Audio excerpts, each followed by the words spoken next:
scan the QR code on the screen to be featured in stadium. Call on your reps to these biggest fans. Minnesota Cocktails fans over there too, so we can see it all. So if you want to be featured, you can scan the QR code, take a little selfie, and sit there all right.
Welcome to Brentford, where the stage is set for day 2 of the 3rd edition of World Sevens football. After 8 months of the WSL, we bid farewell to the domestic season with something a little bit different. 15-minute halves, 30-minute matches, fast and furious games. It's 7v7 on half-size pitches. The goals are a little bit smaller, 2 metres tall, 5.5 metres wide. And we have delivered on goals, drama, pace so far as well. Rolling substitutions keep the intensity high over these 3 thrilling days. And yes, of course, no offside, which has been so interesting to watch the players adapt to it. The round-robin group stage continues today, with the top 2 clubs from each group advancing to the semi-final matches on Saturday, with the newest World Sevens football champion being crowned on the same day. Well, it's high-stakes football right from the get-go today. Manchester United and Aston Villa are both on a point apiece from their wins yesterday. Whoever wins this first game will take an advantage, of course, as we head towards those deciding games later on this afternoon. Tottenham Hotspur and West Ham are the other 2 teams in Group 2. We then go back to Group 1, who played the majority of their football yesterday. And it is the 3rd game of the day, which is really the decider, as Everton take on Leicester. Both of those 2 teams have a win apiece from match day 1. Well, Courtney Sweetman-Kirk, ice bath required yesterday. How have you recovered? Yeah, very much so. It was a relaxing evening for me personally, because it was so fast and furious.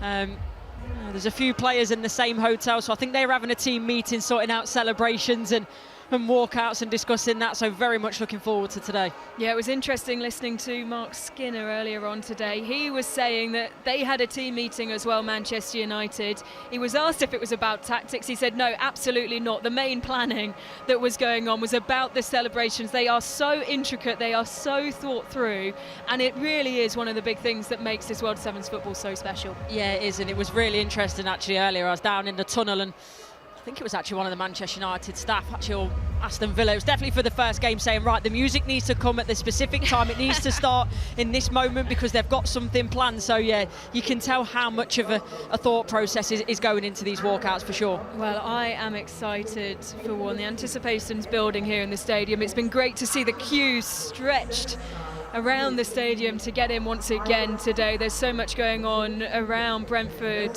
as well in this community stadium, banner making, so much going on to get the fans in here engaged in the football, and it has been a brilliant watch so far. We're seeing goals galore, and particularly from the first 2 teams who take to the pitch today. What do you expect from Manchester United and Aston Villa, course? Yeah, more goals, and you know, I always said at the start of this tournament that Manchester United would have a head start, and I think you've seen that in the way that, you know, that they've played, the tactics they've used in the offside, but also the substitutions and the times that they're making them. Whereas, you know, you look at the Aston Villa game they played as well, adapted very quickly. But I think this will be a real test for Villa, and we'll see. But again, most importantly, but very importantly, all the players are enjoying it. They're loving it. There's such a great opportunity to express themselves. Well, that's the main thing as well. I was listening to some of the players, and they said it doesn't matter if you concede, and you've got to get kind of out of that mindset, because you know the likelihood is you're going to go right up the other end and score. Well, here's some shots of the players getting ready, those final tweaks for how they're going to walk out. It is such a big part of this tournament. Of course, the referees ahead of them, they've been getting creative themselves as well. And here come the referees out to the pitch, led by Stacey Pearson today.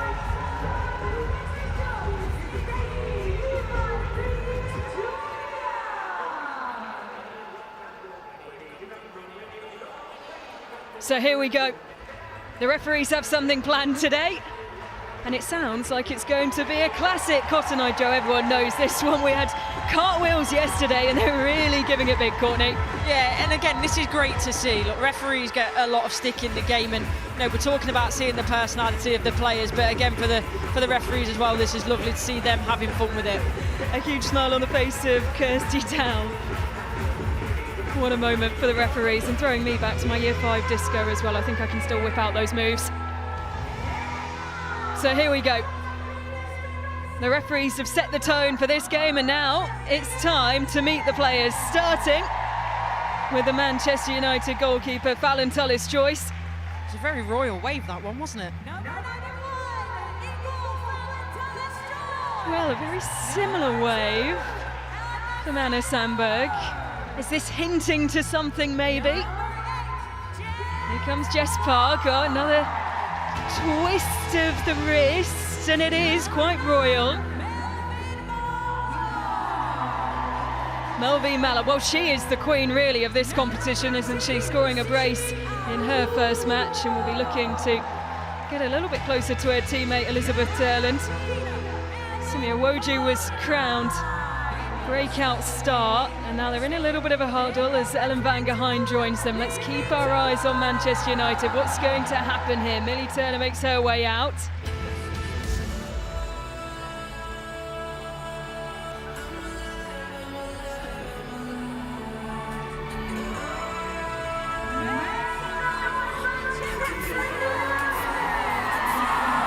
Well, that is just excellent from Manchester United, and bringing in Safia Middleton-Patel as well as the social media guru. Well, they have smashed that. What was it? A bit of throwback to Step Up, a few moves in there, that Step Up film, I reckon. Oh, here we go. Now this is a classic, Mr. Worldwide. They've all got the shades on as well. And it will be Aston Villa who walk out together. Well, that's nonchalant.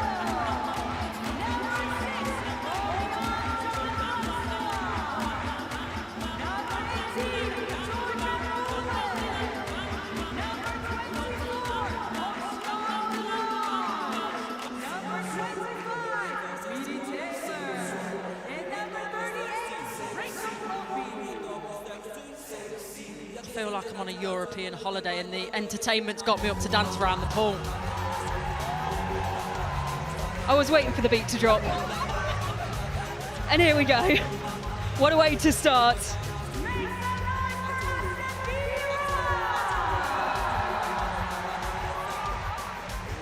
Well, who's won that then, Courtney Sweetman-Kirk? Before a ball is kicked, who are you having from those two? It's a tough one. I think I'm going for Manchester United, but only because I think maybe the DJ has stitched Aston Villa up a bit. The beat just didn't drop quick enough, did it? Unfortunately, no extra points for the best walkout. But I think that one may be just edged by Manchester United. They kept us guessing all the way to the end. And no need to guess for the starting lineup for Manchester United, because here it is. Fallon Tullis-Joyce will likely play a starring role once again. This is Jess Park's second tournament after featuring for Manchester City this time last year. Melvie Mallard scored a brace against West Ham, and Simia Woju was named the breakout star in the first ever tournament. Sabrina D'Angelo starts between the sticks for Aston Villa. Oriane Jean-Francois found the back of the net against Spurs, as did teenager Rachel Maltby, who scored twice and delivered what I believe the technical term is a round-off backflip celebration, not once but twice. A win for either team today in this first game would put them in the driving seat for a place in the semis. Well, she's been spectacular to watch this season, but really come into some spectacular form in terms of her confidence. Yeah, she has, and this is why, yes, I've picked her for how she's played on the pitch, but the attitude towards it and the fun that she's having with the game is certainly the other reason too. And probably the same for Maltby, and hopefully she's got you checking some more gymnastics terms. She'll get that goal. Maybe it's a tuck somersault in there as well, who knows, but I'm looking forward to watching her today. As long as you're not doing any tuck somersaults, I think we'll be all right. Courtney Sweetman-Kirk, so here we go. Not with my knees.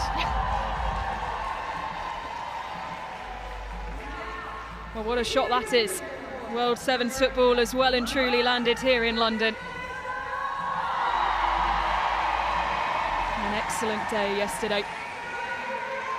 And it is Group 2 who have the majority of the work to do today. It was Group 1 who took centre stage. These two teams only playing one game. They had more time just to ease into the competition, but really neither needed it. Manchester United finalists in the first ever edition, losing to Bayern Munich, and well, Aston Villa have taken to this tournament like a duck to water. And we're underway with Simia Woju taking the first touch of the ball. Fallon Tullis-Joyce, Courtney and Sabrina D'Angelo in the opposite goal. Just how key will they be today? think we've seen that the goalkeepers have made a real big difference to this tournament, and the smaller goals certainly help that as well. So in terms of the strikers, it's really difficult for them to score. So when you are shooting, you've got to make sure you're really precise. Here is D'Angelo, made some big saves in the first game. They really flew out of the box. Was it any surprise to you, Aston Villa, who haven't played in this tournament before, that they made such a good start? Yeah, I think it was a little bit, because you never know how teams are going to react, and you have these small-sided games in training, and you do try and have fun where possible when it's one of the games where it's there's no conditions on it, and so these players know how to do that to a sense. But I think the fact that Villa have reacted so well, I think Everton are another team as well that I thought took it on board really quickly. And that driven by the youngster Maltby, who's making the run forwards. It hasn't been seen by the goalkeeper D'Angelo. Here's DeLawns.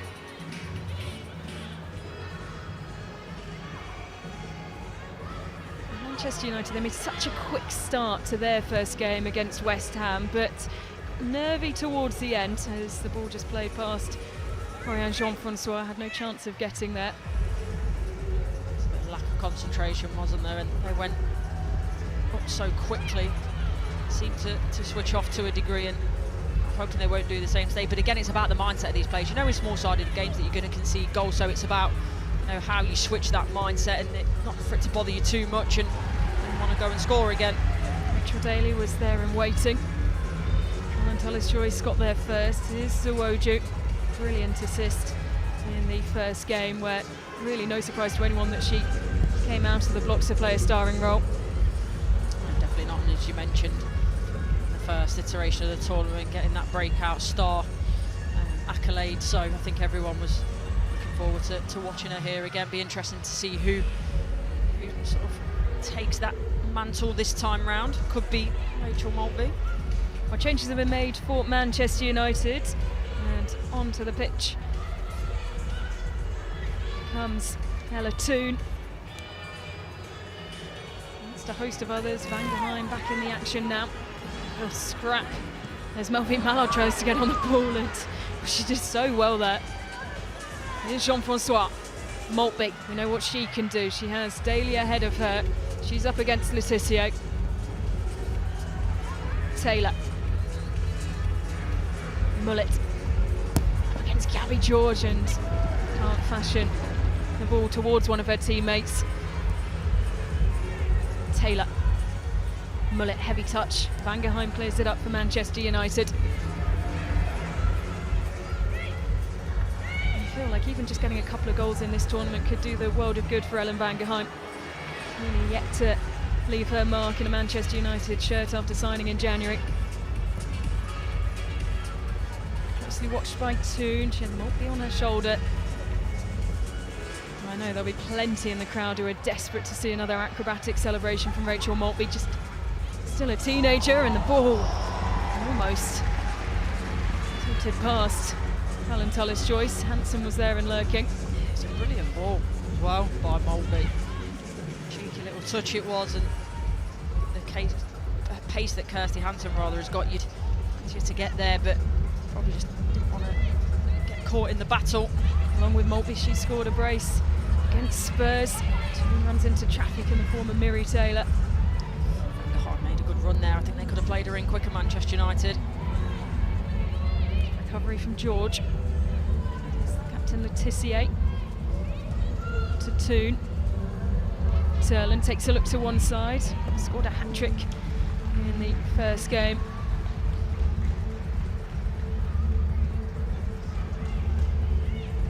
On comes Lucia Kendall, Anna Patton, Chikata.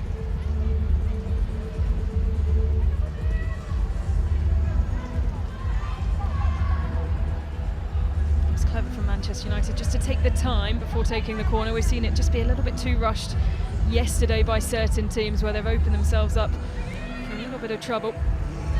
Toon lays it off Turland. Reaction from Lucia Kendall. She's had a brilliant season in a Aston Villa shirt after signing from Southampton over summer. Felt like she's been a Aston Villa player and in the WSL forever. Turner. Just starting to dominate now, Manchester United, in terms of possessions, a bit more sustained. Aston Villa are struggling to make headway into the Manchester United half.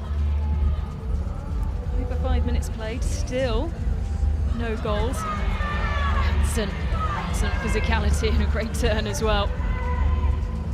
Great turn of pace as well by Kirsty Hansen there.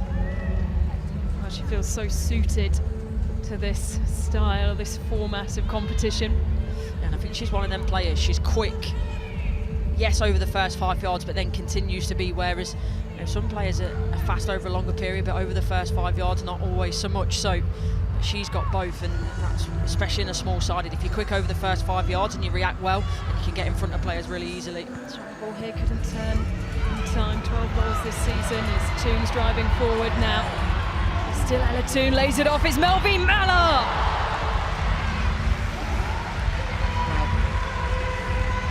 Being super critical, I think that could have gone a little bit earlier from Ella Toon. Just takes that extra touch, the sole roll outside of the foot, and it just cuts down the angle, as well as the fact that Sabrina D'Angelo gets out very, very well. What an angle this is, by the way, from ref camp. What a brilliant perspective as Van Geheim stands over the corner. First shot for Melvie Mallard. Van Geheim hitting it, looking to the back post. The header's there. It's a big, big save from Sabrina D'Angelo. Millie Turner does ever so well, and should be a bit disappointed, I think, Manchester United, that there weren't more players in the box there trying to pick up the bits. Here's Melvie Mallard on a charge once again. Still Mallard keeps going. What a goal that is! Her third of the competition. Melvie Mallard is the player to watch. And you can't take your eyes off the celebration as well. Well, a lot of times, yesterday we were talking about the celebrations being better than the goals, and even though the celebration was good, look at this for a goal. Starts in her own half, drives past Hanston, she rides the tackle, and then the strike past D'Angelo. And it's brilliant the way that she uses the defender there just to outfox D'Angelo. That is a wonderful strike. So just under halfway through the first half, we have the breakthrough. It took 6 minutes for us to get there. Here's Jean-Francois. Salmon lurking centrally. Daly wins the corner.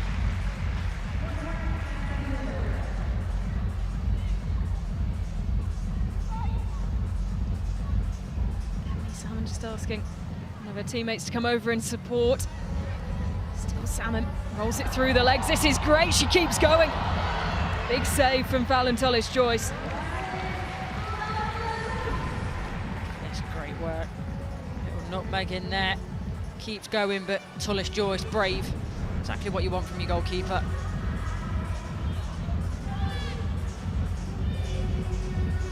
Ebony Salmon, one of the players leaving Aston Villa at the expiry of her contract, her second spell at the club. She came through the academy, made her first steps in senior football in the claret and blue.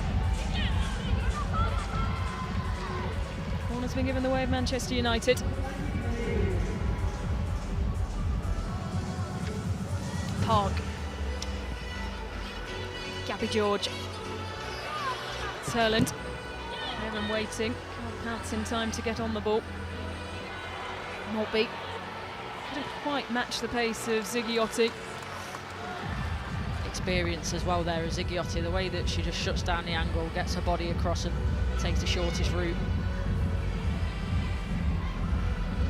Well, it's so interesting looking down on the subs bench because a lot of the rotation is called by the players themselves.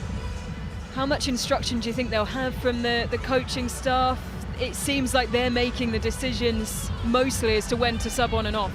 Yeah, it does. I think you've seen it in terms of the setup now. You see the players there. It's a great angle, and I think a lot of the managers are just sort of sitting back to a degree and enjoying it. And yeah, I mean, it's so stressful being a manager, so it's maybe nice for them to take a little bit of a back seat. Toon. Nice chip over the top, looking the way of Simi Awoju. The ball just slows up ahead of her. Has Manchester United time to consider their options? It's Aston Villa who come away with it. Jean-Francois doesn't have much in the way of support, arriving now through Hansen. Goes down. Covers quickly. Daly fizzing the ball in, and Mullet looking to pounce. It's well held though, isn't it, by Tullis Joyce, and perfect from Mullet. She's in and around, she's thinking if this drops I can tap this in the back of the net, but Tullis Joyce have other ideas. Almost a big error that just goes wide. D'Angelo all tangled up with her teammate ahead of her, and Elizabeth Durland saw the opportunity, couldn't quite execute it. Right idea, see what she's trying to do, just lift it over the goalkeeper, Rachel Maltby, but couldn't get the right execution. All the changes come now for Aston Villa. Kendall back on the pitch, Casa takes the throw. Hansen lurking on the shoulder of Letitia. Here's Kendall. Forced backwards. All the way to her goalkeeper, D'Angelo. Getting away far too easily by Ebony Salmon. There's Letitia. Turner. Manchester United lead by a goal to nil. 4 minutes to go of the first half.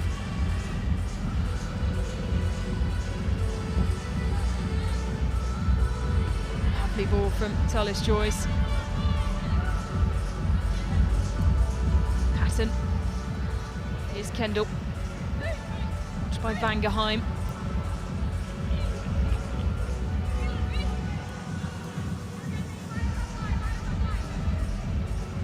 Chikata. Moritz. Kendall.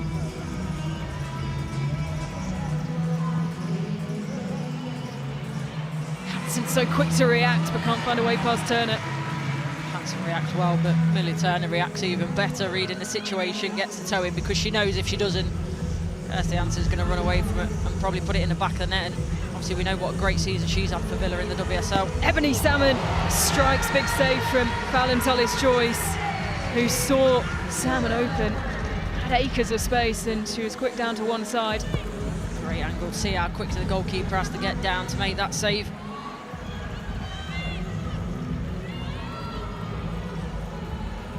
Here's Toon, her former teammate Hansen getting back. Kendall keeps her eyes on the ball. Lisa Melvin Mallard, she says she doesn't get many opportunities to dribble in 11-a-side football and is loving the opportunity to show off her skills here. Ziggiotti finds a way through it. Ziggiotti is off the bar. So close to doubling Manchester United's lead. Oh, lovely, look at this. Megs, off you pop. And then finish as well. Almost like a little toe poke. Does D'Angelo get a bit of a touch on this? Yes, I think she does, you know, onto the crossbar. What a great save that is.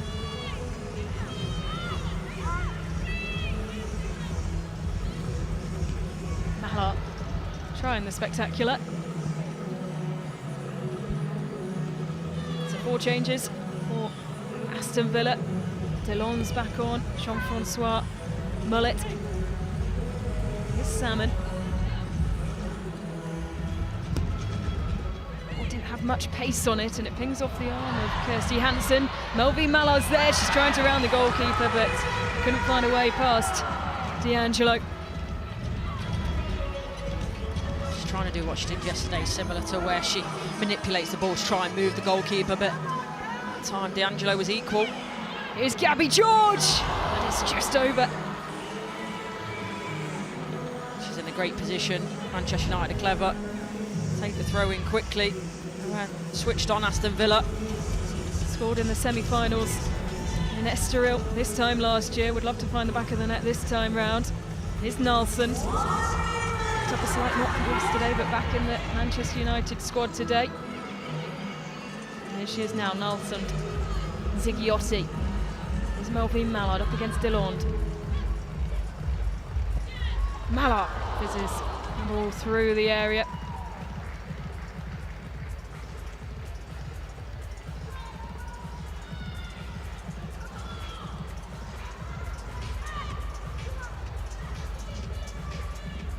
Sandberg.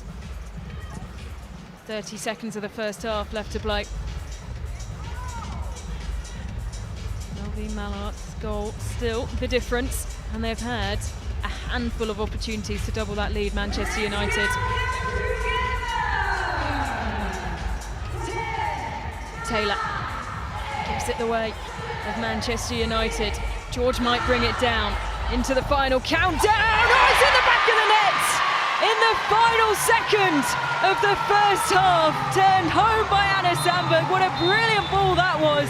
And Manchester United double their lead. Brilliant.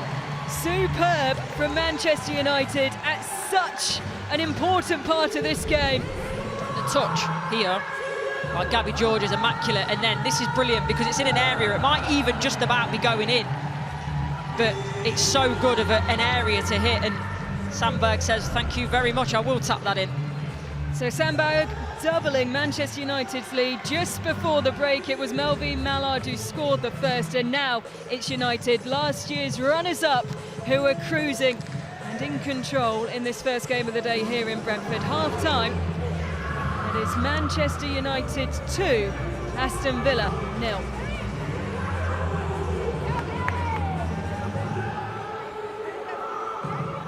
Well, Courtney, right in the final second of that first half, such an important ball round into the feet of Anna Sandberg, and it is now just a lot more comfortable for Manchester United. Here's the story in terms of statistics of the first half.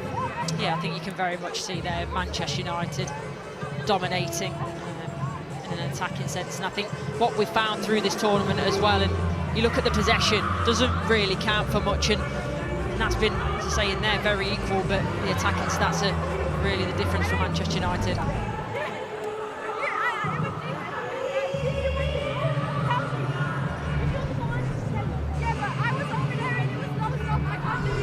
A look at the highlights from the first half and put on a plate for Melvin Mallard, but Sabrina D'Angelo denying the informed Manchester United strike at the opening goal. And this is when the goal did come, and what a run it was for Melvin Mallard, driving forward, rocket into the back of the net. Yeah, it's absolutely brilliant from her. The fact that she starts in her own half, rides challenges, and then she uses Maritz there just as a bit of a shield to get the shot off.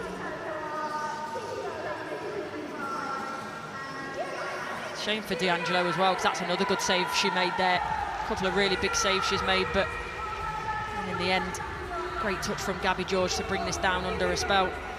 Sandberg managing to tap in at the back post. They've been clinical, Manchester United. And they have the edge over Aston Villa. You can see what it means to the substitutes. Mark Skinner finally getting down from his dugout.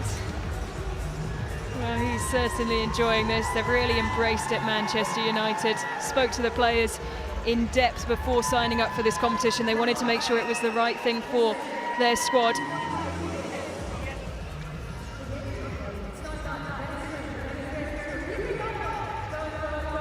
So a brief word between Elizabeth Turland and the referee.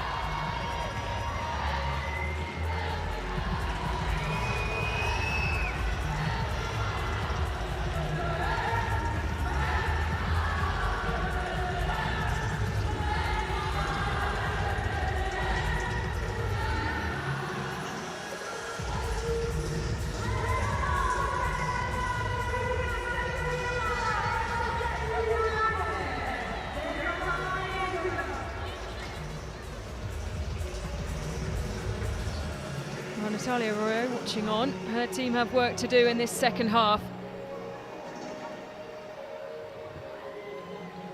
Well, just important. Well, Kirsty Hansen and co. be in this second half. All eyes will be on the Aston Villa forward and the youthful presence of Rachel Maltby, who is starting this second half on the bench. Well, we've seen that this is by no means a done deal. Second half, it's fast and furious. Goals can be scored very quickly, so Aston Villa are by no means out of this game.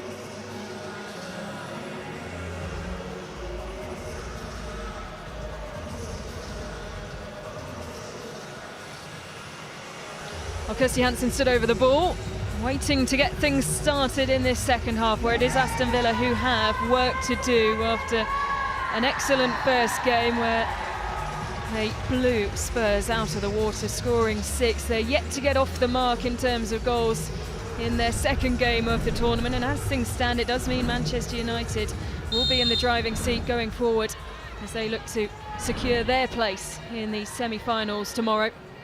D'Angelo's had some big moments in the game so far, but needs the players in front of her to click into gear if they're to disrupt this Manchester United train.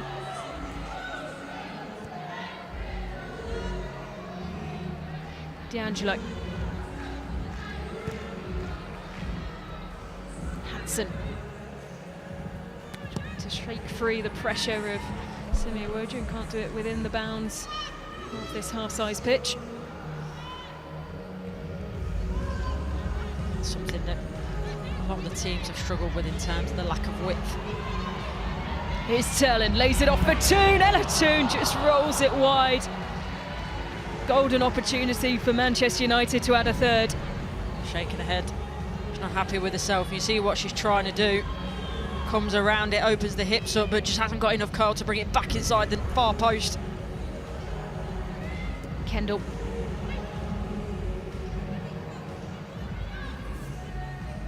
Salmon, watched closely by Ella Toon, who wins the ball back here. It's Toon, it's right at the goalkeeper. Tries to give Manchester United another bite of the cherry. Here's Laetitia up against Salmon. I think Ella Toon maybe could have taken another touch there and tried to unsettle D'Angelo with her movement. Toon. Turner. Laetitia. Here's Toon. Tries to find a way through. The ball takes a deflection and it's kind for D'Angelo. She does well, pickpocket Salmon. Oh, I think there's an opportunity here to take another touch for Ella Toon. Kendall. Here's Hansen. Hansen! Well, there was some power on the strike, and there was some power on Melvin Mallard's goal in the first half. 80 kilometres it was hit at. And that's the second fastest goal of the tournament so far.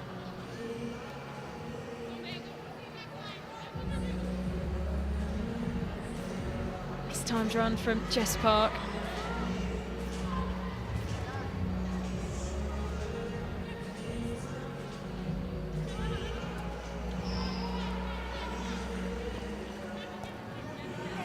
Desperate to win the ball back though, Jess Park. Malson there.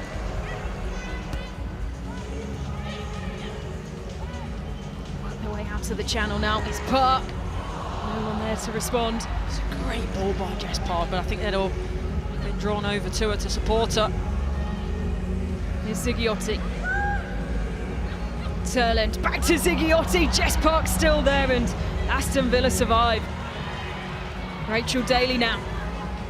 Rolling it across, Hijikata. There and lurking, it's Daly, tries to drive away through, no power on the ball, and it will just roll right. And Fallon Hollis-Joyce's goal. First touch was immaculate, and I thought this was going to set Rachel Daly up to a better shot off, but they recovered well, Manchester United. Mallow asking for the ball, and she does receive it. She find a way past Mullet.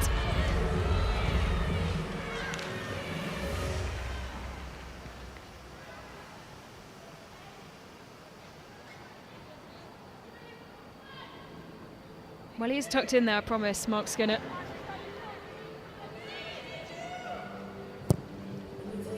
Ziggiotti looking for Mallard. They still fall for the French international.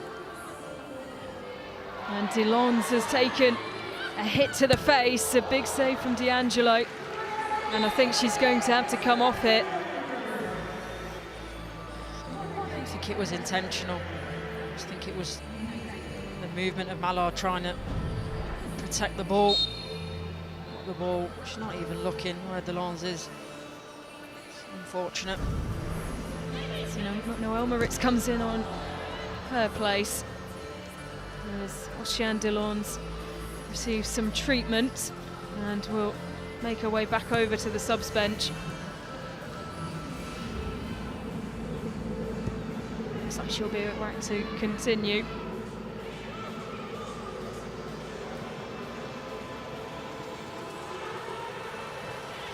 Bangerheim up against Maltby. Parkhurst for the ball. Here's Jess Park.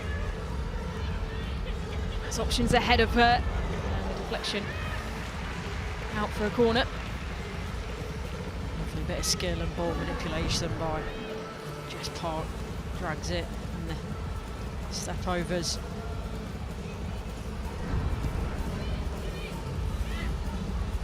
Park. Nice ball. Bangerheim slow to react.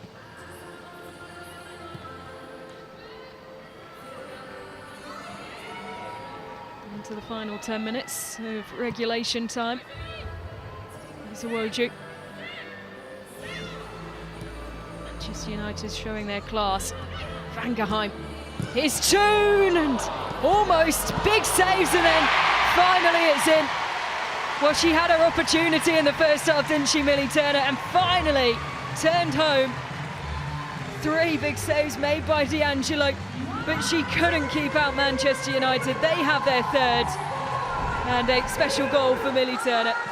Well, the goal itself might have been scrappy, but the build-up, the 1 and 2 touch around the box was lovely to create triangles and overloads. And at that point, you think it might be an own goal by Rachel Daly. D'Angelo makes a, as you say, good couple of saves in there, but finally, Millie Turner and Manchester United get the third over the line. Kendall. Mullet. Alston is 2. It's there to cover. Awoju. Alston. Clicking into gear now, Manchester United. It's brought down by Turlin. Big save. No one then sending the rebound this time. Salmon driving forward. Manchester United left exposed.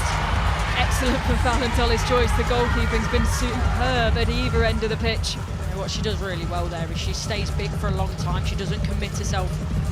And then great save with the left arm, wasn't it?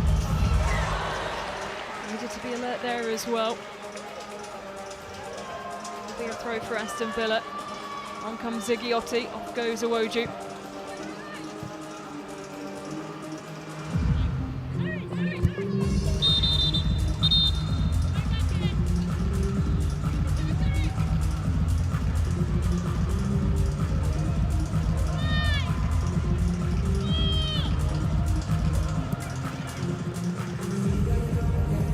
It's pace to burn. Zigiotti Olma there finds herself in an excellent position. Nalsson can't reach the ball before the hand of Sabrina D'Angelo. Just skims past Elizabeth Turland. To her feet now. Trick hero on the first day of competition. Didn't come off that time, but that's where Manchester United, for me, looks so much better than Aston Villa. In and around the box, playing the ball quickly. The movement is as quick as the ball speed as well, which Aston Villa are struggling to deal with. We've only had 4 shots, Aston Villa, in comparison. Manchester United have 21 and 3 goals from that. Here's Delon back on the pitch after being clattered into by Melvine Mallard. Here's Gabby George. Zigiotti ahead of her. Toon wants the ball, they'll win the corner though.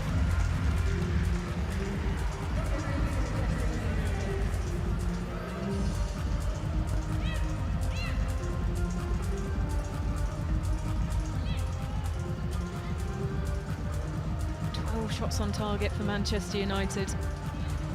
They've been piling on the pressure. Jess Park comes back on for Ella Toon. Mallow making the run. She'll pick up the ball. Villa were alert to it though. They need to take a few more chances there, Billy. You've seen Manchester United do it where from a defensive corner they'll leave one player up to take a chance, and especially now with chasing the game, the Villa need to certainly take a few more chances than they have been doing.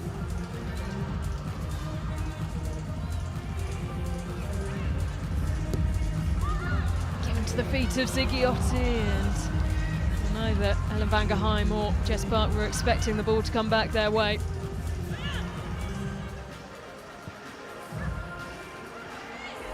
Chance to open up here for Aston Villa, but once again, excellent goalkeeping. She has to be alert once again, and Kirsty Hansen will be over to take the corner.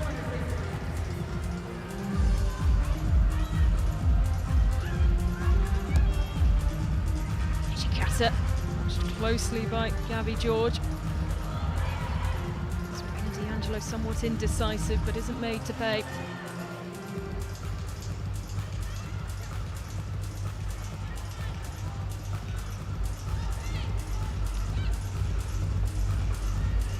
Hansen.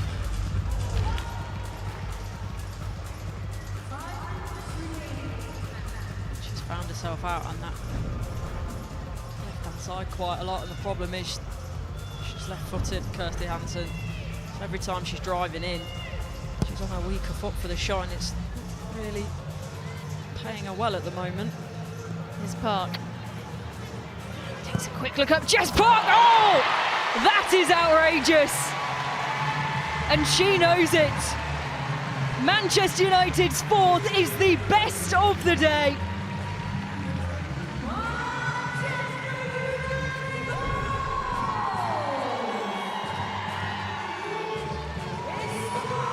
This is a wonderful angle. Look at this strike. I mean, I'll be honest, we're probably expecting D'Angelo to do a little bit better with that. But I think you see the ball, the way it swerves at the last minute, completely outfoxes D'Angelo, and that reaction tells you everything. Come back by Hansen as Aston Villa still yet to find the back of the net.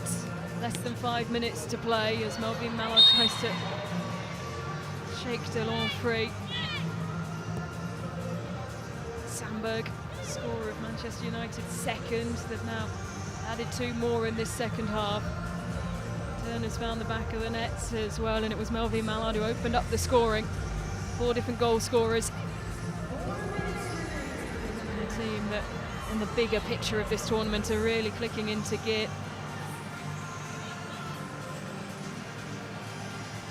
And this was always, you feel, going to be their biggest test after match day 1 and all the goals that Aston Villa scored, and it is a statement victory thus far.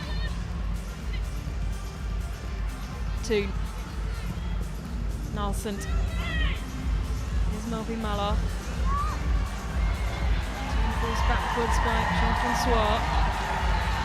Didn't see it there, but off screen Manchester United have made a substitute with the goalkeepers, but they kept debating it because they didn't want to get caught out, and Aston Villa win possession back, but they did it safely in the end.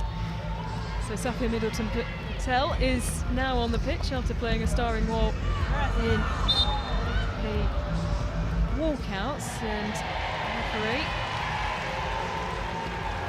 There was plenty of debate over whether the ball had gone out of play, and Stacey Pearson did finally blow her whistle.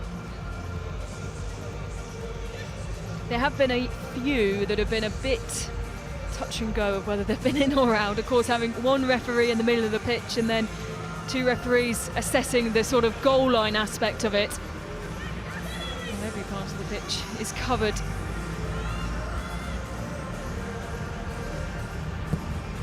South.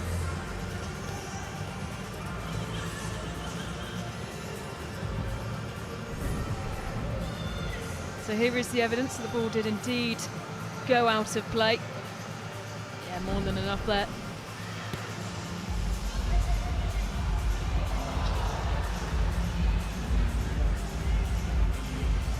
Taylor to hurdle over Millie Turner. Changes come for Aston Villa with Georgia Mullock down on the ground, Moritz, Kendall and Hansen back onto the pitch. But this game well and truly gone. D'Angelo. Salmon. Big save. Good reaction from Safia Middleton Patel, who's just made her way onto the pitch. Zigiotti, so slick with her feet. Here's Turlin. Play continues with the advantage. big save once again. Her reaction saves have been superb today, Sabrina D'Angelo. Look at D'Angelo, and she'll be looking at this game how she's performed, thinking, I can't believe that I'm on the losing side and I've let in 4 goals, because she's made some wonderful saves. Salmon.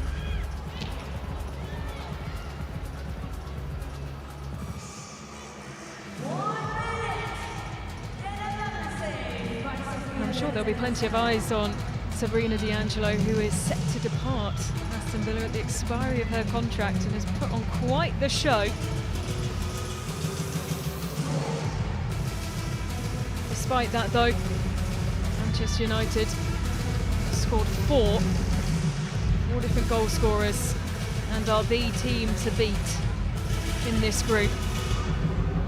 Haven't yet confirmed their place in the semi-final, but it's looking very, very likely that it will go their way. The experience that they picked up in Estoril last year shining through. Here's Zigliotti. Well, they'll keep pushing all the way to the end. We saw that in the first half where Sandberg slid in the final second to give them their second goal. 2 goals later. And they are well in control as the countdown starts for the end of the second half. Here's Turland. Can they add anything right at the death? And that is that. Manchester United in the driving seat. They have been superb. Jess Park's goal, the goal of the morning. What a way to kick things off. Sandberg sliding in to add their second. Melby Mallard on the score sheet as well, as was Millie Turner. And so, at full time here in the first game of the afternoon, it is Manchester United 4, Aston Villa 0.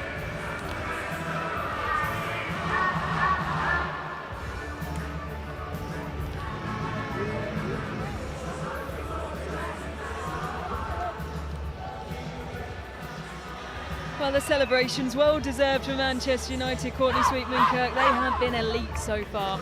Yeah, very comprehensive win today, especially with the clean sheet as well to add to that in comparison to yesterday, where it was a little bit more harem-scarum in the end. Despite the look on his face currently, I'm sure Mark Skinner will be happy.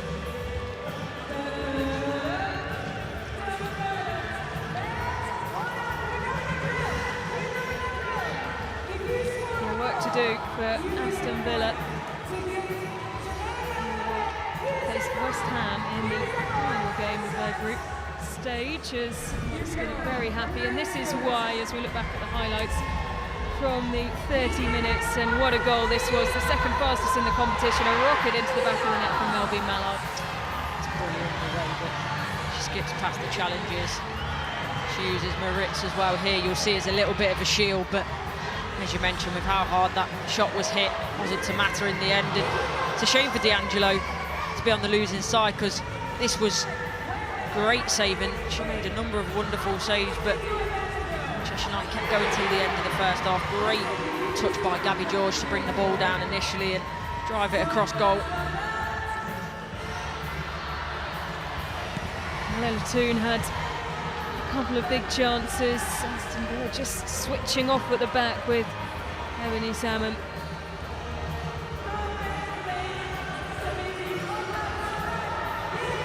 And Millie Turner. Well, you feel a deserved goal after the opportunity missed in the first half. Yeah, they got there in the end with that one, but the actual approach play was wonderful to watch. It was beautiful. That goal was a bit scrappy, but it wasn't to matter. It doesn't matter how they go in as long as they do. Well, how about this? What a goal. And it's exactly what we know Jess Park has in her roster. We know she can pull these shots off. We just haven't seen it thus far, and now, well, you hope it will be a moment where we see more of this from Jess Park going forward, the celebrations as well. Well, they're still partying out on the pitch, Kayla Rendell and Anna Sandberg. As Manchester United make their way back into the dressing room, the action coming thick and fast today.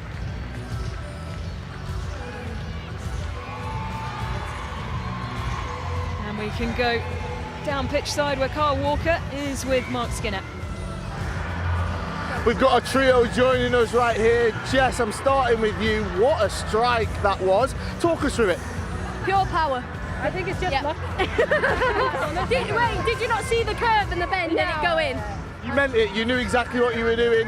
4-0, dominant once again, man. I'm going to come to you because you've adapted to this competition so well. Why has that been?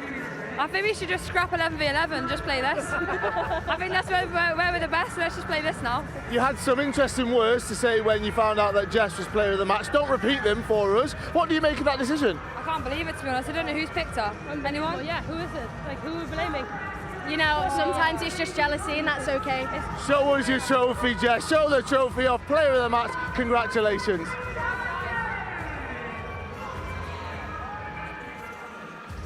Well, great to hear from Letizia Park and Ziggy Otti. Not all in agreement that Jess Park has been named player of the match. We will hear from Mark Skinner shortly. Here's a look at how the Group 2 standings look, with Manchester United atop the table with 2 points, 1 point for every win. Of course, Aston Villa will be back later on as they take on West Ham in their final game. And of course, that a game that Aston Villa will need to win if they are to progress. And we can go back down to Kyle Walker, who's now with Mark Skinner.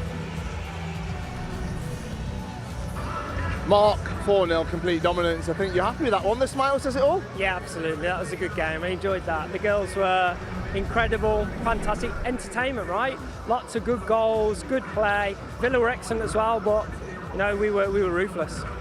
Caroline made some interesting comments about the top that you're wearing. I think she likes it, but are you going to go and change now into a West Ham one so you can support them because you go through if they win? No chance, no chance. No, I'll enjoy the game, but no. This is our Stone Roses collection. This is Manchester United Stone Roses heritage. That's why I've got it. You're looking good on the pitch and off it as well. Congratulations, Mark. Well done. Appreciate it, mate. Thank you. See you later. Well, a very happy Mark Skinner there. Ruthless, would you agree, Courtney Sweetman-Kirk? Yeah, definitely. I think the match stats that we saw in terms of their attacking talent completely showed that.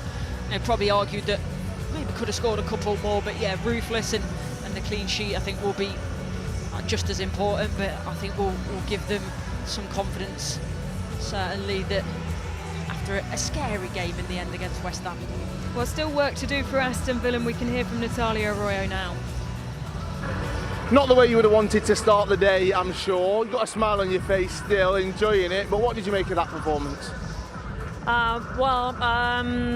It started a little bit more flat than yesterday, and yeah, it's at the end they had the individuals, they won, they found the first goal, and then just in the countdown the second one, and it was difficult to get into the game, but yeah, another game, West Ham, if we win we will be in the semi-final, so that's a challenge. Do you like that it's in your hands then, in a way, obviously depending on the results, but if you win, you go through? Yeah, always. I want to be the one dictating what's happened with with our decisions. So, yeah, just watch them play today now, and let's rest a little bit that we can, and perform better later. Go well. Speak to you later. Thank you. Well, she knows the task that is at hand, Natalia Arroyo. One more game to come for Aston Villa. That's the penultimate game of the day against West Ham, who are up next against Tottenham Hotspur. It'll be really interesting to see how that one develops. Everton versus Leicester is the third game of the day. That's already the decider for group number 1, who will go through with Chelsea. London City Lionesses already out, the first team in history of World Sevens to be knocked out on day 1, and then of course Aston Villa back in action later on this afternoon, as are Manchester United, who have flown through the competition so far. They're in excellent goal scoring form, 9 goals and 26 shots on target for Manchester United through the competition so far. Well, the sun is starting to threaten to come out here at Brentford. It has been a slightly cooler day. Do you think that will be appreciated by the players, Courtney? Yeah, very much so. As you say, I think it's nice now. We're starting to see a few blue skies and the sun is starting to shine through. But I think, you know, yesterday in comparison to today, that the heat was obscene, and that plays such a part in the players, their hydration, their nutrition, and the way it takes it out of them. So the sun's still shining, there's no rain, so it's still good. But I think, for today and tomorrow, think that makes everything else, and the nutritionists' lives and the S&C, because they think about the recovery, it'll make everyone's life a little bit easier. Still games to go, of course, for Manchester United, Aston Villa. You look at Manchester United, are they your team of the tournament so far? Yeah, I think so, and I picked them out before the tournament, because of their previous experience, and I think that's certainly come to fruition in the way that they've performed. So I think they are, as it stands, the ones to beat, but I'm sure Chelsea will have something to say about that as well. Well, these are the scenes within the stadium, and these are the scenes of Everton arriving. Courtney Brosnan leading the party with some energy drinks, we think, in there. They're leading the way in. What a great... They've not had to travel very far. The hotel is just around the corner. And it's Spurs who have joined the party as well. Sina Galpset loving it as they make their way into the stadium. And it is Spurs against West Ham that is next up at 4 o'clock, followed by Everton against Leicester at 5. And that Everton game, they have been really good. They've been great value this tournament, Everton. Leicester have come out fighting. That game that decided for who goes through alongside Chelsea. What way do you see that one going, Courtney? It's tough, because you would probably say Everton, but I think it will be extremely close. I do think Everton have adapted really well, and Leicester probably are a bit of a surprise package. And I know it's a different game, but you can't help but think about what's happened this year in the WSL and relate some of maybe the thought process to that. And probably Leicester were one of, if not the surprise package in that sense so far yesterday. But as we've seen, Aston Villa, we thought might put up a bigger fight, and they've been completely dispatched by Manchester United. So today is a very different day, evidently. Yeah, we can see a couple of these Spurs fans in the stands as well. And just to keep you up to date with the permutations in the next game of the day, Manchester United have won, so now if West Ham win, Manchester United are through and Spurs are out. So Manchester United could have their fate decided before their final game of the day. Spurs have a point to prove. Yeah, they do, and look, they've again had what I would say in the WSL is a strange season. Started really well. They've had a very good season, don't get me wrong, and have probably overachieved in comparison to what we all thought, but maybe didn't end the season on the high that we might have expected. And you've got big players leaving, Beth England being one of them, and sort of isn't in and around in the tournament, wasn't yesterday, so there's a lot to do for them. But as you can see already, look, they're in good spirits. Martin Ho you saw and his coaching staff there, so I'm sure again today that in terms of the vibes, that they'll take it as this tournament has been by every team involved, in terms of just taking it for what it is, enjoying it. But obviously at the end of the day you always want to win games, and that'll be no different today. Well, there is Martin Ho, sat out behind Millie Turner somewhere. Behind Millie Turner, of course, formerly assistant coach at Manchester United, and Millie Turner still out and about, making sure that she's getting every selfie requested. She's been signing things. She's really been enjoying her day, and she's now been directed, I think, away from the Spurs dugout to as she makes her way around to go and see more fans. Martin Ho watching on, a wry smile on his face. His team have work to do in the next game of the day, where they take on West Ham. A brilliant way to kick things off. Manchester United cruising. They've beaten Aston Villa by 4-0. Plenty more action to come through the course of the afternoon. But next up, it is Tottenham Hotspur who take on West Ham here at the Brentford Community Stadium. What a venue to host this World Sevens football. Spurs against West Ham coming up next.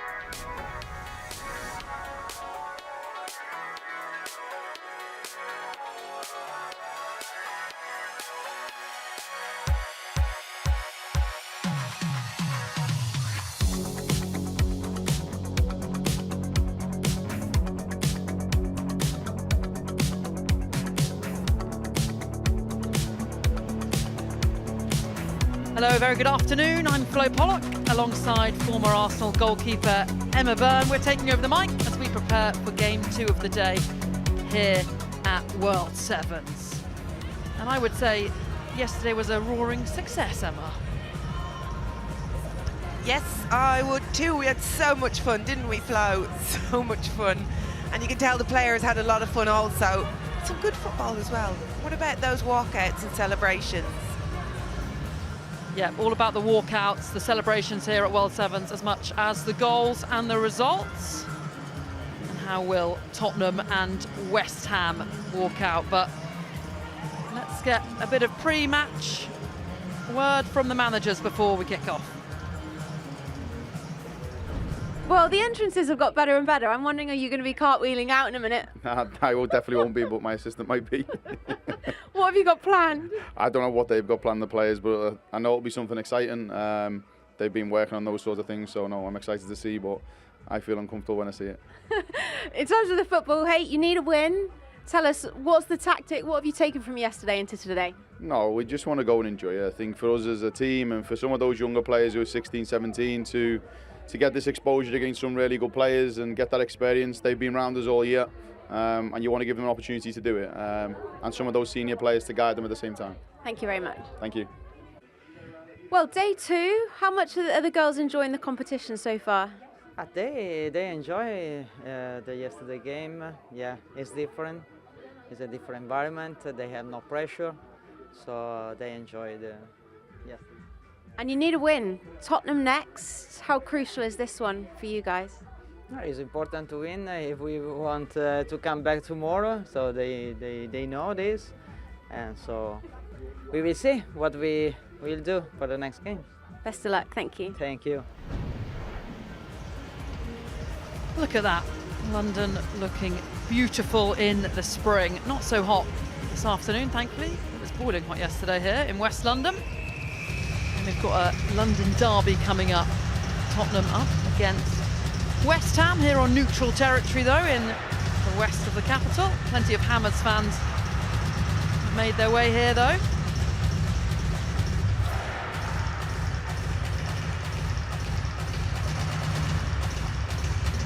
So Tottenham up against West Ham coming up soon. And in just to get you up to speed, Tottenham need a win or they are out.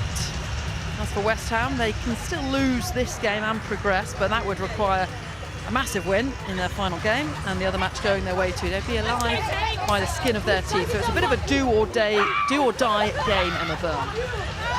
It is. It's a bit of a pressure game. We call it a pressure game for both teams, but particularly Spurs. Yeah, you just heard from the managers. They want to be here tomorrow. The pressure clearly not getting to the players. They look very relaxed in the tunnel there.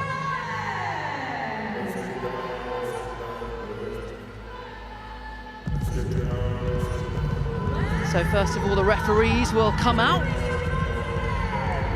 And they've also been doing some interesting entrances. This one very formal so far.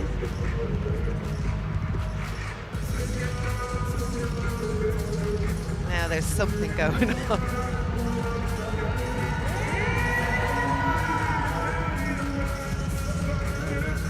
So the referees doing their little bit ahead of the game. Hopefully there'll be no yellow cards or red cards. Bit of an elaborate routine, isn't it? Getting more creative, Flo, is it? Okay, well done. Officials, well done.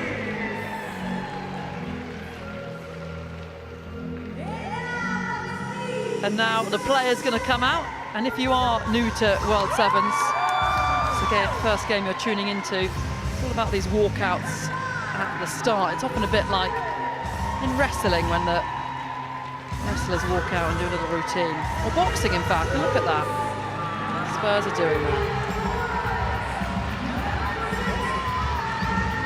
Molly Bartrett holding up round 1. That looks like a dressing gown they've nicked from the hotel. I think you're right, Flo. Left the slippers behind. And look at this. little boxing match. Really important international World Cup qualifiers next week, and they're out there knocking each other about.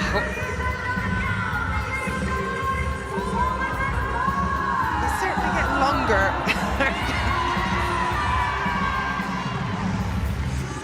Olivia Holt winning that boxing match there.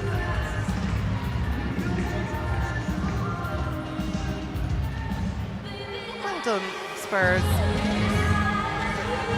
And now West Ham then.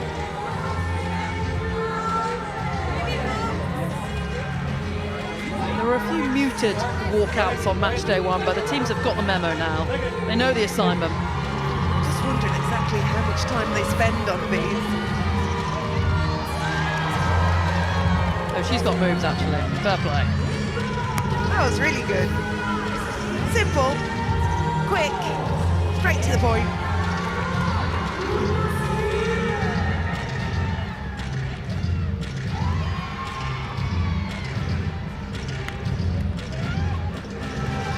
Not as interesting perhaps. So funny. You can tell the ones that are absolutely mortified doing it. And the ones that aren't. Very confident. She's done this before, Tuva Hansen. Competed in last year's competition for Bayern Munich.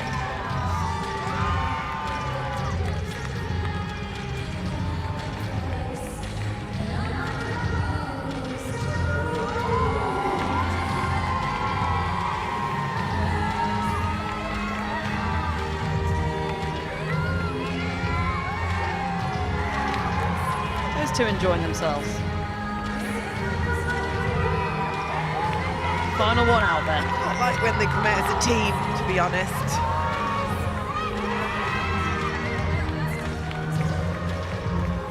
Make of that what you will. I like a cartwheel. I'm just going to put it out there. I wish I could still do a cartwheel.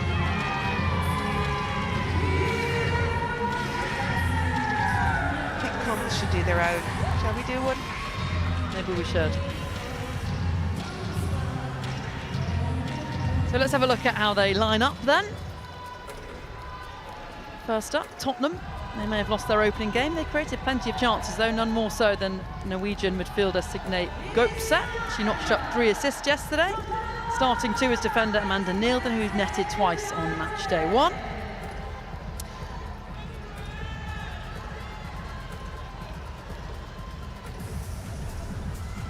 As for the Hammers, Una Siren, who scored West Ham's WSL goal of the season, starts, as does Tuva Hansen. She's won World Sevens before with Bayern Munich. In fact, in last season's tournament, she got a yellow card after whipping her shirt off when she scored. That yellow card later rescinded. Normal rules do not apply here at World Sevens. So, Emma Byrne, who do you think from these two sides really understood the assignment yesterday? Wow, this player here, Amanda Nielden for Spurs, scored 2 beautiful goals yesterday. Left foot smacks into the goal. She is excellent. And she's also got 24 passes, top passes in the team, which means she's heavily involved in there. So I expect to see her on the ball a lot. And then for West Ham, Del Cascarino, top forward passes. She's very, very direct. Looking forward to see her today. Top chances created, so really important player for West Ham also. And her sister plays for London City Lionesses, Delphine Cascarino. Vivian Assay's taking this seriously, got her shirt tucked in. West Ham need to win, remember, as do Tottenham. So playing to keep the dream alive of getting to the semi-finals of World Sevens, staying an extra day.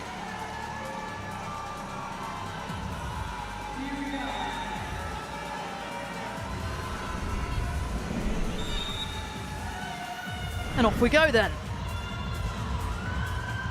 Tottenham had plenty of chances against Aston Villa in their opening game. They'd lost 6-3 there. They just weren't clinical enough, perhaps not quite adjusting yet to the smaller goals. There are a lot of shots that you think would have gone top bins if there was a 11-a-side goal, but it's not.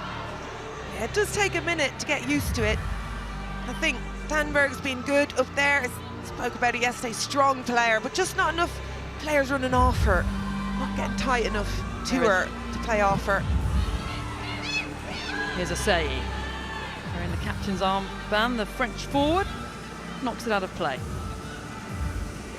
Gopset. Here come West Ham then. Ueki's in space out on the left. Instead it goes out to Asai. Ball across, looking for Ueki, and Bartrip did well to cut across there and cut it out. Yeah, it wasn't a bad ball, Asai.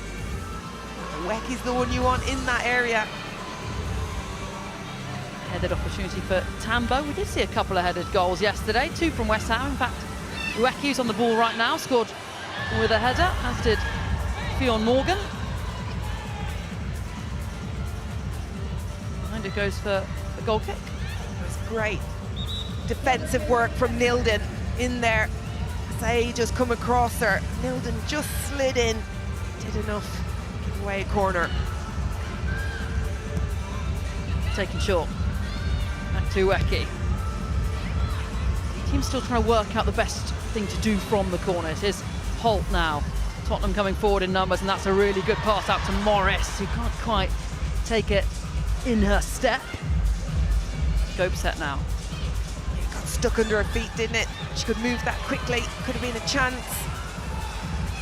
Here's Asai going for goal herself, but always rising behind. Oh, it's such a shame. She wanted to go herself, but Jessie was out there on the right side, completely free with loads of space.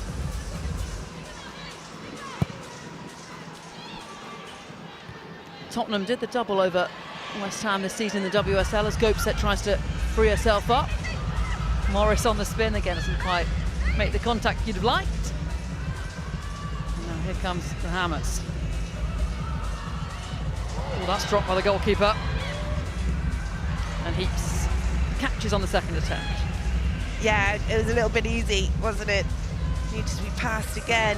But then opposite end, just like to see more shots.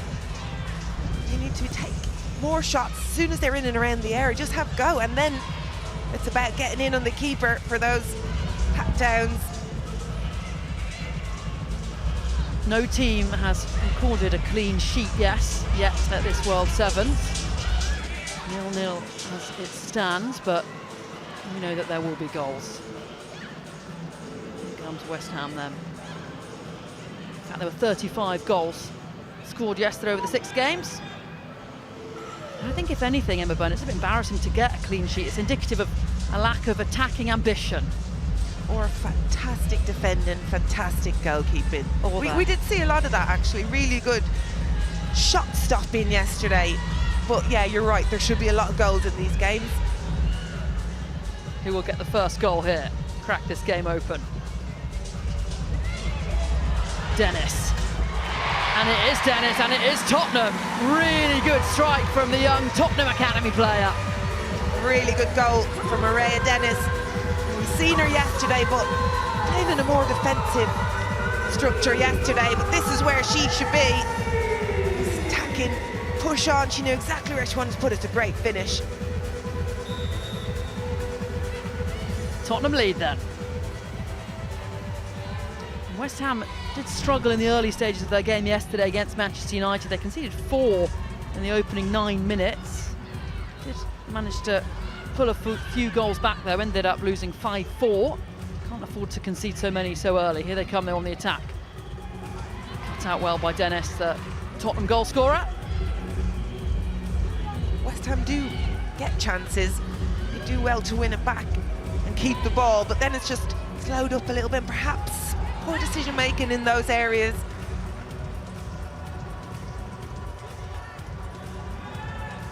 Up to Asai.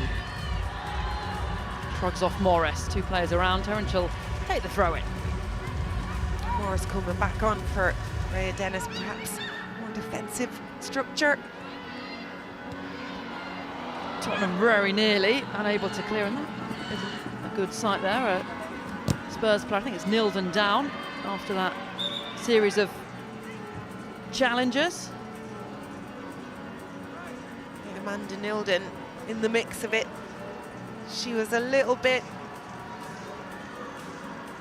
no, it was a decent tackle from her. She's also great tackle on Asai as well. So she's in there. Seems to be okay. Back underway then. Zadorsky and it's well blocked. And then she gets a little push from Olivia Holt. Olivia Holt scored a goal yesterday for Tottenham. West Ham still coming forward. Again, those changes though from the subs. West Ham have the ball in the final third and Spurs are making those changes, making it difficult for the players to get in and get in position to defend. One back by Rania O'Kress, young academy player for Tottenham. Gope set now, and well kept in by Megan Walsh to prevent the corner. Tottenham have quite a few academy players in their squad. Most of the teams here, all WSL teams, bringing senior players, but Tottenham have sprinkled in a number of their younger talents as well, just to give them a taste of senior football. And why not? It's a great opportunity for them to experience the crowd, playing with top players against top players.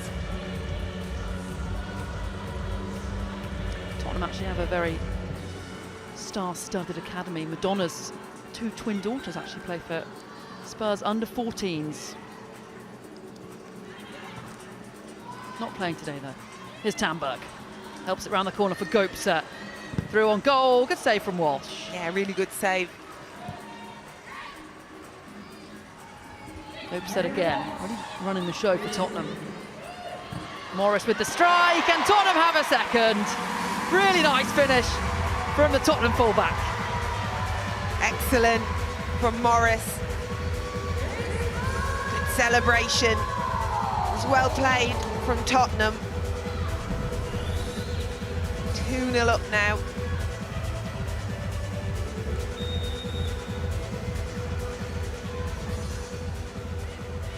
That's a really nice strike. Let it run across her body, then hits it first time. Struck like a centre forward from a defender. It's the right idea, isn't it? You have to be quick and snappy when you're in those areas. Probably have a little bit more time in 11s, but here, first time shots, really, really important. Holt can't quite hold it up. One back by Siren. Dennis with the headed clearance. She's looking good so far, got a goal. Good couple of defensive actions as well from her. As I say, he tries to get past Tamberg. Really good signing, Tamberg spin for Tottenham. They've made a number of good signings. In fact, a couple of days ago they announced the signing of Caitlin Dijkstra, defender from Wolfsburg. Not in time for this World Sevens competition though, but she's going to be a big player for them going forward as West Ham are on the attack. Cut across, well cut out. Big signing. See, Martin Ho definitely has intent. Asai now in the box, away from Dennis and wide of target. Got to score there. I thought she did miss the chance the first time. Just got caught under her feet nearly. That with this touch, poor touch. But then she does well to check back in, but at least hit the target. Tottenham on top. Tamberg fires it across goal. A little bit too much on it in terms of height and power. Still adjusting to the size of the pitch, shall we say. That is the concern when we go back to the WSL in September. What if they can't remember how to go back to 11-a-side? I'm sure they'll be fine. They've got all summer, haven't they, to relax and get their minds back into 11-a-side. It's quite different though. Well, when I was at Arsenal, we only ever trained on a small-sided pitch in the JVC Centre. It's the only training we've done. So then to go into a full-size pitch was always difficult. Didn't really do us any harm, I have to say. Forward by Walsh. Arsenal, one of the few WSL teams not at this World Sevens. Neither are Manchester City or Brighton. They're both playing in the FA Cup final tomorrow at Wembley, not too far from here.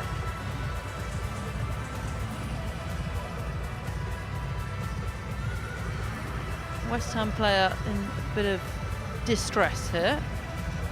There's a high foot from Ella Morris, completely unintentional, obviously. Yeah, but it was definitely high. Very apologetic.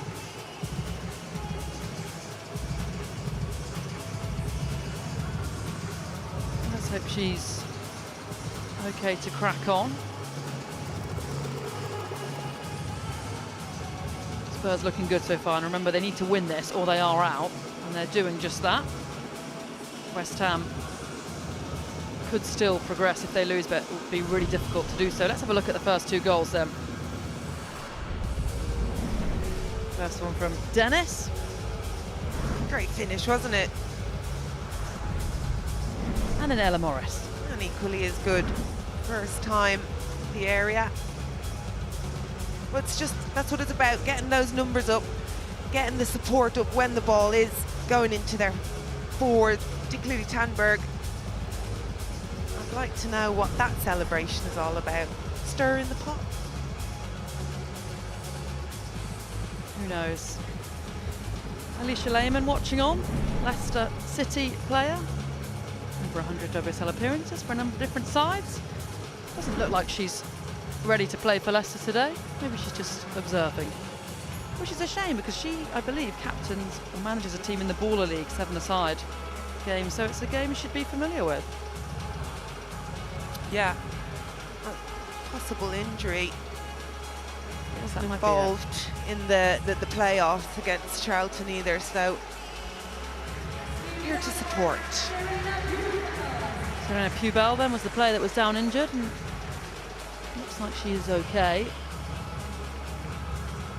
I tell you what's also nice about the World Sevens, it gives players that don't usually score the chance to get a goal, you know. Ella Morris, defender, who doesn't find herself in those situations often. And the strikers get all the glory. Here's Zadorsky. Balumi will leave it for Walsh. It's a good, smart, clever through ball. Squirms away and comes back, and the strike well blocked by Nilden. They're getting there, aren't they, West Ham? Yeah, Jesse at the end, short corner. And headed over by Ueki. And so to see them work that a little bit more, Flo. I wonder if the set-piece coaches have been setting up some specific routines for the corners. Here comes Asay.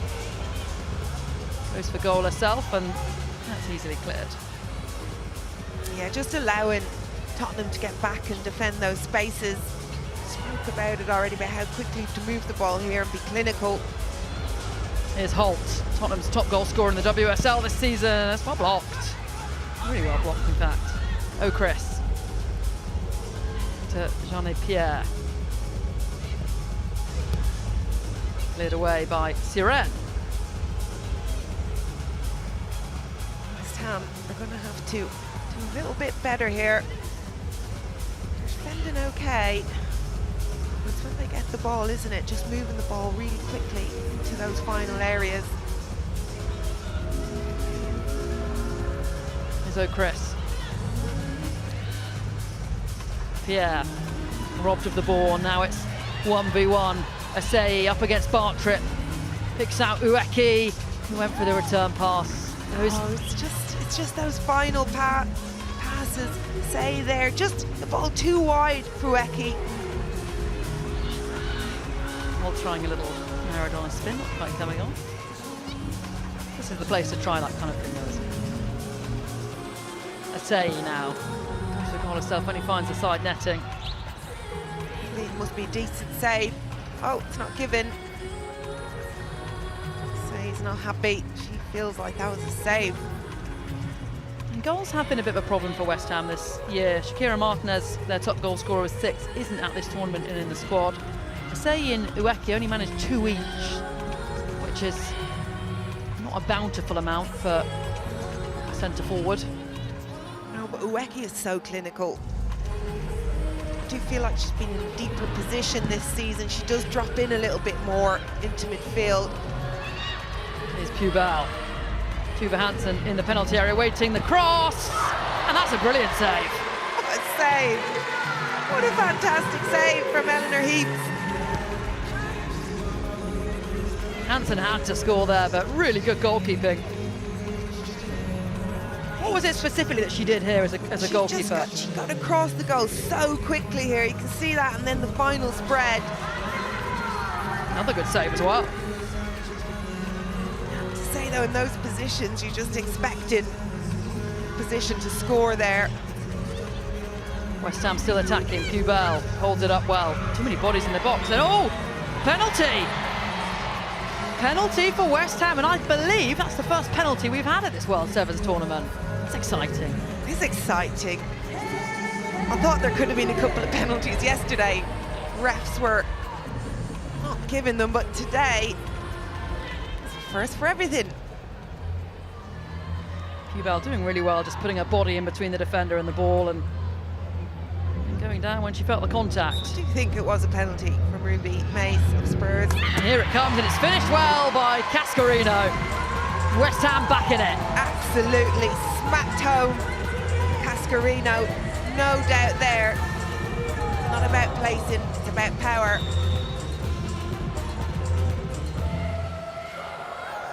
She displays that down the middle, doesn't she? Straight down the middle.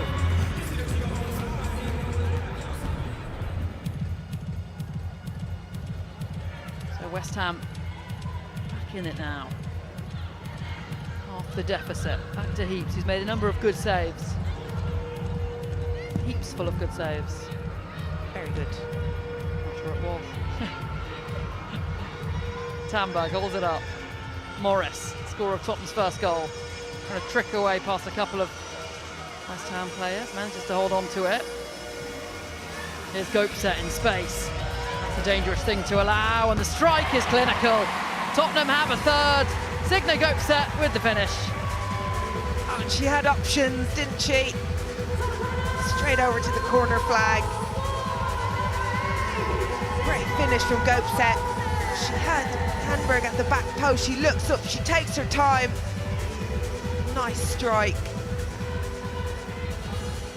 She's got 3 assists on match day 1, and she's got her first goal now. She is a really exciting young talent. Signed in January from SK Brann, linking up again with Martin Ho, the man that was our manager back in Norway for that.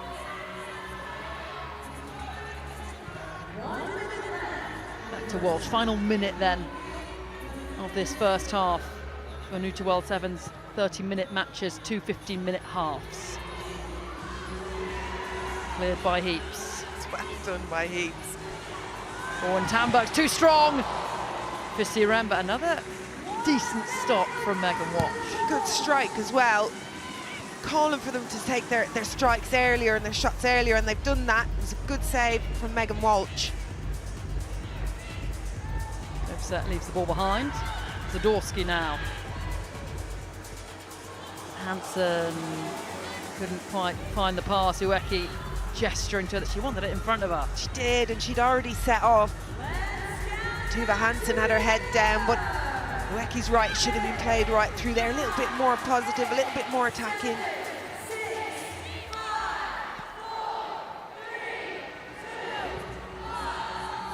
And that's the first half then. Spurs on top. They took the lead through academy player Dennis. Ella Morris then got the second for Spurs. Gopset got a third. But in between those, there was a penalty for Estelle Cascarino. First penalty at this World Sevens. So Spurs leading at the break in a game they need to win.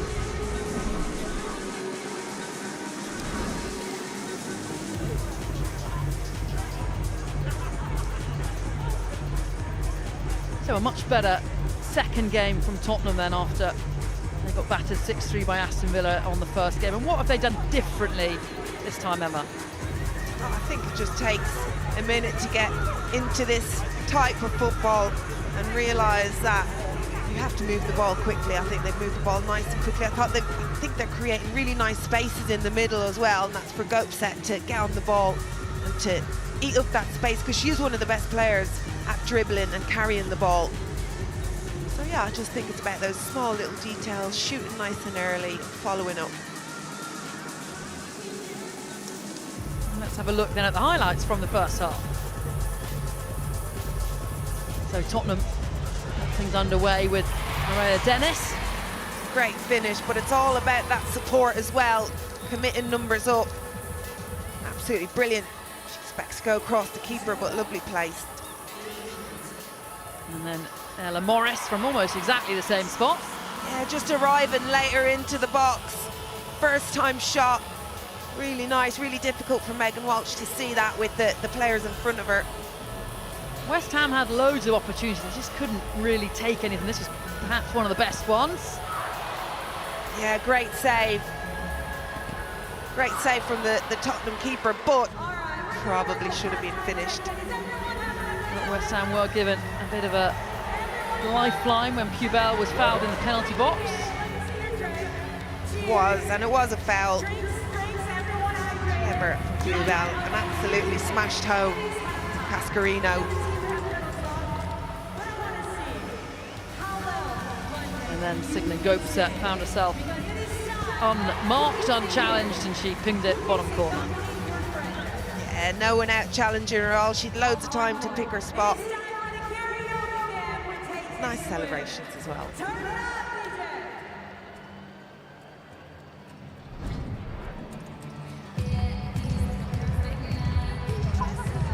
Players will be discussing the celebrations they're going to do. Look at the stats then. As you can see, Tottenham a little bit more clinical, more efforts on target than West Ham.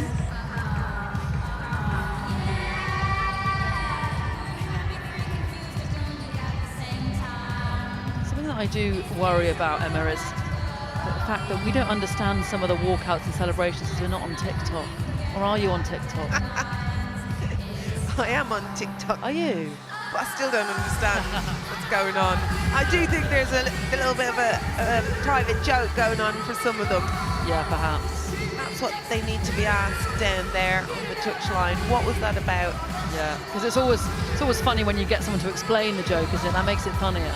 Sometimes, and sometimes you're like, oh, okay. Oh, right. West Ham's manager looking a little pensive. West Ham would be pretty much out if they lost this. There is a scenario in which they could still progress, but it would require them winning by a heavy scoreline in the final game and the other result going their way as well. And in terms of tiebreaker, the teams are level on the same number of points at the end of the group stages. The differentiating factor is goals scored. It's not goal difference, it's not head-to-head, it's goals scored. So it really encourages you to score as many as you can.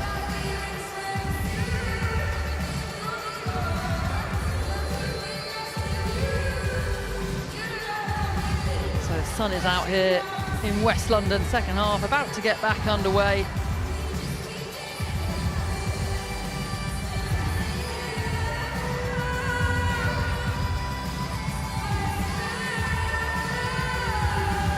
Tottenham in the driving seat then, leading by 3-1. West Ham to find a way to turn this around.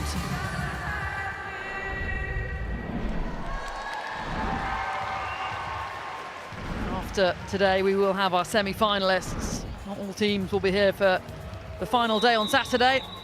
And the side's out there fighting to make it all the way to the weekend.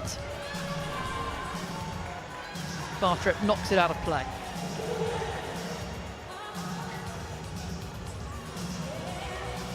Bose into Vivian Assay, brilliant turn and strike, and another really good save from Eleanor Heaps. It was really good, I must say, because there wasn't anybody underneath her, so there's only one thing she could do here. If you look here, no options to set it back. It's a great save again, great footwork from Heaps.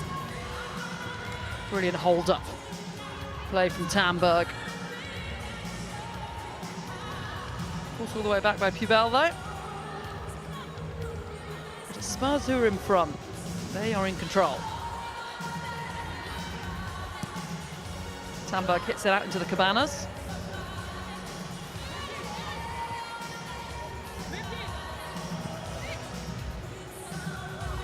It's a foul there. Still yet to have a yellow card at this World Sevens. That's good, isn't it? Not that I was suggesting that should have been a yellow card. I think it might have been a yellow card, just because I say it so quick. So when she gets on the ball and she's free, and all that space in front of her could have been something.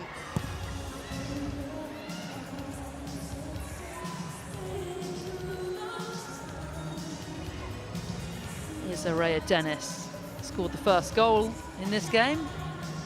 Up to Tamberg. Spins away, and the strike surely went off at West Ham player. Yes, corner. Well, really well watched by Hansen.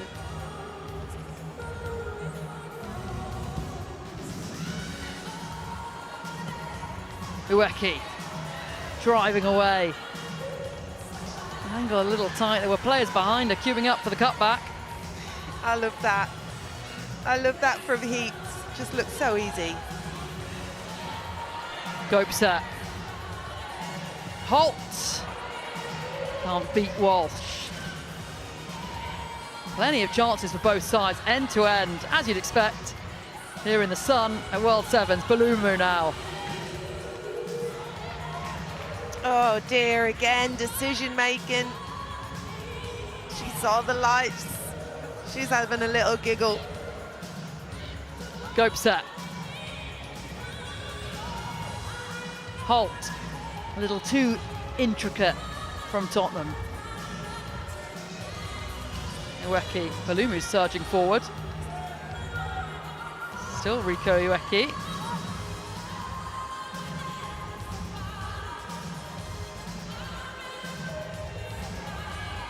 Battle going on as Balumu tries to hold on to it.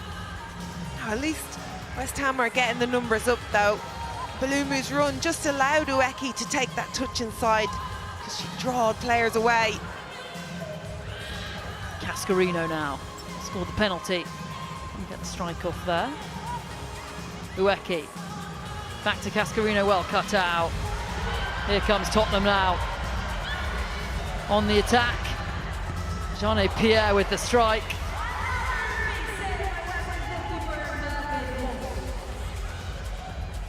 Number of Spurs Academy players on the pitch now. Ruby Mace gave the penalty away in the first half. Not that Ruby Mace, she plays for Everton, the younger one. It's a great run, wasn't it, from Pierre? Really strong run into that area. Morris into the box, pokes it across.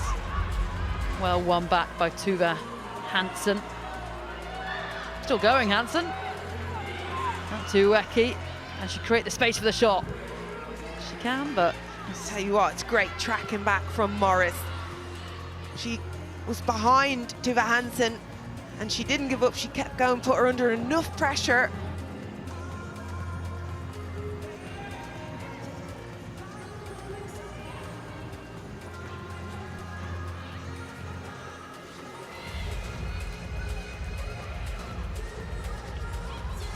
There's Heaps, made lots of good saves this game. Been really effective. Not usually Tottenham's first choice goalkeeper. Lisa Kopp is that. She's a hard woman to supplant. Here's O'Chris. I thought that was a foul, Maria Bose. I do like movement from Spurs. They are really trying to drag West Ham players around. West Ham are trying to stick tight, player for player.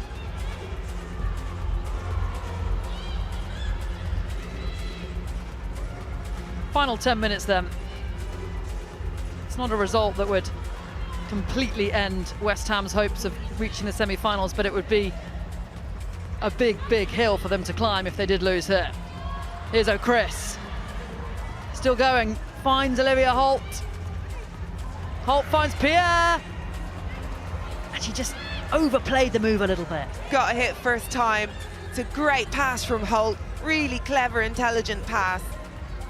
Pierre's got to hit that as it comes into her. Here's Bose.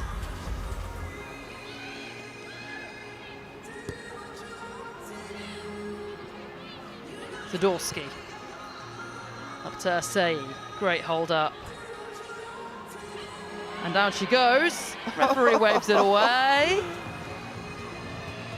Well, that looked suspicious. Tottenham now on the counter. O'Chris. Comes back to the young player. Jeanne-Pierre drags the shot wide. I thought it was good from West Ham just to get it up to Say. She's good hold up.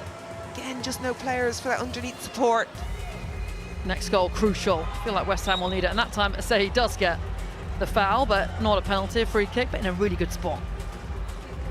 It'll be interesting to see how this has worked. Well, yesterday Tottenham did a really good job, didn't they? They put a player in a... Yep. I was just going to bring that up, because if you hit it directly, it's such a small space, and look how far away that wall is.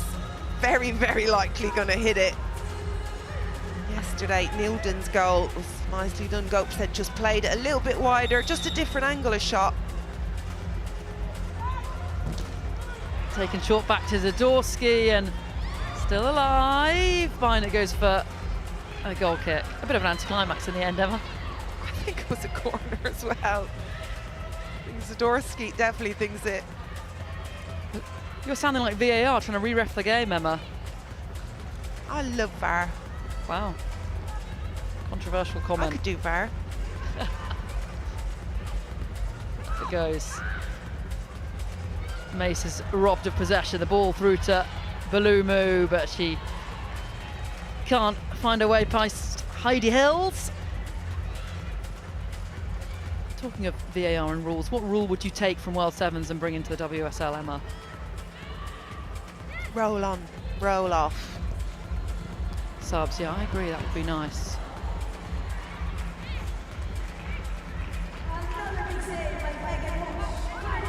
West Ham running out of time here. Gopset. Tamberg. Bobbles out for a corner. It's good movement from Tanberg. She started off out by the corner and just drifted in just on her own. That's nice from Hull. Into the box, Holt, and she can't quite lay it off or find the strike. Oh, but that's what it's all about, those 1v1s. Can you beat your player? There's space there if you can do that. To Heaps. Ueki wins the header. I like the idea of playing a long pass into feet for someone like Rhea Dennis or one of the Spurs forwards, just because they can hold it up well, but then you have to be able to play off that. Tanberg's so good at that, isn't she? Very much so. Ueki. Can she get the turn off? No, she can't. Again, really excellent defending from Dennis. Let's get some in-match reaction though with Kyle Walker right now. Shalina, obviously 3-1 down, still plenty of time though to bring it back. That's what's great about this format. How are you going to do it? Talk to us, give us some insight. Yeah, it's a little transitional right now, so we need to take care of the ball a bit better. But look, we have attacking threat, we've had chances, and we showed we can come back, so we got to do it today. You can indeed. Right, I'll let you get back to it because you're probably going on in a minute. Enjoy. Exactly, thank you. Tottenham on the attack. Tamberg round the keeper. Cuts it across, and that's the easiest finish Evelina Sumilin will ever have to score. Oh, Megan Walsh did so well. And a right decision to keep at it. Tamberg just plays it through the legs, though. And I think they deserved it, to be honest, Tottenham. You can see here, loads of space. Megan Walsh has to go. There's no one else that can do it. And it's a great ball from Tanberg to find Suminen.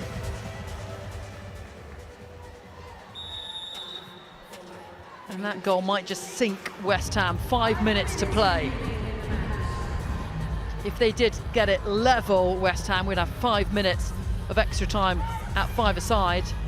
But they've got a couple of goals to score before we'd reach that stage. Here's Pubel. Scored against Man City on the last day of the season. O'Chris for Tottenham. Down under a little push, and that is a foul. Free kick. It's a great run from O'Chris. Really strong dribble. Just no need for this here. Just absolutely shoved her in the back. But another opportunity to see how you take advantage of these set pieces, which are a little bit tricky. Yeah, surely the best thing to do, put a player in an offside position. There are no offsides here, but you know what I mean. In front of the goalkeeper to get in their line of vision. Have done their homework because they can see Nilden drifting out. They had to get Pubel over there. Here comes a long throw then. West Ham try and carry it out, and that's actually a really good run from Bose, but Holt's back to poke it out of play. Good defending from Holt, covering off. Lovely turn that from Cascarino. She looks sharp, doesn't she, Cascarino? She's enjoying herself out there. She's not out on the beach yet, is she? Say.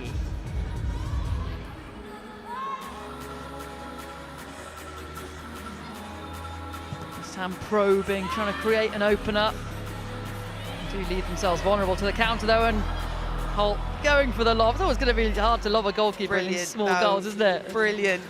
Holt seen Megan Walsh out a little bit. Well, that was a nice effort. Really hard technique though to hit the ball on a volley when it's coming over your shoulder like that. It's one of the first times we've seen goalkeeper come right out, just push players forward. Poke behind for a corner. Martin Ho enjoying that.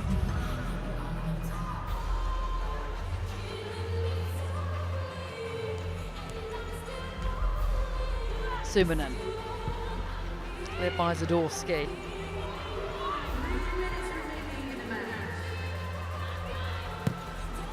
It goes looking for O'Cress. Bobbling around, Manchester stay on her feet. It's Pierre. Tottenham the better side. Yeah, I think they've moved the ball better. I think their movement off the ball has been a little bit better. And you've seen the amount of chances that West Ham have created. It was very level at the break, but just not clinical enough. Here's Siren. Ball gives it straight back to Tamberg, but still a job to win it back.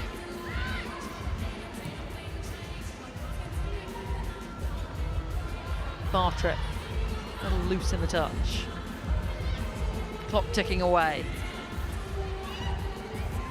Tamberg overstretched herself a little bit there.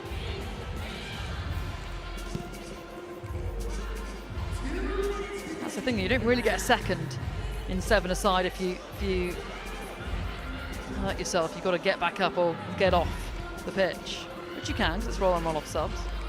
No time wasting either. That is true. Which is great. The scope set leaves a defender on the floor. Look for the square pass, not quite on.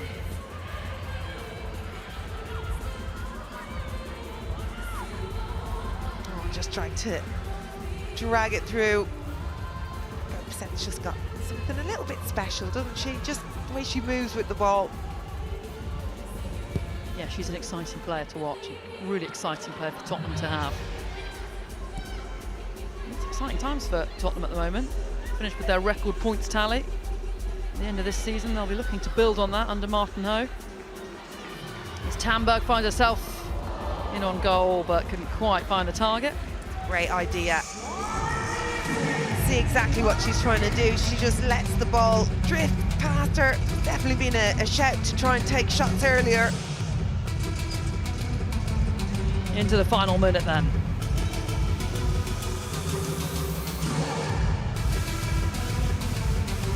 But goes to Pubel. Holt carries it out.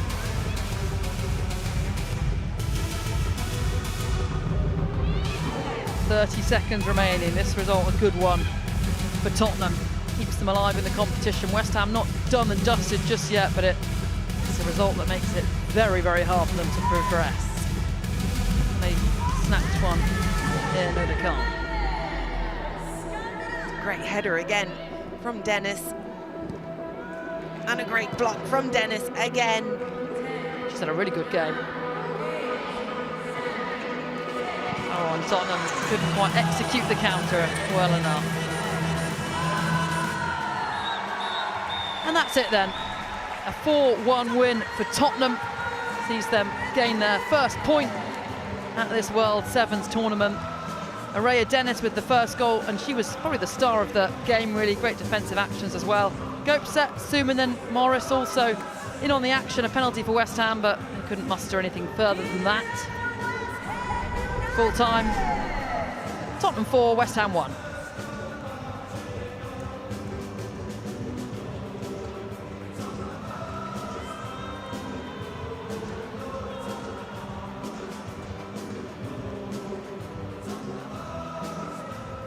So Tottenham get a win then. And they lost their first game, 6-3 against Aston Villa. They've won here. Still got hope up next for them though, Manchester United, and they've looked like the team of the tournament so far, Emma. Difficult game, really difficult game for them. But I do think they've grown into this competition. I said it before, you have to get used to it, different from the 11s, but they certainly look better today. They've got some players out there that can be very, very dangerous indeed. Ray Dennis, Tinka Tamberg, finding their way a little bit in there. It's going to be a good game. And let's hear then from the player of the match. We had the boxers walk out. That was certainly a heavyweight performance. Did you enjoy yourself out there? Yeah, I love playing football with this team and this club, so we just enjoy it, and winning games as well, that helps. This format, 7 aside, I mean, the vibe, the atmosphere, it feels like you guys certainly have thrown yourselves in, and you just really, well, that performance says it all. Yeah, as I said, we love playing football, and with our fans as well, it means everything, and we just show how what a great team we are, and yeah, we just love each other, so no, playing football here is amazing. Well, you might not have won the boxing match at the start of the fight, but you got yourself a trophy to parade. Let's see it, show the camera. Congratulations, you're the player of the match, well done. Thank you so much.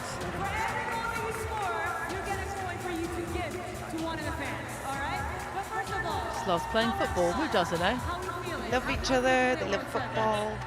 So much love. Let's have a look at the stats from the match then. Look at that, look at all those shots. 45 in total.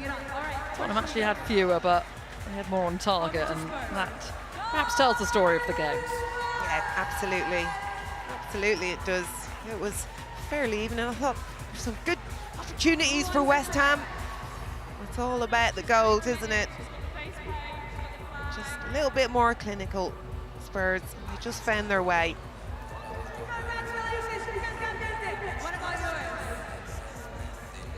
Plenty of Spurs fans out there enjoying the afternoon. And let's get some more Spurs reaction then.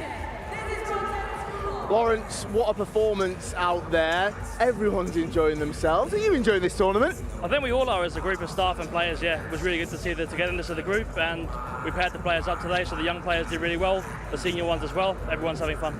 It sets it up really nicely now for this final game. It'll be a tough one with your opponents in fine form, but if you win, you might see yourselves in the finals. Yeah, you never know. I think it's an entertaining competition. All 8 teams are good enough to make it to the final. In this format, anyone can win, so entertaining for sure. Well, I'll let you get back to the big huddle that they've got over there. Enjoy. See you later.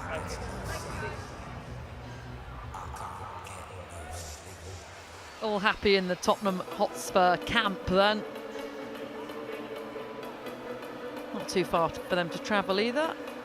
North London to West London.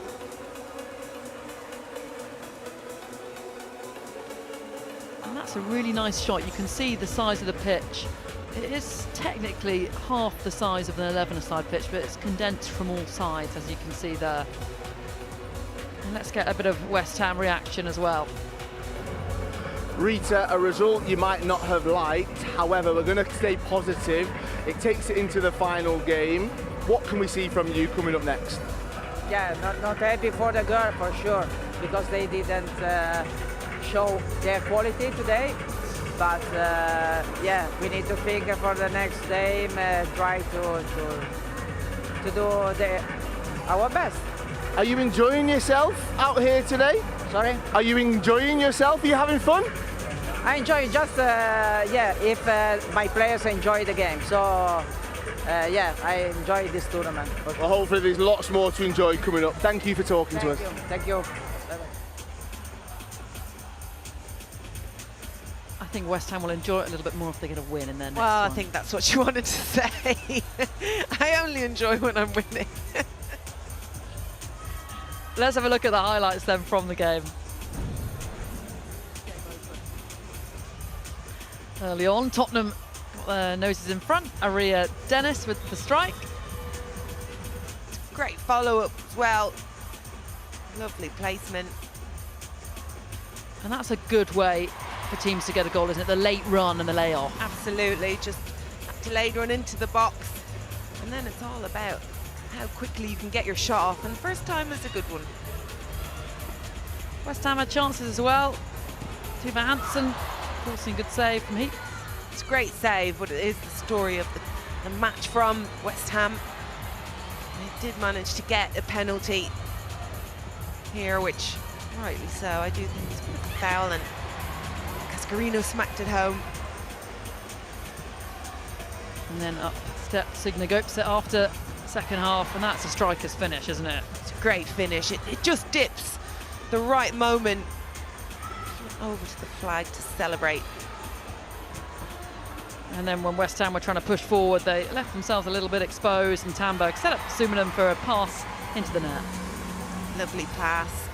Tandberg, easy goal.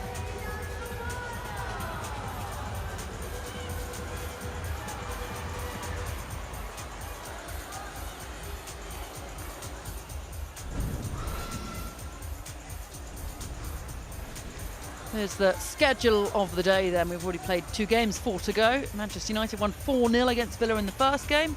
Tottenham won 4-1 here against West Ham. Next up at 5 p.m, Everton, Leicester, and it's Chelsea, London City. 7 p.m, Aston Villa, West Ham, and the final game of the day, Manchester United up against Tottenham. Let's have a look at how Group 2 is shaping up then. Manchester United sitting pretty top of the table. They've played 2, they've won 2. You get a single point for a win, not 3 like is usually the case. So they're top. Tottenham and Villa both on a point, West Ham on none. And remember, goals scored is the tie-breaking feature if teams are level on points.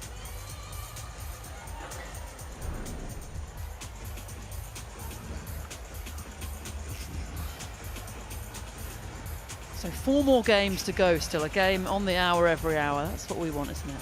Fun time. Heaven. More fun, more football. Football really never does it. Never ends, does it? Season's over. New tournament. World Cup soon. Women's FA Cup final tomorrow.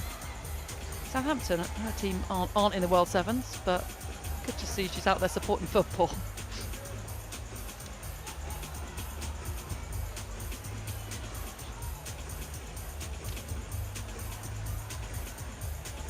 Some Man United fans there in the mix. There's some people with some World Sevens official shirts on, buying the merch. We're trying to keep cool in the hot weather as well.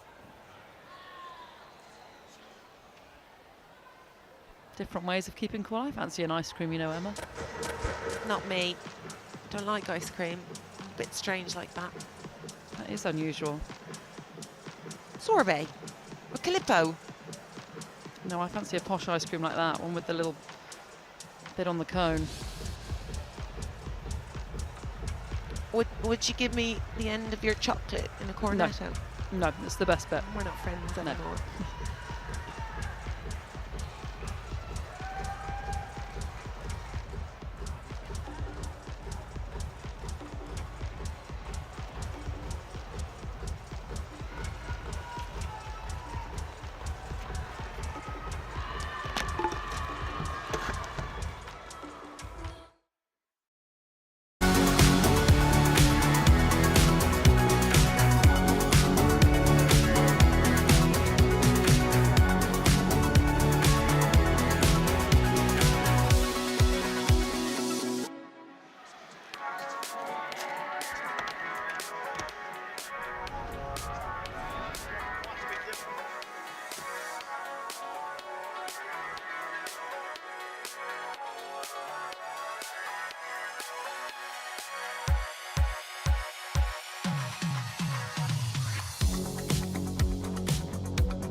Well, welcome back to Brentford and welcome back to the action in Group 1. 8-time WSL champions Chelsea are already through. This is the decider for who joins them. Everton have embraced World Sevens and after a narrow defeat to Chelsea took their first point against London City Lionesses. Leicester opened their competition with a 2-1 win over London City Lionesses and pushed Chelsea in the final game of the day yesterday, but still fell to a 3-1 defeat. So both sat on a point each. Only one team can join Chelsea in tomorrow's semi-finals. A big, big game here at World Sevens. And ahead of kick-off between Everton and Leicester, we can hear from both of the managers. Scott, a bit more pressure on this one, I guess, coming into day 2. Win, you go through, lose, you're out of the competition. How are you feeling? Yeah, excited. We were excited yesterday. The results proved even more exciting that we had, and the performances especially. That gave us a chance to play in the semi-final. We know we need to do that against Leicester. It's clear for both teams. I think the winner takes all. So hopefully it's us. One thing I've noticed about the entire squad, not just the players on the pitch, everyone's getting behind this. All of the subs, all the players that are not involved, they're celebrating, they're really enjoying it. Yeah, it's been a big squad effort, like we would expect, just with the format, the intensity. We know the substitutions will be important, but also it's been important when they're planning the dance routines to come onto the pitch. That's almost the most important thing, that the conversation in the changing room. So yeah, they're having fun, they're enjoying it, and the football's been really good as well. So long may that continue. Cheers for talking to us. Thank you. Rick, a little bit extra on this one. Some great performances so far, but it comes to this game. Win, you go through, lose, you out of the competition. How are you feeling? Simple mindset, enjoy it. Fantastic format of the game. So here for the girls once more, enjoy the moment, enjoy the occasion, and ensure that maybe come out with a good result. I mentioned this yesterday, I was sat behind you, you were certainly enjoying it, dancing away. Can we expect a walkout from you at some point? No. Go out there and enjoy it, Rick. Thanks for talking to us. Thank you, Cal, mate. Well, a simple mindset. Well, isn't that just the Rick Passmore way, Courtney Sweetman-Kirk? It is easy, though, at least on paper. It's clear. Win and you go through, lose and you go home. Yeah, it's simple, no ambiguity, and that's what you want as a player, to know where you stand, to have things in your hands. So for both sets of players and teams, they know exactly what they need to do. Well, a lovely day here in Brentford. The sun is just creeping through the clouds, slightly cooler than it was yesterday. It was high intensity football with very warm temperatures as well. This is a lot cooler for the players, a lot more enjoyable in terms of the weather, but you can see just how much everyone is embracing this format. Rick Passmore there saying how much he's enjoying it. These World Sevens football, 7-a-side, half-side pitches, no offside. We've delivered with plenty of goals so far today, and we hope more to come. Everton against Leicester is up next, with the winner progressing through to the semi-finals alongside Chelsea. There is everything on the line. Oh, what's going on here? The referees have balls in their hands, and they're making their way out one by one here.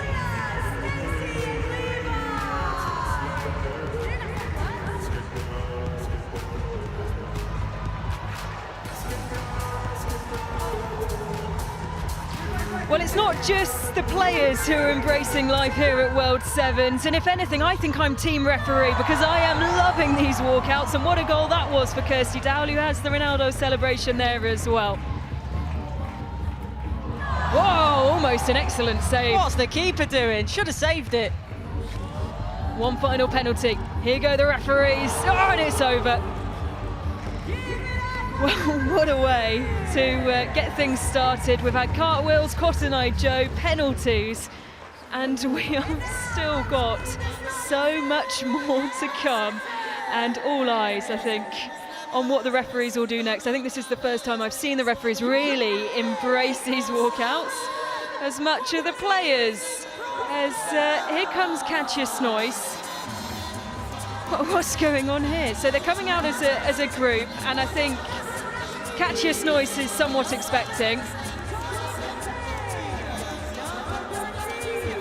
I'm lost for words. I really am speechless. So Katja Snoys is pregnant, but don't worry. The medical staff are on the way, the midwives are here, and it's Tony Payne who's here to deliver the baby. And it is born. Congratulations. And I think maybe it might be a girl based off the substitute bibs. Congratulations, Katja Snoys, on the birth of your healthy baby girl. Well, how do you top that? Leicester City, the gauntlet is off. I think there's a bit of fear there. They're thinking, we can't top this now. Sam Tierney looks absolutely shell-shocked. We're all lost for words. Every time it just gets better and better and better, and there will be some meetings tonight, I tell you that, because the bar has been set ever so high. Right, here we go. Out comes Janina Leipzig and Sam Tierney to kick things off. They lead out Emily Van Egmond, Jutta Rantala, and they're down. Oh, we've got the classic rowing. Well, it's not quite the birth of a child, a classic rowing celebration, and I bet you they were practicing that late last night thinking, do you know what, this is going to blow everyone out the water. Yeah, and to be fair, there you see there, Sam Tierney clapping Everton saying, fair play, you've won that one. That was absolutely exceptional. I didn't think anything could top the referees taking penalties.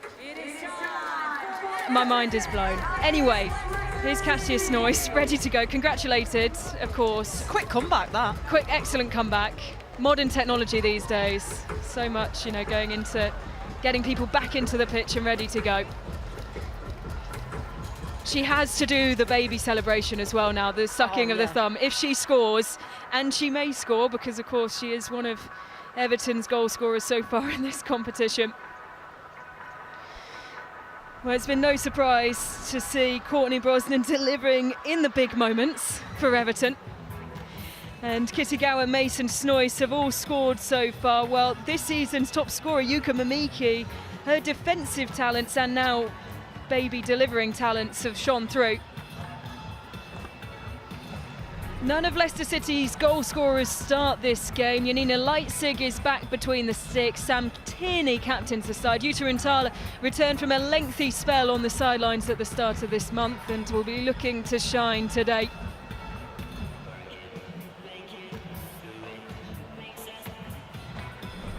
Well, Courtney Sweetman-Kirk, I think all our minds are a little bit blown. Who are you keeping your eyes on today? Yeah, believe this or not, I picked this earlier on, so I'm it's not not just that. because she's birthed a toffee child.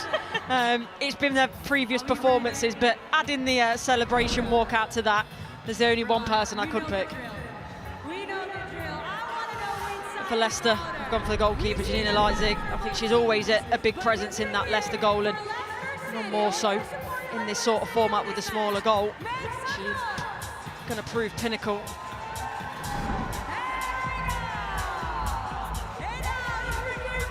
Well, welcome already to World Sevens football. If this is your first time joining us, there's a glimmer into the chaos, a glimpse of what's to come over the course of the next day and a half. This, a big game though, a decider for who will join Chelsea in the semi-finals. Just the top two in each group progressing. It was these two teams, along with the other two in Group 1, who played the majority of their football yesterday, with Group 2 playing double the amount of games today. But that does mean that they had time to prepare not just their walkouts, but of course for this big clash overnight, Everton and Leicester City. They knew this would be a decider.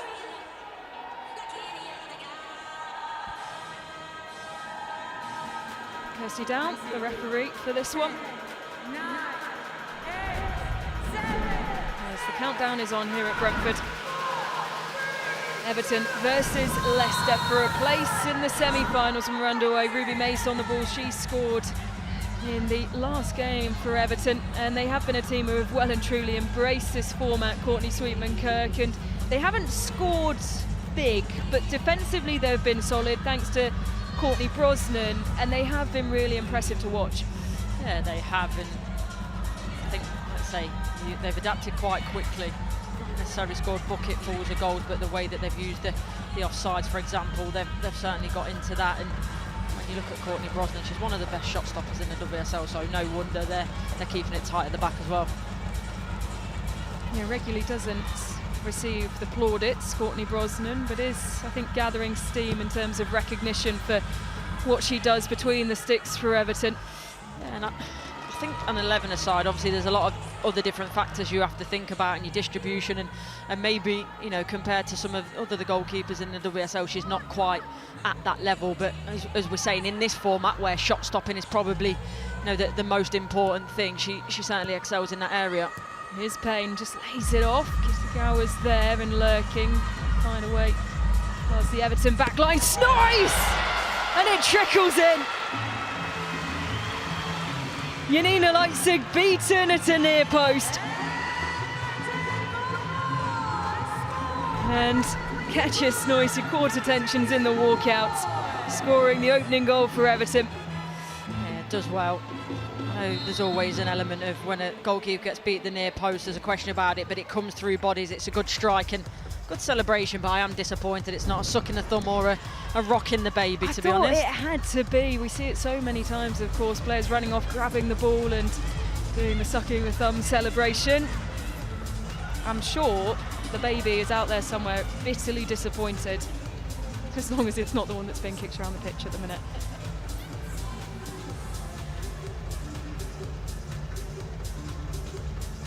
Leicester needing to respond.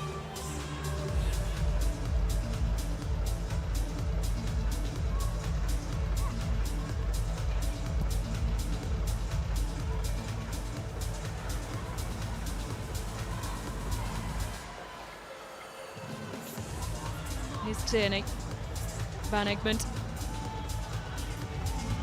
Watched well by Ruby Mace. Of course, a former Leicester player, Ika Oniki as well. He's putting the pressure on the back of Thibaut. Yeah, I think the fact that they've lost those two players, Leicester's probably a couple of big reasons why they did get relegated this season, because those players have got so much quality.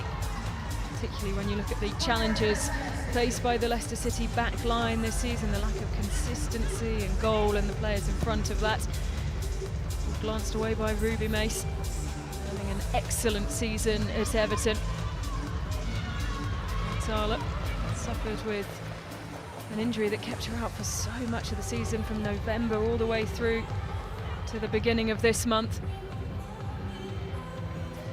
So here come the changes. Rosa Van Hall making her way on, Pacheco as well, Blundell, Wheeler and Zara Kramzar. Payne keeps her place.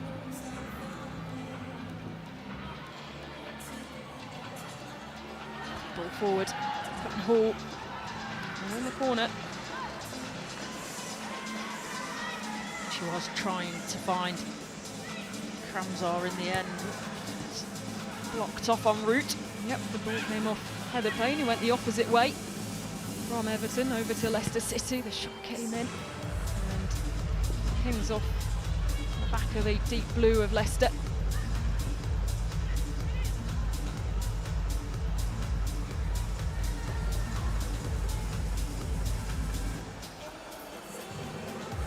Wheeler.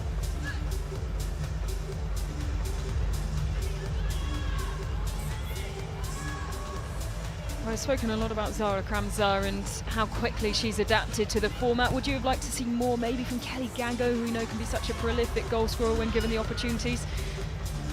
Yeah, I think so, because she's got in some decent areas at times, but has to do better. Here's Kramzar, rolls it forward, and right on cue, Kelly Gago doubles Everton's lead. And of course, Zara Kramzar involved in the build-up as well. Well, there we go. It's normally the commentator's curse, but at that moment it's worked the other way round and make good advantage of the overload Everton. Good bit of strength there as well, by the way. And then the ball is absolutely superb. But that is a wonderful challenge. Nutmeg to boot, and then not much easier for Gago from there.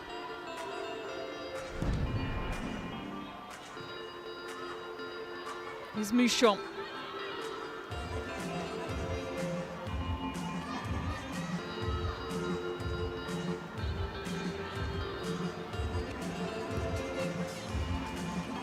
Oh, what a brilliant setting for this third World Sevens tournament.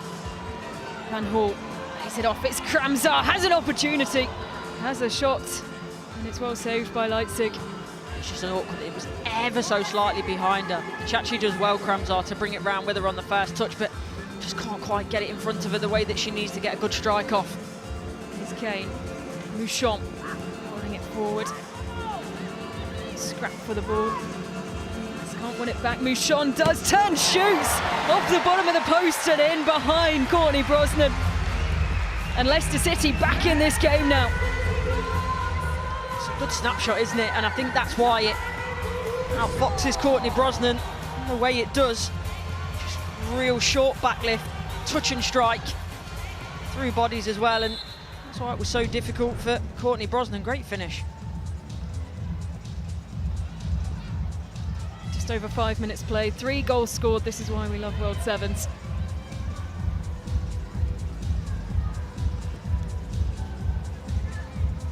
Amiki.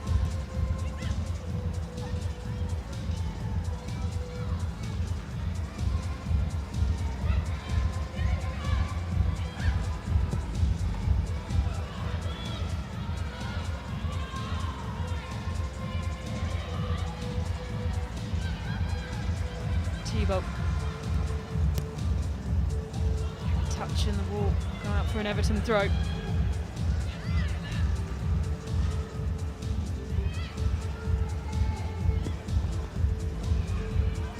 Heading in, corner's been given.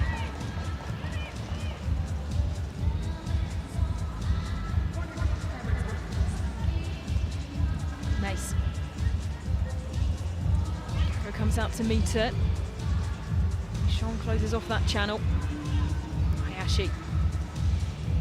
Gago.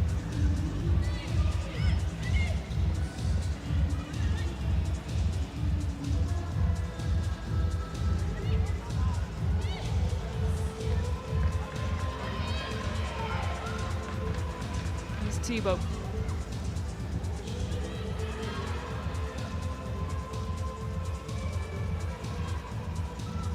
Off the head of Jutta Rantala, and it will be a goal kick for Everton and Courtney Brosnan. It's a good run though by Rantala. Finds herself free and the distribution is better. She's in a great position. You can see Everton looking to get things started quickly as Leicester City made their wholesale changes. Snoyce is there, Wheeler's there as well. Falls to Emily Van Egmond. Rantala.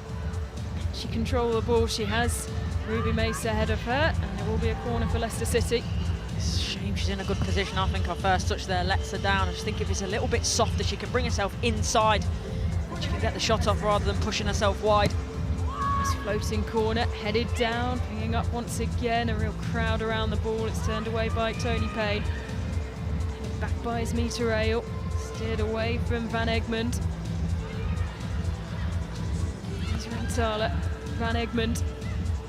Leicester City looking to build. The captain's asking for the ball. She doesn't receive it. This is Asmita Rail. Van Egmond.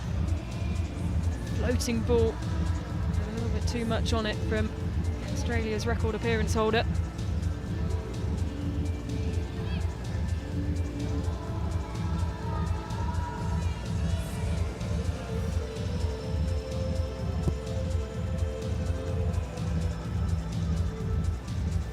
Van Hall still has that heavy strapping on her knee from yesterday. But even with that, brought so much pace and electricity to the pitch. Tony Payne there, just trying to stretch it. It's not an ideal ball into her, and if you can't find her initially, then because she stretches it, try and find the pocket in the middle. Van Egmond wants to use a goalkeeper. Here's Janina Leipzig.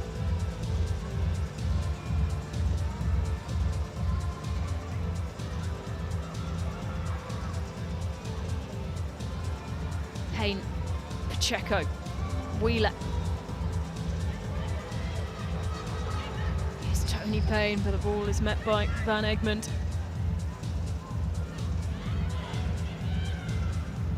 Pacheco. Have a look for goal here, loves to go backwards. Katja Snoys is there. Van Hall. Snoys asking for the ball.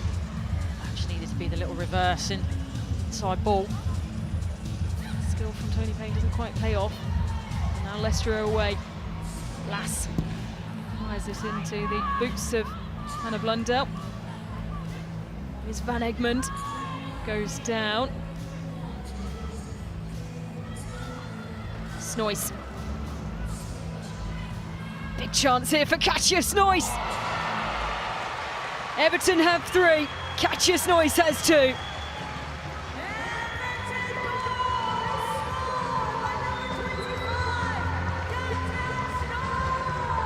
Oh, what a finish this is. They read it well, Everton. This is an awkward one because it's bouncing. She has to take the touch on her knee and you think it might not sit down for her in time. Strikes it well. Initially I thought, does it fly in the top corner by itself? It does take a bit of a deflection off the goalkeeper, but she really is performing well in this tournament, Snoys.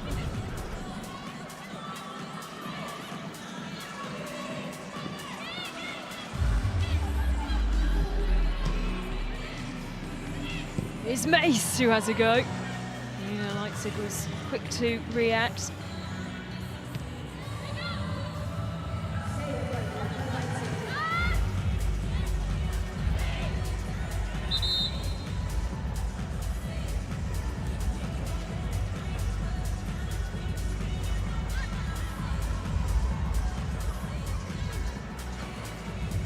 Mace scans her options. Mamiki presents herself.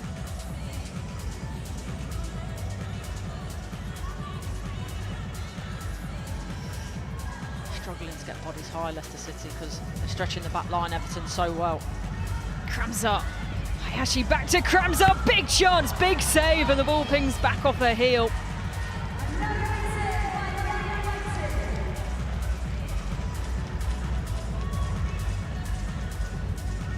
Do you know what I'd love to see? Go on, tell me. A goalkeeper goal. Yes, it's what we all need. I think it was the West Ham game. We were off, I was watching where I think was an opportunity. Right at the end. And here's Mamiki, who doesn't have the power on her shot, and it's straight into Janina Leitzig's arms.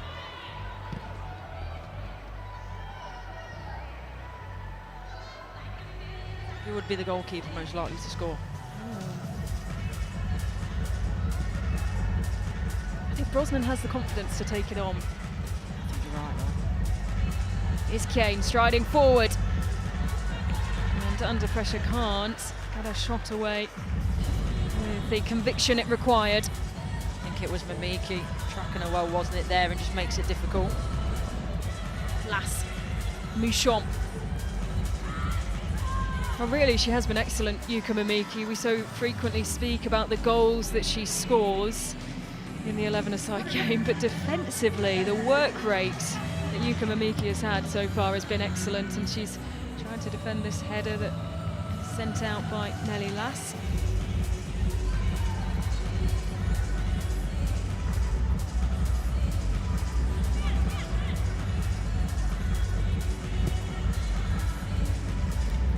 Nice touch from Gago, but Ruben Mace wasn't there to meet it. Where they've been good, Everton. Yes, it's direct, but then they're getting players in the right areas for the set on the second phase.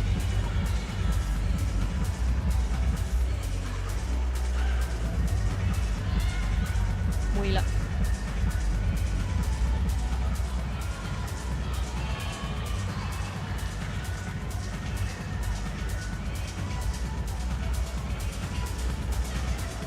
Comes up. Wheeler. Gago. Here's Wheeler. Pulls back to Wheeler once again. Skips to one side. Gets a shot away. What a moment for Claire Wheeler.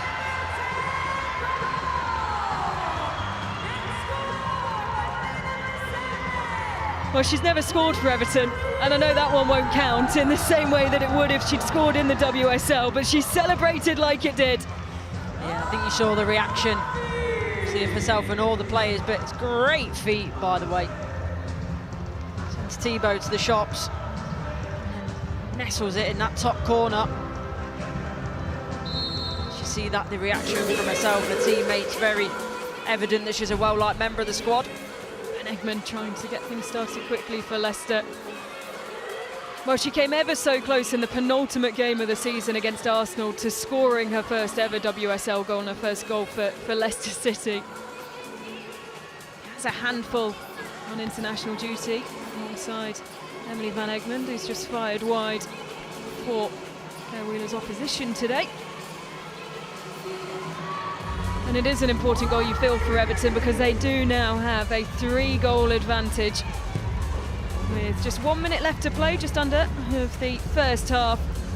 And it is Everton who are well in control as a slip from Asmita Rail. Katja Snoys on a hat-trick, had the opportunity to go round her, opted to go back to her goalkeeper, Courtney Brosnan. And you can see Brosnan just going a bit more with confidence, straying more out of her area, adding an extra body to the outfield players. Yeah, exactly, it's just that extra line of stability, and you can see that Leicester are so afraid to commit bodies forward, and something massive has to change in the second half for them to get back into this game. Van Hall keeps driving forward, Tarantala getting back. Van Hall keeps going, and despite slipping, set up a good opportunity there for Everton, but neither Blundell or Hayashi could turn it home. Well, what a entrance for Katja Snoys, scoring twice, and it is Everton who have the 3-goal advantage as we head in for the break. Naomi Mouchon found the back of the net for Leicester, but work to do for them in the second half. Half-time here at Brentford. It is Everton 4, Leicester 1.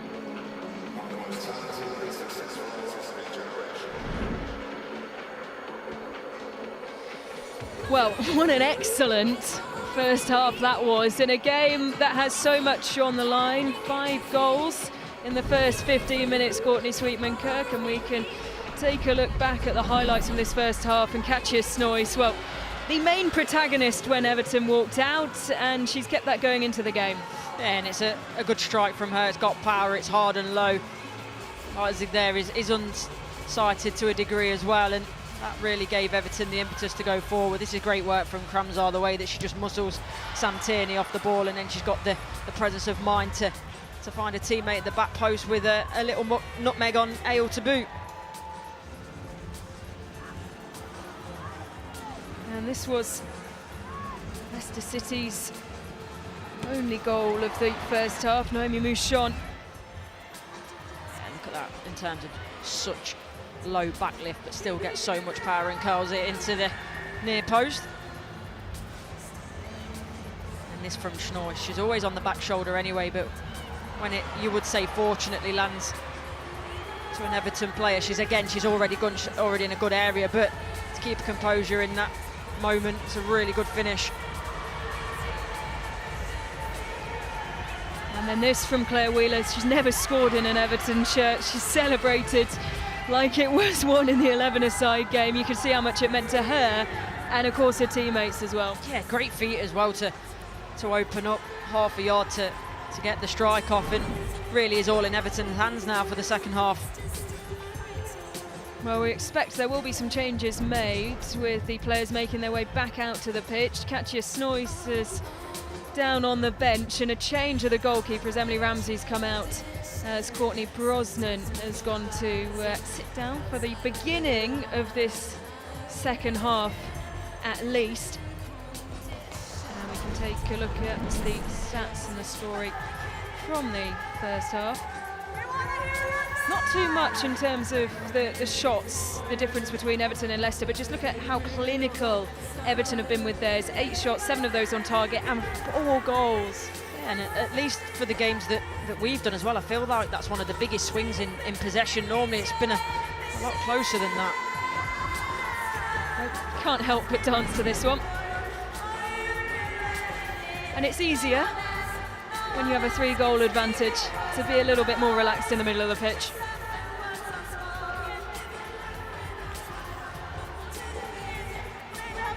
Well, what a moment for Claire Wheeler.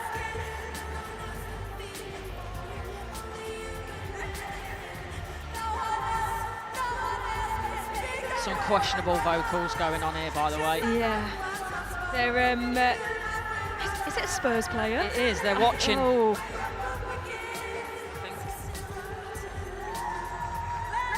I think that might have been, I don't want to name names, but that might have been Evelina Stumanen.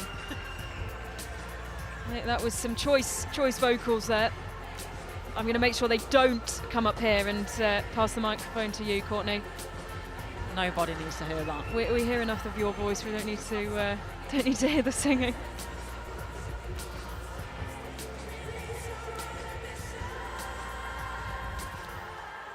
Well, everyone is enjoying the sun, the DJ, and of course the football. 5 goals in the first 15 minutes. What will the second 15 minutes bring?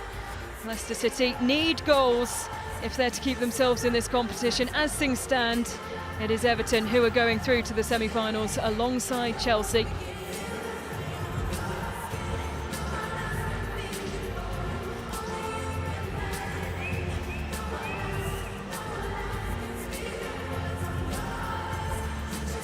Well, Leicester City have work to do in this next 15 minutes. As things stand, it is Everton who are progressing along with Chelsea through to the semi-finals. They have been superb through this competition. And this is the first game, Courtney Sweetman-Kirk, when you really feel like the goal-scoring capabilities have been put on show for Everton. Yeah, definitely. We've said they've looked solid and obviously scored a couple of goals, played some good football, but I say this is really where... Oh, look at that from Ruby Mace! The centre-back with an absolute rocket! Splitting the Leicester City defence. The celebration is spectacular. That's her second of the competition, but that is by far the best of the day. And that is quite some celebration. Wow. Can we do that later, Courtney? Yeah, Me and you? we could try it later. Hopefully we don't get kicked off the pitch, but we'll try. But no, great strike from Ruby Mason. As I say, this is the first time we've really seen Everton go for it in their attacking prowess. It's like the shackles are off, everyone's enjoying themselves, and we know Ruby Mason's got that in the locker. I didn't know she had this in the locker, don't get me wrong, but celebration is very good.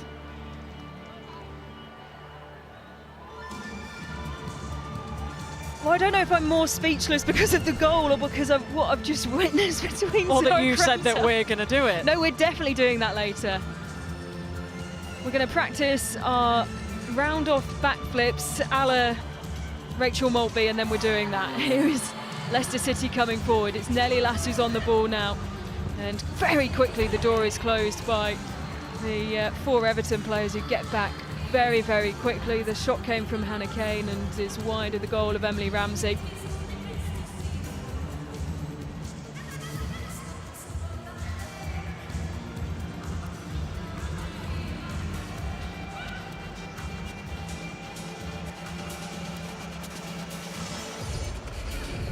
Here's Kitagawa. Scored the goal that sent the first game of World Sevens here in London to extra time and golden goal. It was then won by Chelsea, but Everton, well, they put up a fight in that game and really proved that they can take on any team in this tournament. That's so slick from Kelly Gago, who's really coming into her own. Here's Zara Kramsa, finds a way around the goalkeeper and can't find a way past the last line of defence for Leicester City. Kramsa starts out wide and then she comes in, she reads the situation, does ever so well. It's just unfortunate that Sam Tierney does enough to set her off balance.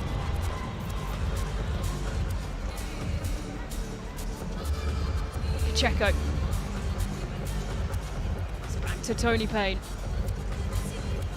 Tierney watching them closely. She rolls it forward. Pacheco. Here's Payne. Just about keeps the ball in play.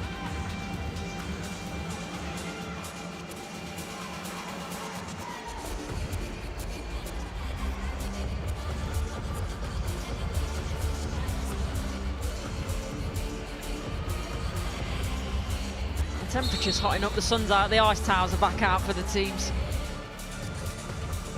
And I've just seen Ruby Mace down on the touchline, waiting to come back on, but she's being embraced by everyone in the Everton box. Zara Kramsa, those two, you can tell just how much they're loving that, and also I think both of them just grateful that they came out of that celebration somewhat uninjured. Yeah, them and the physios, I'm sure.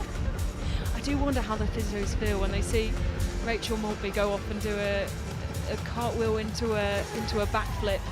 You do just hope that she's tried it before. Is Lass.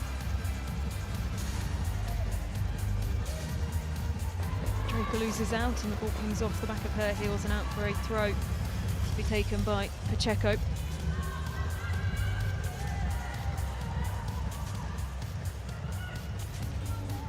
Great ball.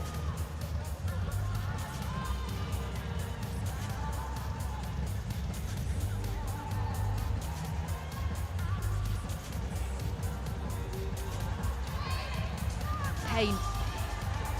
This is out to Hayashi. Snoyce is back on the pitch, but she's starting a little bit further back. Now she's making the run. Should have gone earlier. And Tarlac takes on the shot straight into the chest of Emily Ramsey.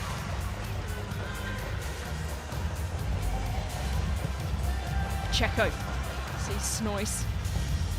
Hayashi. Payne is there, it's headed down by Sherwood. There's Draper. Rolling it forward for Emily Van Egmond, who didn't quite have the pace to get there. It's Pacheco who'll just watch the ball out of play. And we'll go again from the goalkeeper, Emily Ramsey. What I've really enjoyed about Snoyce, she's been really clever and she wants to stretch the back line, but then when that's not on, she comes back in, she's quite happy to come and get it to feet, and the defence don't know what to do with her at the moment. Blundell. Manchester United loanee. It's Van Hall. It's signing from Ajax. To Blundell, she's so happy to run in the channels. Just comes forwards. Ball tries to get herself out of a tight space. Michon goes back to Leipzig.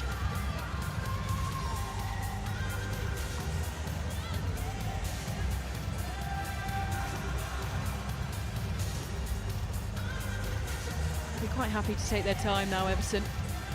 4-goal advantage. Leicester City have offered very little in terms of response.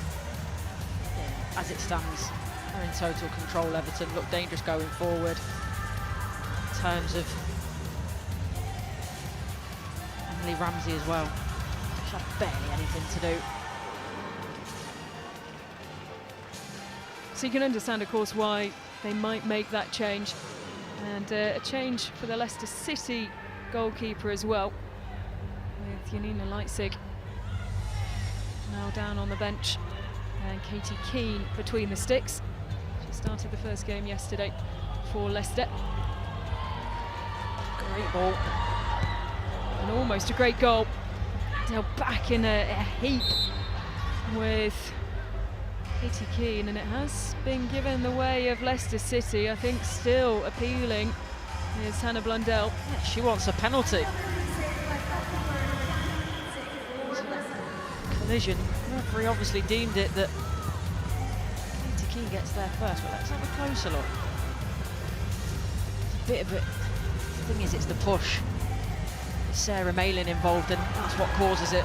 Here comes Maz Pacheco. Blundell open. Will she get a goal? Now it's Blundell. Easy as you like. Just rolls it past the keeper. And they had the celebration sorted. A photo on the shin pad. And they are cruising now, Everton.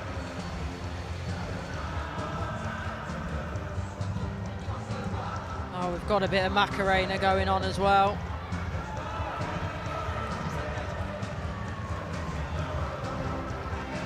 Good finish though. Hannah Blundell.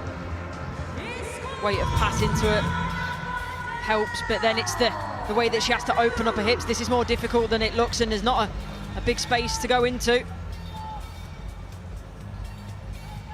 Well, the celebration to bring out the shin pad, which I think, I'm told, has a picture of Hannah Blundell's baby. Now, I had to check twice that it wasn't Kasia Snoyce's child. It definitely is Hannah Blundell's actual child.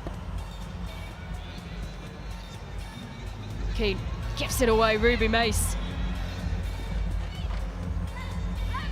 She has been on fire. Mamiki back to Mace.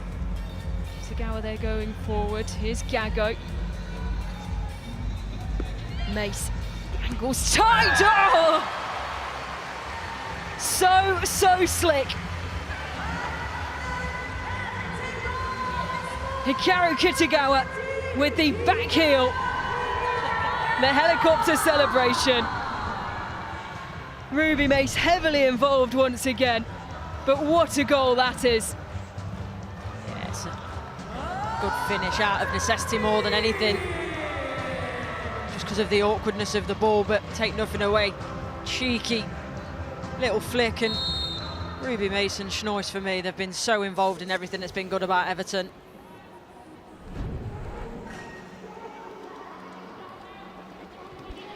We say out of necessity. I would love to have a goal like that in my highlights reel.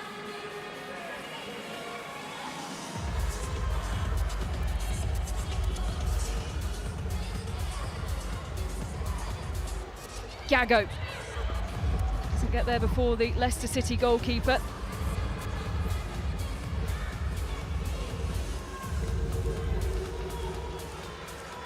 And Leicester City, by adding their 7th, this is the most goals scored, or Everton I should say, the most goals scored by a single team in this competition. And Leicester City on the receiving end of it. Everton are absolutely cruising. It's been so comprehensive. They've never really looked troubled at any point. The Mouchon goal that Leicester City scored effectively came out of nowhere, and it was a good strike, don't get me wrong, but never really looked in trouble at any point, Everton, to me. You can see the confidence just oozing out of this Toffee side. Hamza. Lass. Just inside 5 minutes left to play. Kane chasing. It's Kitagawa. Mace takes a look to either side. Lovely skill. She finds Gago. It's back to Ruby Mace, who can't make the clean connection with it that was required. She's back on the ball now, opts to use Rosa Van Hall. Plenty in those cream Everton shirts lining up. Crams are waiting in the area. Drops back.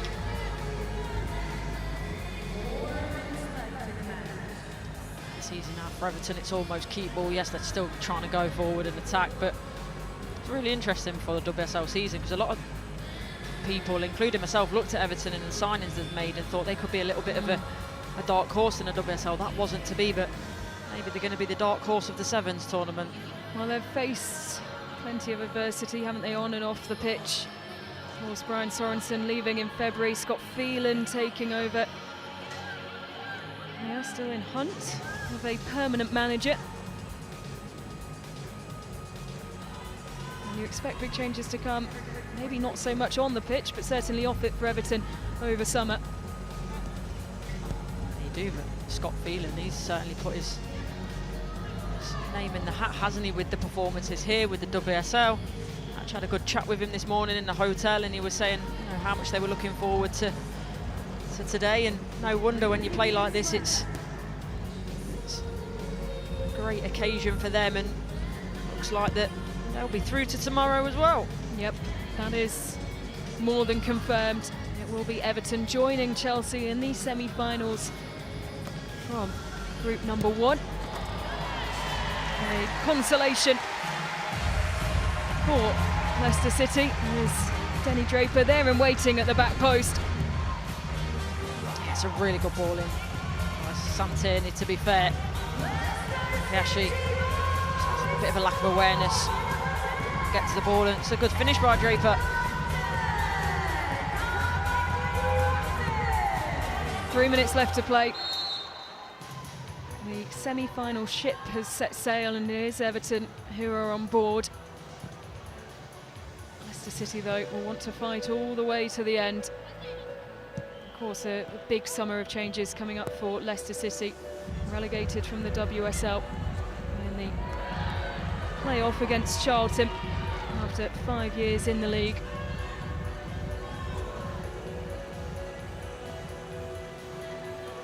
Here's Katie Keane.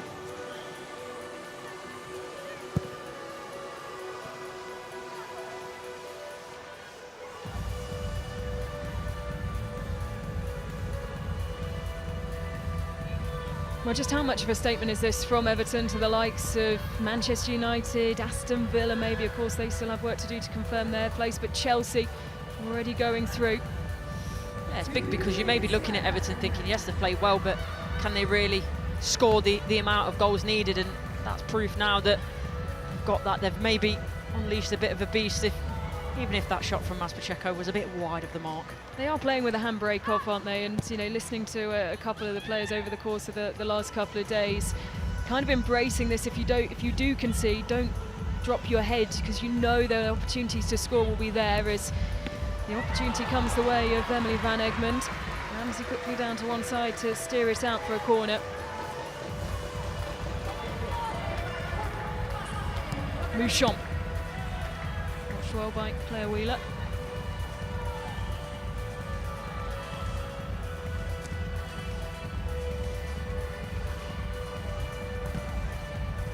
Will be another corner for Leicester City. Mouchon standing over it with 60 seconds left to play.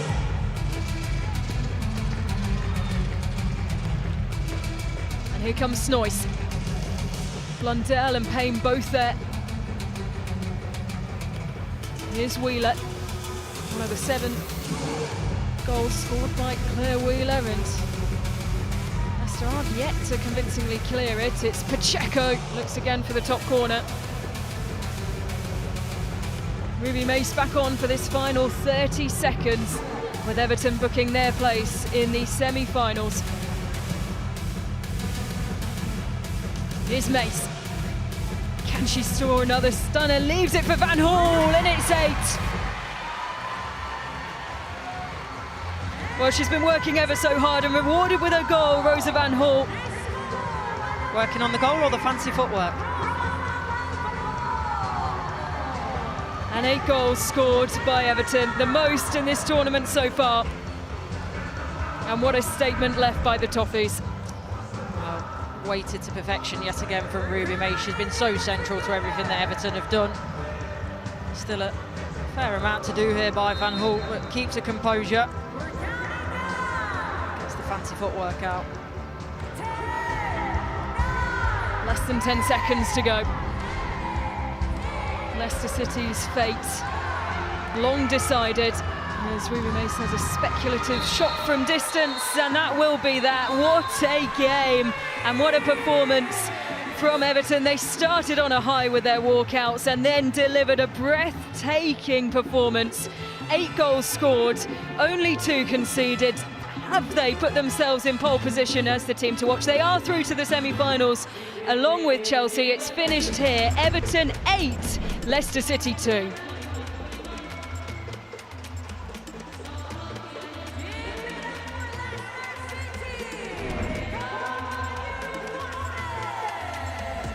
Well, that was, Courtney, from start to finish, just breathtaking. Yeah, it was brilliant from Everton, and it's something that I think we've seen building in terms of their performances, but sort of really letting the handbrake off in terms of the goal scoring we've seen. And look at them for celebrations, the fake drums and everyone getting involved. But look, they've deserved this, Everton. They deserve their semi-final place, there's no doubt. They won 2 games, they've really pushed Chelsea, sent that to extra time, and there's a lot of players really stepping up in this squad, and I keep mentioning the 2 of them, but Ruby Mace and Katja Snoyce in particular for me have been excellent, and be it big celebrations they'll enjoy tonight, ready again for tomorrow. Well, we said yesterday, Aggie Beaver-Jones ended the day with 3 assists, 2 goals. Ruby Mace has seen what her compatriot's done and said, I can match you with that. What a performance individually, Ruby Mace today. She was all over the pitch, found the back of the net once again, and has been providing all the assists. She has been just spectacular to watch. And someone else who has been spectacular to watch with her walkout and of course her goals as well is Katja Snoyce, who is alongside Carl Walker. Katja, you birthed a football and you score 8 goals as a team out there as well. Congratulations. Thank you. Yeah, it's been a crazy day. Talk to me about the walkout. Whose idea was it? I was told it was yours. It was actually mine, yeah. We were struggling a little bit after yesterday to come up with ideas, and then I found this one online who I suggested it, and everyone was really excited. Well, we did try and get you an Oscar, but you've got the Player of the Match trophy as well. Show down the camera. Congratulations, well done. You'll be going through. Yes, exciting. Till tomorrow, we go again. Thank you.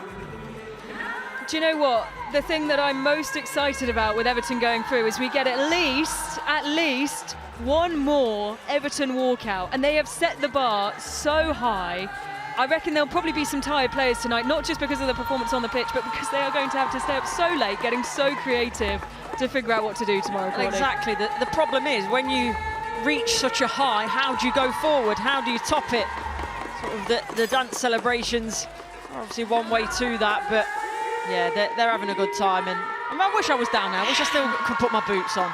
Well, I wonder how much of a say Scott Phelan had in that walkout. He's with Carl Walker now. Scott, I mean, 8 goals, certainly a statement in that game. We said we wanted to have fun on the pitch, and it looks like we're still having fun off the pitch. I think the dancing's continuing, and that's what it's about this weekend. Hopefully we wanted to come and win games and be competitive in the tournament, but we definitely wanted to enjoy it. That was enjoyable to watch. The girls have been amazing, and they got exactly what they deserved. It was enjoyable from the very start with the walkout as well. You might win best walkout and maybe the whole tournament as well. Yeah, that would be a nice double. You can see the girls, not just in our team, but in every team. They're thinking about it. They're coming up with these ways of coming out of the tunnel and celebrating and being creative with that, and it's really good. Well done for today. We'll see you tomorrow. Thank you. See you then. Well, what a scene that was. Scott Phelan trying to conduct his interview with his team in a dance circle over his shoulder, being called out one by one to come and perform their moves. And I think they're still going. You can't rain on this Everton parade.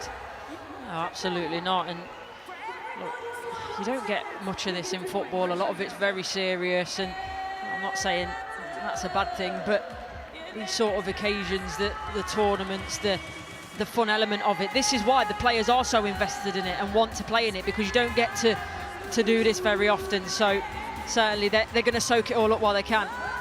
Well, Everton are celebrating because they're through. Leicester City fall at the final hurdle in terms of progression to the semi-finals. They are on their way home, and Carl Walker is with Rick Passmore. You wanted the tournament to end, but still so many positives to take from the last 2 days. All I can say, what a great tournament, great event, fantastic to be part of it. And again, the girls will have learned so much about not only the game but this tournament, and literally we take loads and loads of positives away from it. After the season you have, how nice is it to see them all smiling, enjoying themselves and really sticking together as a group? They have done, you know, it's been a tough one for the second half of the season, the WSL, but like we said when we came in, we knew it was a challenge, but then it's an opportunity, and it's really good that the girls have taken this tournament to the heart and really enjoyed every moment of it. They certainly have. Well done, and thank you for everything. Fantastic. Thank you, Cal. And you do, of course, feel the words of Rick Passmore. His team have had such a challenging season and such a heartbreaking end to it. We don't know how long these players, they probably don't know how long that they will be as a team together. There will be plenty of movement over summer, and really for him to say go out and enjoy it, have a good time, soak it up, is probably the best thing that they can do at this part of the season. Yeah, it is, and that's football. Change is inevitable, and it's hard because you form these bonds and relationships, and it's sort of season on season, forever changing. So to have this event to be able to be together for that one last time, I think will be invaluable to the players, and especially because for the club, you know, you don't know where it's going. They know they're in the Championship, but players might depart, who's staying, who's going, so there's a lot of unknown. So to have this moment, I think is really nice for the squad. Well, the highest scoring game of the tournament so far, and just look at how heavily those stats are weighted in the favour of Everton. 19 shots, 14 on target. They converted 8 of them into goals, and they were just dominant and really turning up the heat at the right time to send a statement to the likes of Chelsea and Manchester United. Well, we've got lots to get through. Here are the highlights of that 10-goal thriller, and it all started with Katja Noyes. Yeah, it did, and well, it started before that, didn't it? Really, with her walkout. But you know, Kramzar as well. She's been a real integral part of what Everton have been doing and putting that on a plate for Gago. And at this point, sort of out of nowhere, Mouchon puts the ball in the back of the net, and you're thinking, is this a bit of a comeback for Leicester? And they were at that point, as you say, back in the game, but they just couldn't capitalise off any momentum that goal would give them, and it was very quickly Everton who went back to scoring ways, and who else than Katja Snoys when she's given space to roam. I think it's a good strike.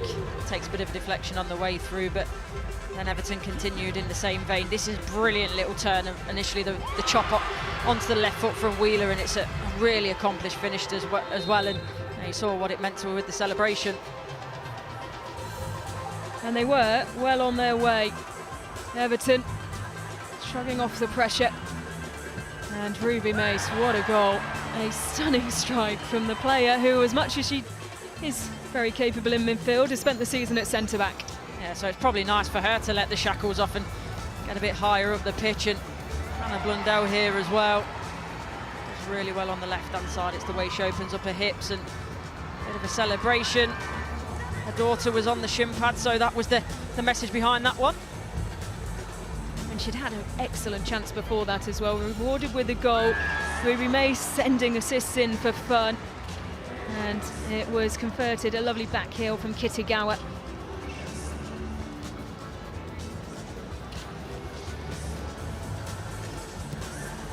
Well, they added an extra consolation, Leicester City, through Denny Draper, the 19-year-old, Leicester's youngest ever goal scorer in 11-a-side competition, adding her first of World Sevens.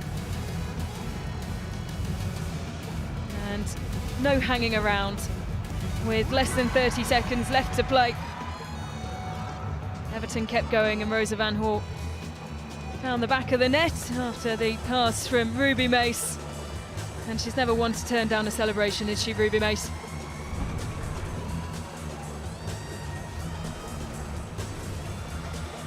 Well, just look at that for a scoreline, and look at that for goals today. History has been made with that game that we've just watched halfway through day 2, with Everton's 8 past Leicester being the most goals scored by one team in a World Sevens match through the 3 tournaments so far. We have 3 games left to come.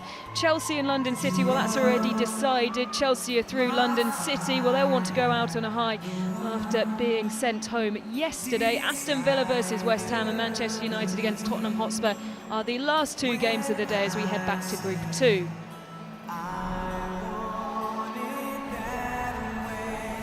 Here is a look at how things stand in the group. It is Everton who top the group, of course. Chelsea still to play, and it will be interesting to see who goes through top of the group and how that aligns, of course, with Group 2, which is yet to be decided. Leicester and London City already home, and London City coming up next with their clash against Chelsea. They still, though, could have a role to play in who matches who in the semi-finals.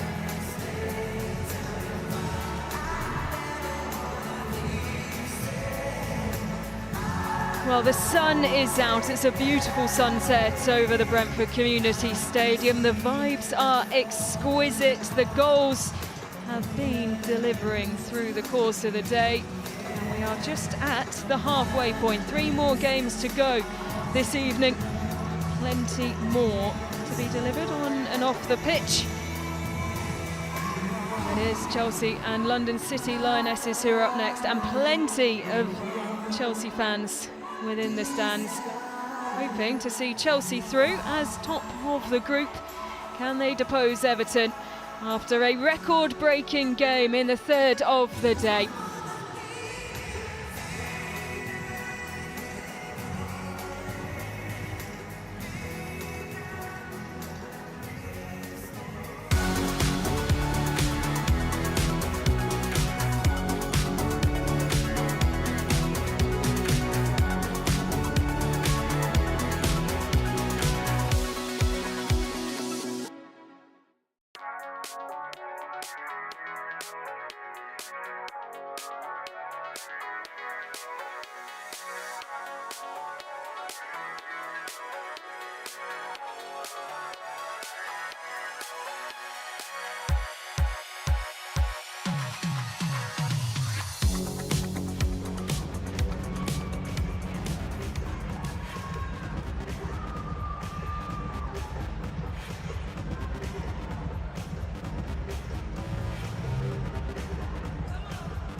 Hello, more games to go here in West London at this World Sevens competition. Game 4 about to get underway. Chelsea up against London City Lionesses. 2 London-based sides, so plenty of fans from both these teams in the stands here in Brentford. Chelsea, of course, are a West London club, so not too far at all for them to travel. Plenty of World Sevens merch on show as well, that lovely bucket hat. And let's hear some pre-match interviews with the managers before this game.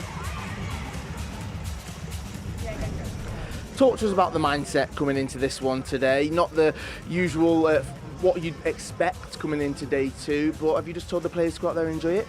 Yeah, we know Chelsea is going to be maybe the most difficult game in the group, but okay, we have no chances, so it's about keep having fun and trying to score goals, because we had a very good celebration to show everybody, so I hope we can score a lot of goals. Okay, I need some more insight into that. What is the celebration? Can you give us a little secret? Well, I don't want to say anything, but I think the girls are ready to show a very funny moments to the crowd. Hopefully we can do that then, go well. Yeah, hopefully. Sonia, I'm not sure if you saw the highlights from yesterday, but you look like the happiest person in West London, yeah? Can we expect the same today? Yeah, even more, I think. But yeah, it's sunny. Yeah, as I said yesterday, like the atmosphere around the tournament is great. So yeah, we need to enjoy, and I'm enjoying. You certainly are. I think your players are enjoying it as well. Finals day tomorrow. I'm sure we'll see you there. What have you told the players going into tonight's game? Again, same words as yesterday. We need to enjoy. The way to enjoy is to win, obviously. And yeah, the finals are tomorrow. I'll be more intense for sure. It will be, but I'm sure you'll have a smile on your face. Good luck today. I'll try to keep the smile in my face. Thank you. Thank you.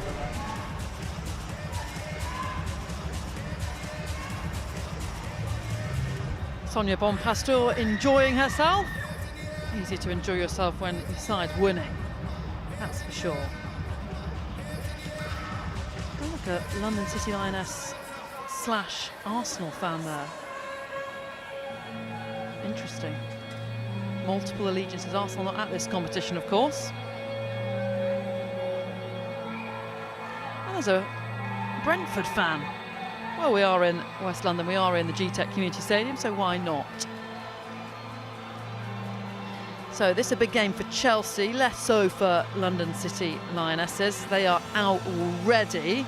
Chelsea are second though, so they need to either win to go top of the group or lose, but also score 6 goals.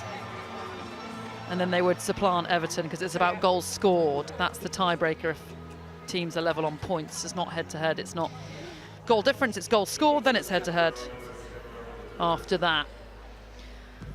So the referees are going to come out, and this second day of World Sevens, the refs have been doing some really interesting walkouts. They've been really getting in the spirit of things.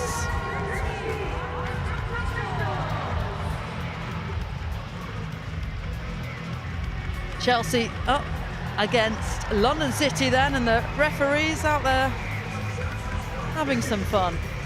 Having a lot of fun. Getting better and better, these walkouts. The referees, officials are really coming up trumps. It's nice for them. They always have to be so serious, don't they? They get to blow off a bit of steam, have a bit of fun. And that's what this World Sevens is all about, really. Although for Chelsea, it's also about winning, because that is what this club does. And here come the Chelsea players then for their walkout. Oh, they're all coming out all together then as a team. Yes. Yes, team walkout. This is what it's about.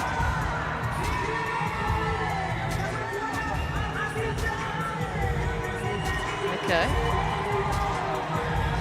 Oh, they've just copied Ruby Bates in her goal celebration. Oh no, look, it's like bowling. It's like Skittles. Oh! Oh! Is it going to be a strike? Yes, it is. Well done. Chelsea patting each other on the back. Well played. How long did that take to rehearse, do you reckon, Flo? All day yesterday? Maybe.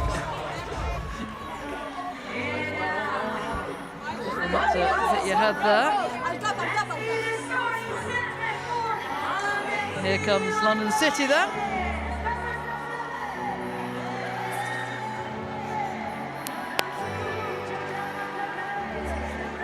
If it doesn't work out in the football career for Yana Fernandez, she should maybe be an actress. Looks like La Reinas are saying goodbye.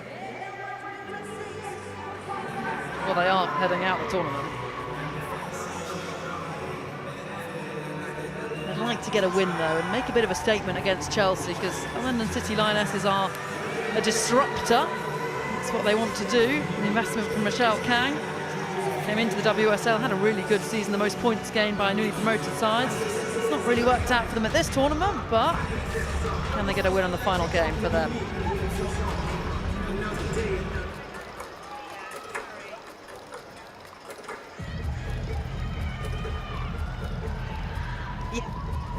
And let's have a look at the teams then.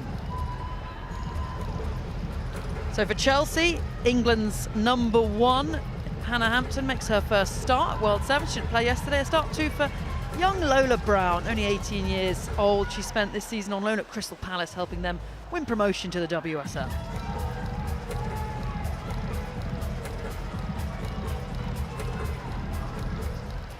London City then, they struggled for goals yesterday. Only Alana Kennedy and Lucia Corrales getting on the score sheet, but in Freya Godfrey and Nikita Paris, they've got two players who scored plenty of goals in the WSL this season. Can they do so today in this, their final game of this World Sevens competition?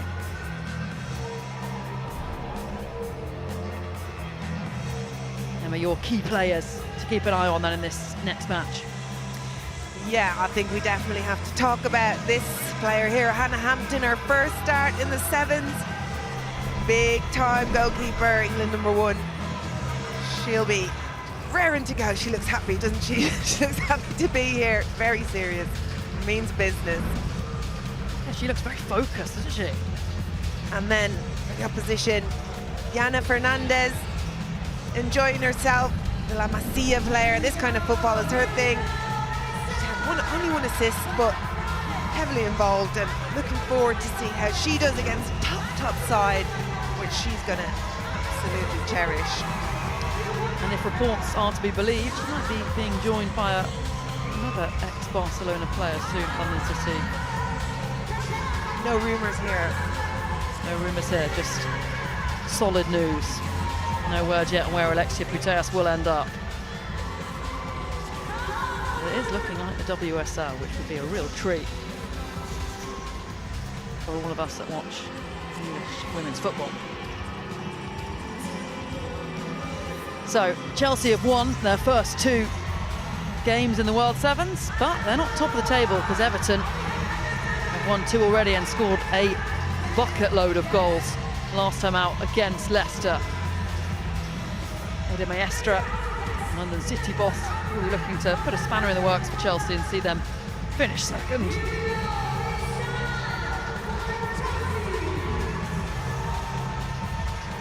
Players enjoying themselves, drinks in the sun. It's a really good atmosphere today, isn't there?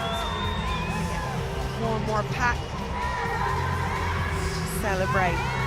It's a celebration feeling today. Festival of football. Fourth game of the day then. Chelsea against newly formed London City Lionesses. And off we go then, back to Wassa Sangare. It's a little loose from the get-go.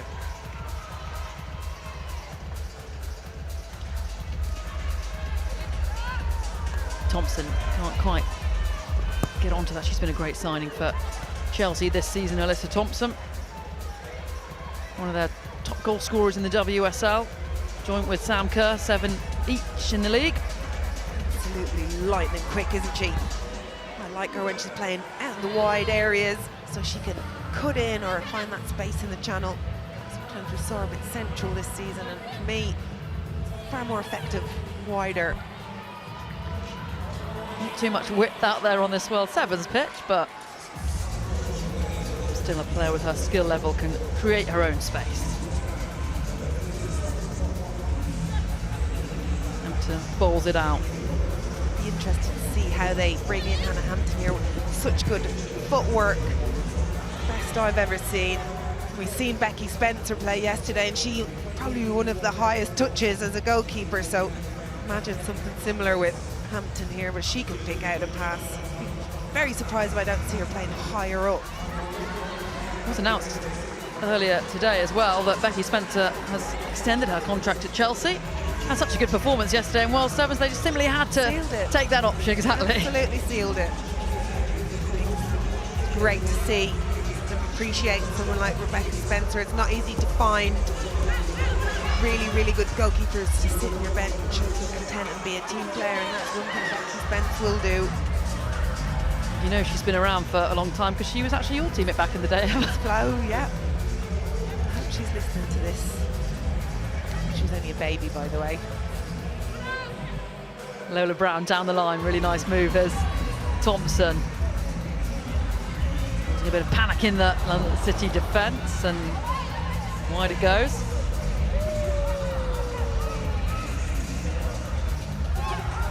Pattinson, picked up by Potter.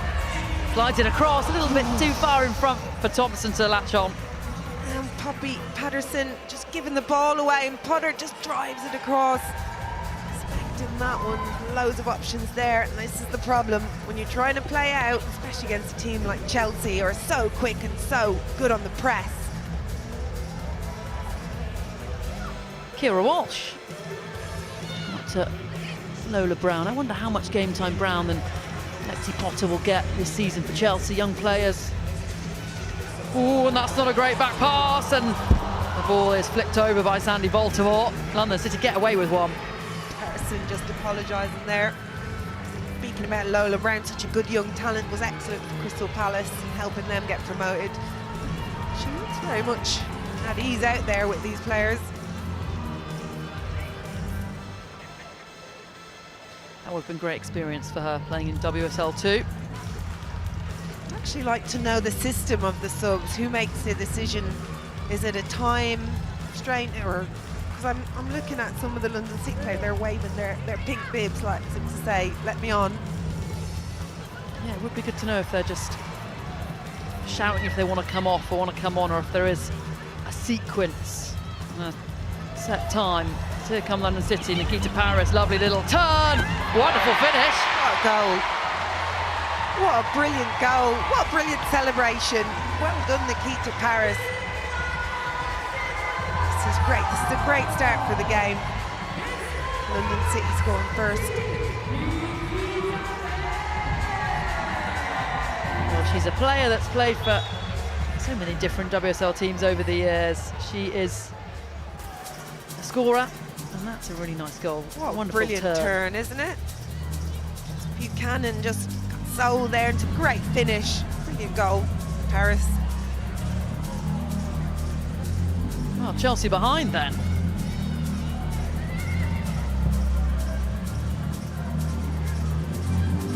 Just a reminder, if they want to top the group, Chelsea, they need to either win this game or lose and score 6.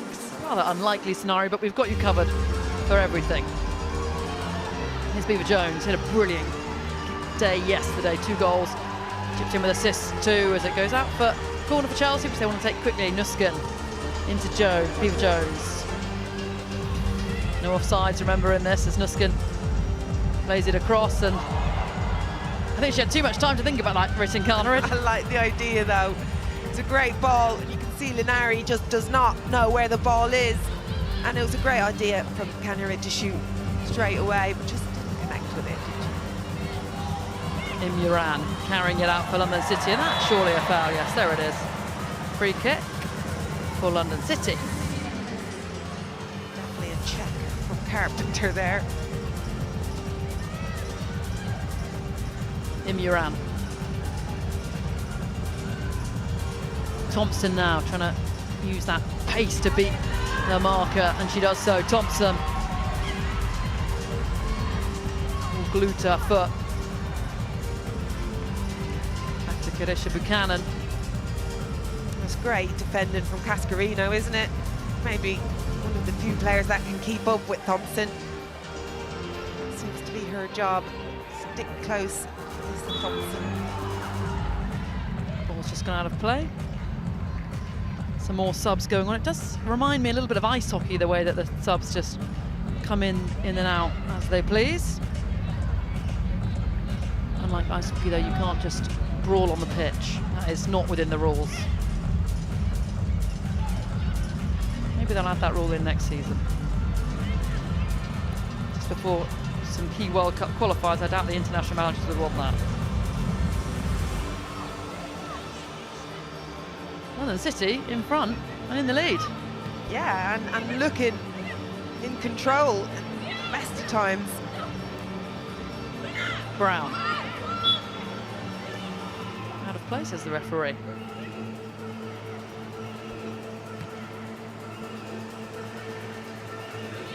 London City actually did manage to draw against Chelsea in the WSL. A really good game that was played at the Den. It's 1-1. Ritten Connor had scored for Chelsea, and Isabel Goodwin got the leveller.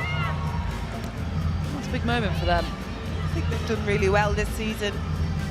It's not an easy league, UWCL, but it's very, very difficult to adjust. I think they've done okay. Here's Sunday Baltimore. Struck it well, but couldn't quite find that bottom corner. Great chance. Baltimore does well. She drives forward. She's in a good position.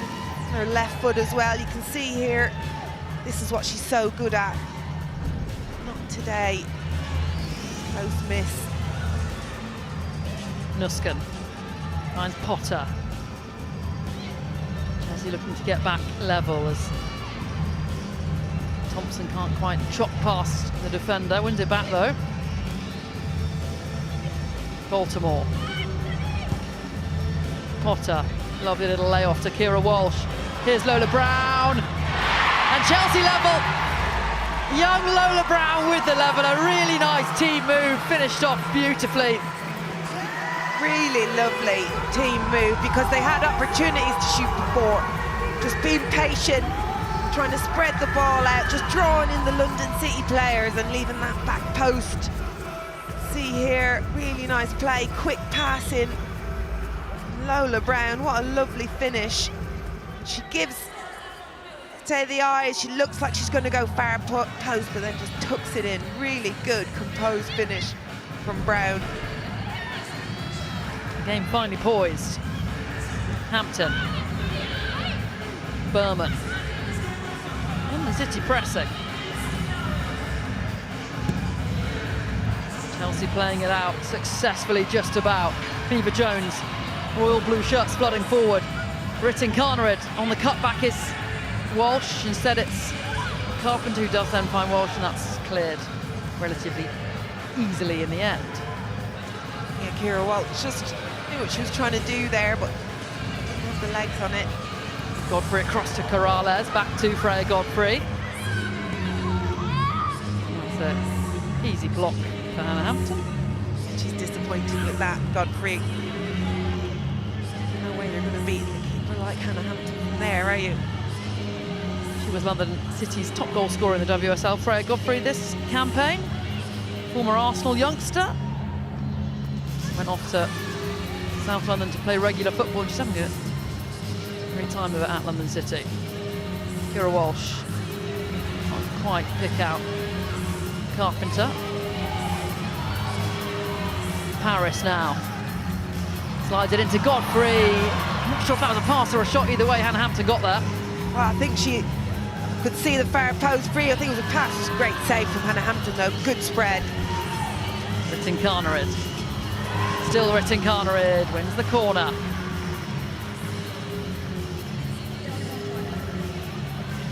It's a quick game, isn't it? Really end-to-end stuff.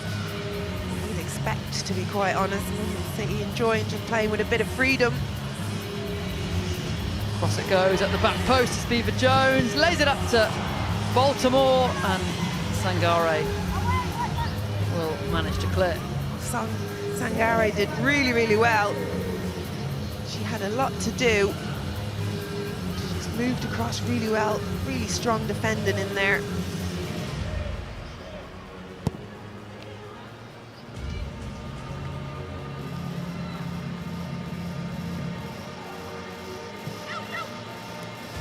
Beautiful little touch that from Delphine Cascarino, player that played at this tournament and won it with San Diego Wave when it was in Florida in the winter of last year. Oh, and that will be a foul. Taya Goldie in there, good defender for London City again, former Arsenal youth player as well. Just blocking off there, using her experience, I would say. Baltimore, they with the most dribbles in the WSL. Sawi can't quite pick out a teammate, and that's well done by London City Lionesses. Didn't quite break for Alana Kennedy and Wilfa Rafia Imuran. Oh! Alana Kennedy just puts her hand up. I think she was just trying to let that play through, but she's free. There's no one near her. That was a bit of a Gary Neville. Ooh, from you, Emma Byrne. Getting into it, Flo. Baltimore, what about that? There wasn't the space in the box, but she managed to eke a little bit out to get the strike off. Chelsea come from behind there in front. She's so good at it, just shifting the balls ever so slightly to get a shot off. Such good feet. Bob Buchanan just passed the ball in. Just look at that, that's all she needs, that tiny little gap. Wonderful finish. She often ends up playing left back or left wing back for Chelsea under Sonia Bonpastor. I wonder though, with the way she strikes the ball, whether she should be or will be next season playing a bit further forward. Well, she can play forward for France. She plays left winger for France, but I have to say, played against them recently, she is better, a little bit deeper coming onto the ball. It's definitely where her strengths are. Well, she's not bad as a left winger as well. Hampton. To Berman. Breaks away from her defender. Chloe Sawi now in the penalty area. Finds Thompson. Saved by Lette. Tucked away by Minari. It's another player that's been very impressive, Chloe Sawi. She's done so well yesterday and today. And she's just, you know, you can just tell she's got a little something special. She's quick, she's very tidy on the ball. Definitely knows the game, intelligent player. One to watch, Flo. Yep, youngest player of the tournament as well. Imuran. Looking for options, aren't too many in front of her, so back she goes to captain Linari. Perez gets robbed of it.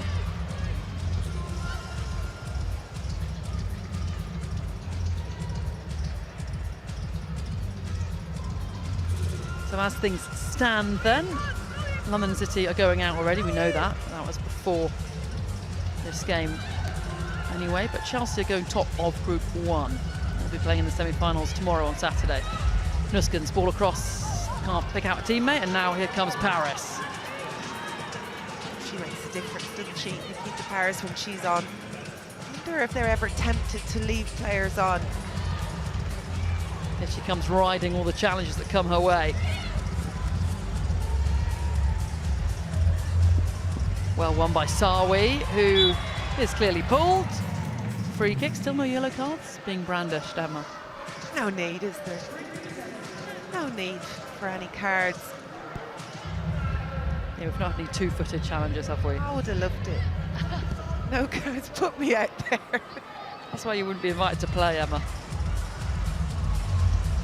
Linari clears, here's Fernandez.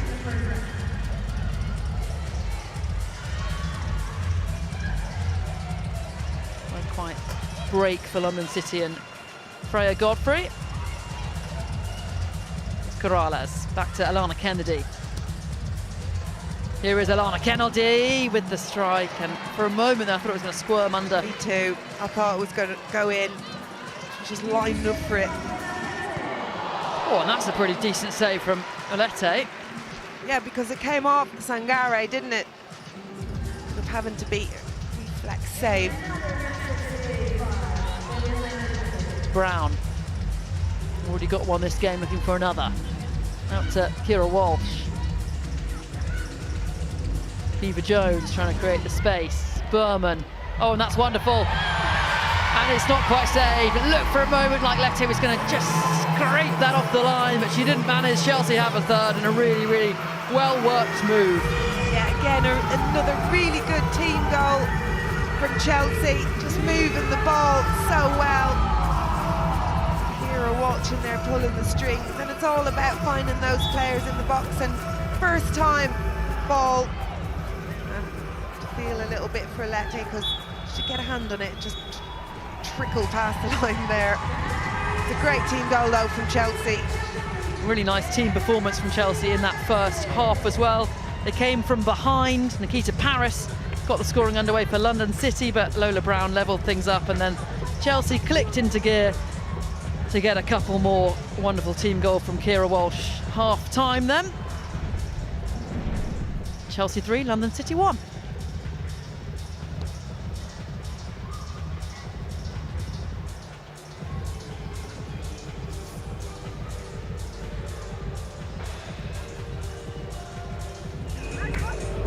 Chelsea in front then, looking like they're heading for 3 wins from 3 from their group games here at the World Sevens. They'll be in the semi-final and they'll be looking to go all the way and win it. They've already got 1 trophy this season, the League Cup. Couldn't win the WSL, but World Sevens is just as good, isn't it? It's just as good, it's up there. You can tell they won it from an extremely strong team. Tell you one thing, Sonia Bonpastor is a very competitive person. You have to be if you want to be at the top of the game as a manager or a player. Look at her dishing out some advice and encouragement. Not resting on their laurels, are they, Chelsea? And let's have a look at Chelsea's performance in that first half then.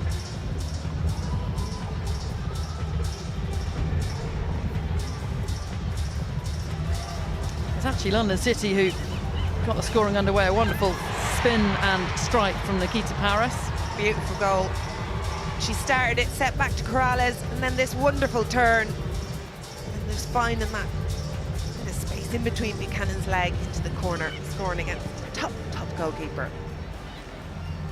Chelsea, though, managed to get back level. Lola Brown with the goal.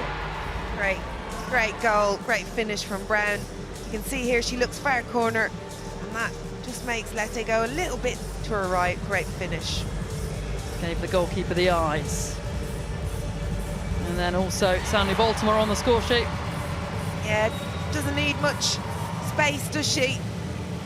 Absolutely brilliant again in between the legs of the defender, in this case Linari. And then just before the break, another wonderful Chelsea move. Kira Walsh this time with the goal, just eking over the line. Yeah, and it's all about that first time ball back in from Berman. That's what needs to happen, moving that ball.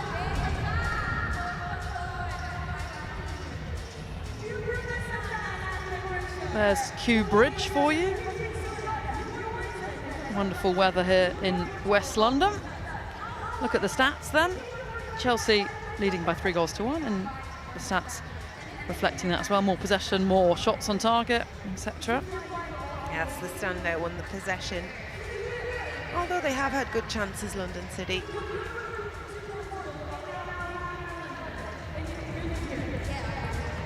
It'll be so interesting to see Chelsea next season. They're very much a team in transition. Big players like Millie Bright, just retired. Sam Kerr has left as well. Players moving on. Guru Wrighton left earlier in the year. Players that have been at the club for so long, been a big part of their success over the years. We'll be keen to see how next season they bounce back after not winning the WSL for the first time in 6 years. Yeah, it's difficult. It's hard to replace many of those players. To replace Emma Hayes as well, always difficult, and you have to fill shoes colossal size. So it's going to take even another couple of seasons for Sonia Bonpastor to get exactly what she wants in there, but you'll definitely see big names going in, that's for sure. Kira Walsh and Jana Fernandez, former teammates together at Barcelona. Walsh won the Champions League there, of course, with the Spanish side. And that's the one trophy that Chelsea haven't won. They want to get their hands on the Champions League. That and, of course, the World Sevens. Priorities, it's about today. And tomorrow. Exactly. And they're doing pretty well in this game. 3-1 up at the moment, Chelsea.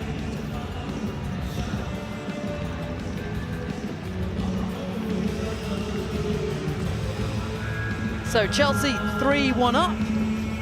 As things stand, they are going top of Group 1 and sliding into the semi-finals on Saturday. London City were condemned to their fate already before this game after losing their opening 2, but I want to try and put a spanner in Chelsea's works and maybe nick some goals back or get a win to prevent Chelsea from winning the top spot. Back underway then. Hannah Hampton goes for the long diagonal. Problem is the pitch is a little bit smaller than 11-a-side. Those big diagonals are a little bit harder to execute. Yeah, I thought we might see Hannah Hampton stepping in. Seems like he's meant to do it yesterday. He'd step in to try and draw London City player in. One back by Carpenter, signed in the summer from Lyon. Has been a real standout player for Chelsea this campaign. So good that she's been taking Lucy Bronze's spot at right back, although Boncaster often managing to play them together with one as a wing back, one as a right-sided centre back. So much energy. Carpenter's so quick to recover, like go forward as well. Fantastic signing.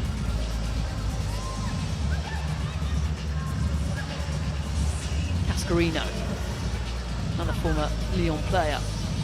Oh, hangs it up brilliantly, and a little nod in the back post by Wassa Sangare to get a goal back for London City Lionesses. Really nice attacking manoeuvre that.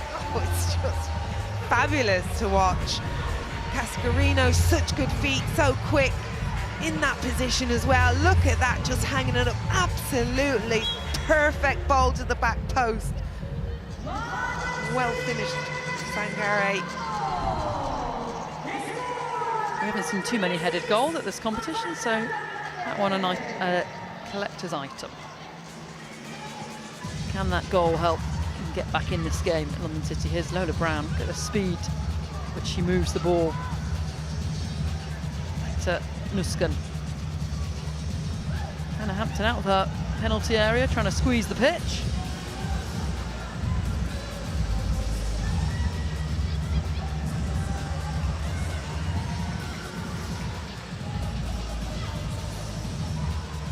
Change there as Linari comes on, the captain.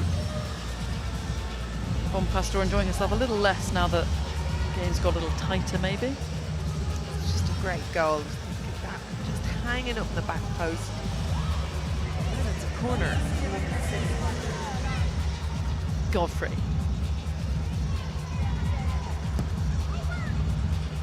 Looking ball in, but the header was going to have to be something pretty spectacular to beat Hannah Hampton from there, from Corrales, and she didn't even manage to find the target anyway. I can understand the driven ball across, but it's going to be difficult delivering for a header in there. Ball forward from Buchanan was a little ambitious.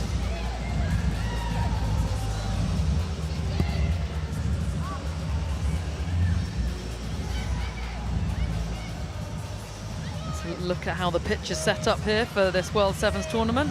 Half the size of a 11-a-side pitch. It looks pretty big from that drone shot, actually. It is big, especially for the amount of time we're there. We said it yesterday, like it's a long time. You have to cover enough grass out there. I suppose that's the roll-off subs advantage. These days as well, WSL players are all athletes as well, aren't they, as footballers? What are you saying, have to be. You were in goal, Emma. You never had to do any running. I'm just going to turn your mic off right now. Also, what do you know? I won the under-8 100-metre sprint in Ireland. All Ireland. Wow. You take that back. That's a good save from Hannah Hampton.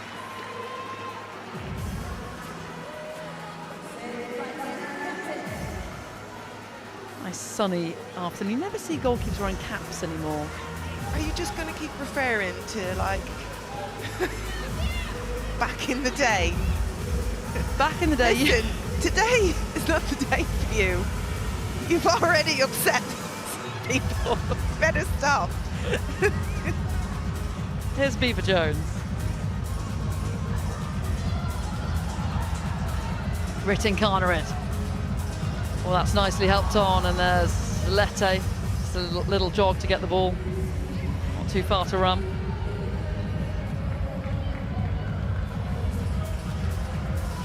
And that London City goal made things a little more precarious for Chelsea. If it goes to Fernandez, oh, that would have been spectacular if you'd have caught that. She nearly did as well. She nearly caught it. Great ball. The goalkeeper.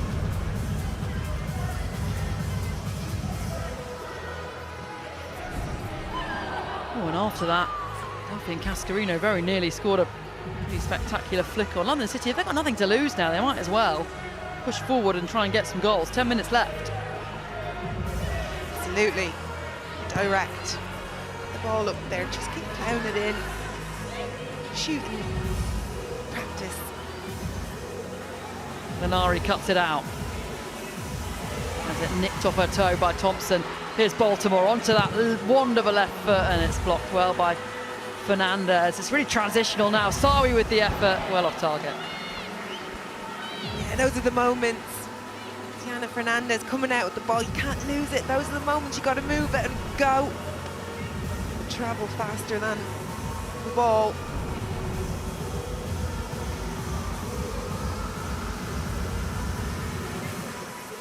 Anna Hampton just trying to eat up a bit of time.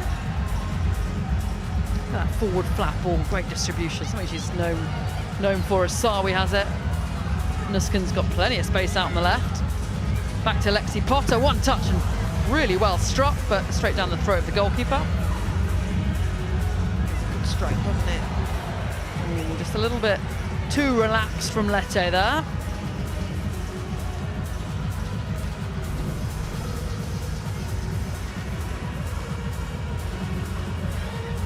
Talking of digging out goalkeepers, that was a bit of a mistake.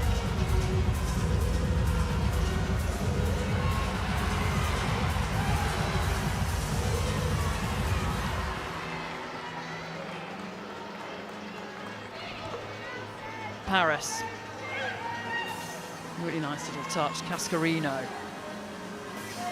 What an exciting player she is to have in the WSL. Always, Kira couldn't quite set Potter away. Moving the ball, moving it forward. You've got runs. No time to think here. Don't worry about keeping possession. Just get it forward. As you said, that the City have nothing to lose. Here's Lola Brown. Got Chelsea's leveller. Back to Walsh. Loses out. Here's Yana Fernandez. She's a defender, but she's been finding herself in a lot of forward positions. Yeah, and she's quick. So Buchanan did really well to recover back there. Here's Paris. Chops it back. And the strike is a wayward one from Maria Perez. Yeah, the defender. Not used to scoring either. Curl that top corner. Like Ayan's goal yesterday. That was a good one. To Thompson.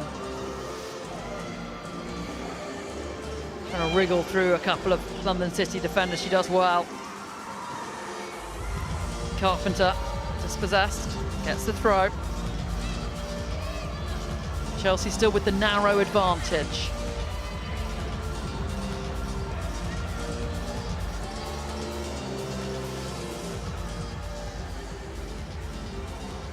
Players constantly subbing in and out. Oh, and that's a good pick out. Buchanan, down she goes. Referee unmoved. That was really good. Again, it's Delphine Cascarino that's getting back there and covering. But there was a lot of space. You've seen from the picture, the drone. And lots of space here for Rofia. Imuran sits the defender down and can't find the bottom corner. Oh, what a move. Imuran just checking back, did ever so well. Looked like she's going to shoot. Really lovely, just so narrowly wide there. really opening up in the final 6 minutes or so. As Beaver Jones commits a foul. Bit of a sore one. It's getting a little intense out there now. Chelsea getting a little bit frustrated.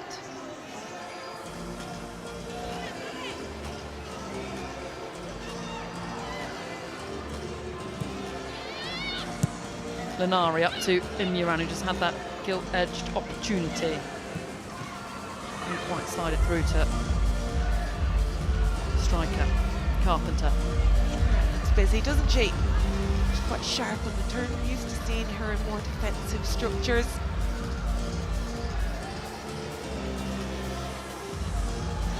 Goldie. Here's Beaver Jones.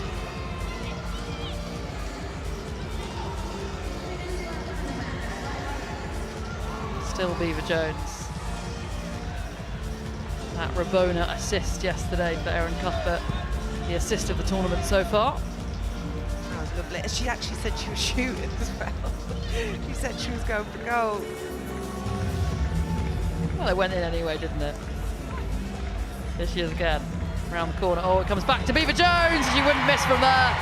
Chelsea restore the 2-goal cushion. Aggie Beaver Jones with another goal at this World Sevens. They just make it look so easy, don't they? It's just a pass and move. Beaver Jones, of course, she's in the middle of it. She's been a real star for Chelsea these last couple of days. You can see it here, that on the ball, driving in, committing players. She just picked them off a London City player. It's a great finish, though. Sent for the wrong way.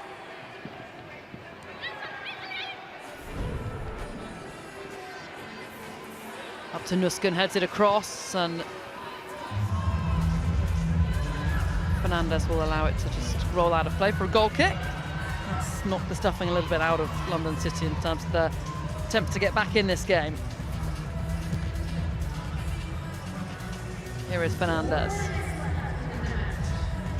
Can't find Godfrey.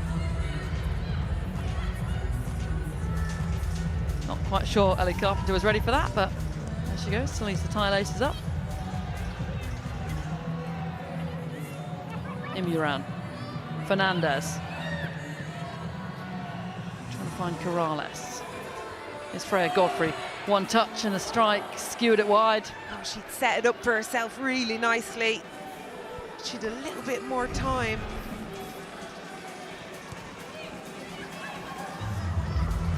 Yeah, disappointing. That on target. Here's Baltimore. Trying to wrap her foot around it, didn't quite wrap it tight enough.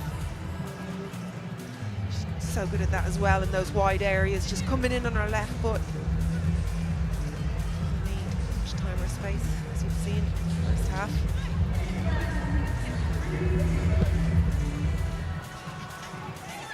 Oh, Godfrey couldn't quite judge the bounce correctly. Not quite happened for Godfrey at this tournament. Chelsea going long to Berman. What about that for a layoff to Lola Brown, who couldn't quite get the power on it. Good save though from Sophia Port. It was a good knockdown from Berman. Well, she's up there. And Alyssa Thompson's back in defence while Berman's occupying that centre forward position. She won't come back. That happens as well. You try and call in your players back to get into shape and they won't do it. They want to stay up there. Taya Goldie trying to wriggle her way forward. Oh, and that's a heavy challenge, and I'm not sure that's wise either, actually. Well, won the ball. Seagull fan. Brighton aren't playing in this tournament. They are at Wembley tomorrow in the Women's FA Cup final. Might as well make a weekend. Yeah, staying in a hotel near here, I'm sure.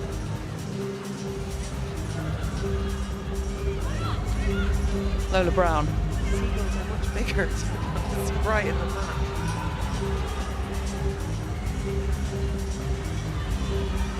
Aggie Beaver Jones. Well blocked by Pattinson. Brown. It's opening up for her. And she didn't quite get the contact, the accuracy. Good little cameo from Lola Brown this game, though. Player that's been in the England setup for a long time. Paris now scored the opening goal in this game. Cut out here is Beaver Jones. Can Chelsea grab another one late on in this game? Rittinkana has made the run. What about that for a pass? And Rittinkana finishes it off. 5-2 Chelsea. Oh, that is the pass of the tournament, the assist of the tournament. Great finish from Canarid, but it is all about Aggie Beaver Jones there. Absolutely brilliant. And we've seen her do this yesterday, much shorter distance, outside of the foot into Baltimore, and this time longer pass outside of the foot into Canarid. Absolutely excellent. And she's the one who wins it back, and she just drives with the ball. She's looking up. She can see the run out there. What a pass. Absolutely beautiful pass.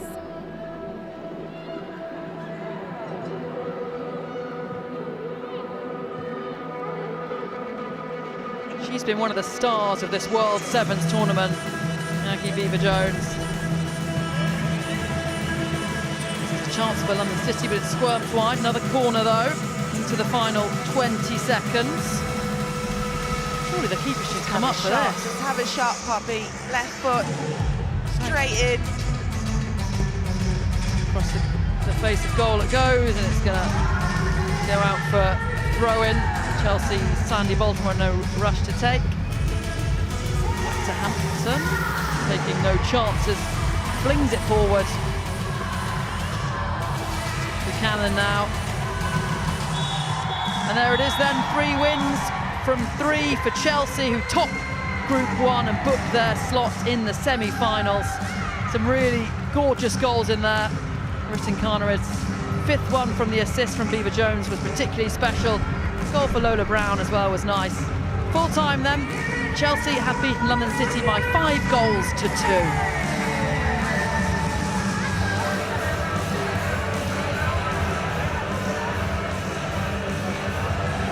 Well, Chelsea are really enjoying themselves at this World Sevens then. 4 goals scored in the first game, 3 in the second, and 5 now, the most goals they've scored so far. They are one of the favourites going into the semi-finals, Emma. Oh yeah, absolutely, and that probably would have been the case at the very beginning, but they've shown today and yesterday how good they are in those small spaces, and they have the players, and they've got the strength and the speed. Looking exceptional. London City heading back home, and they did all that without even Lauren James or Myra Ramirez or Erin Cook, who've just been watching along today, as has Neve Charles. From when Taya Goldie tackled her, she was watching for most of it. Probably wish she was watching that as well.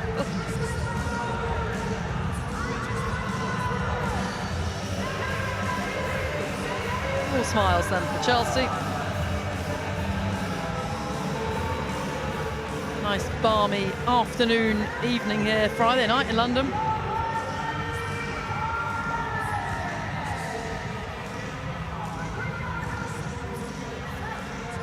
And our pitch-side reporter is on the pitch with some post-match reaction from Lola Brown.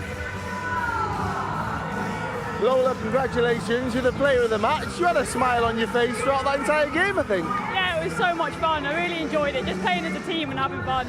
I mean, 3 wins from 3. The crowd have been amazing. They're all supporting you guys as well. What have you made of your performance as a team over the last 2 days? Yeah, I think it's been great. I think we've got better as the tournament's gone on, and I think the crowd just bring the energy, so it's amazing. Are you guys maybe favourites now tomorrow? Oh, we can't say that. We just take it game by game and do our best. Congratulations. Like I said, player of the match. Show us the trophy. Come on.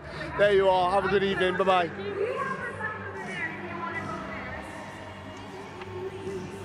One of Chelsea's rising stars. And let's now hear from Chelsea manager Sonia Bonpastor then.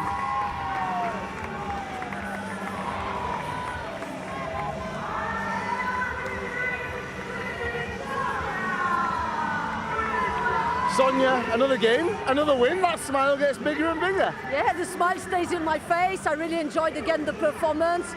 We scored some great goals, and yeah, we are top of the table, so great. We don't want to talk too much about individuals, but we've just given Lola Brown the player of the match. She had a smile on her face throughout all of that as well. How good was she? Yeah, she was good. Obviously, it's also the opportunity for the young players to play in this tournament, to show their skill set. And that's great for, again, all the team together to celebrate her. Well, I'm looking forward to the highlights of your smile all throughout the day. We'll see you tomorrow. See you tomorrow. Well done, thank you.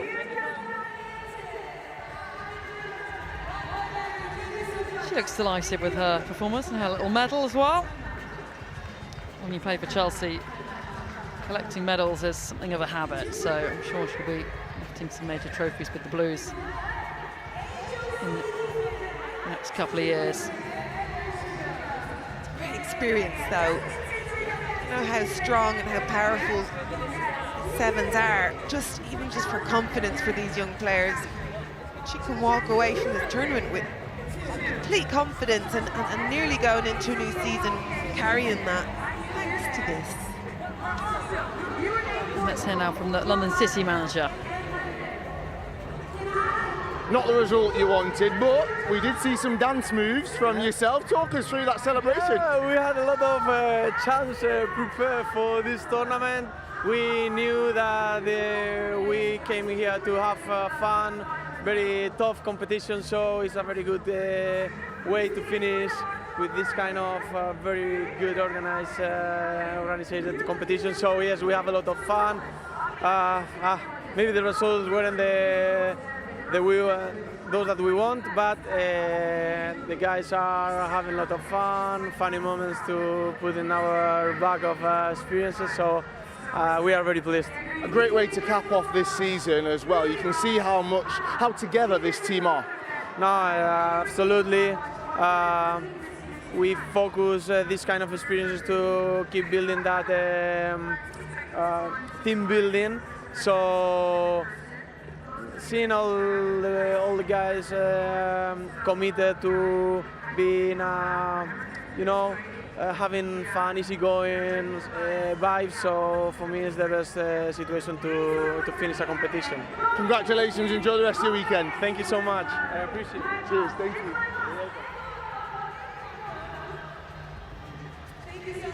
So there's the stats then from that game. Chelsea dominating. Shots on target, touches in opposition box, final third passes, and possession. There's no figure they weren't superior on.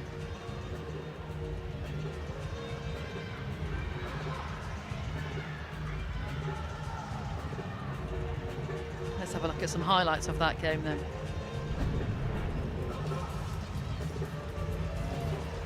London City already out of the competition, came into this with no fear, and Nikita Paris got the scoring underway. I enjoyed that one. So did she. Celebrations. Really nice turn and through the legs. Buchanan gets a little touch in it, making it impossible for Hannah Hampton to get anything on it.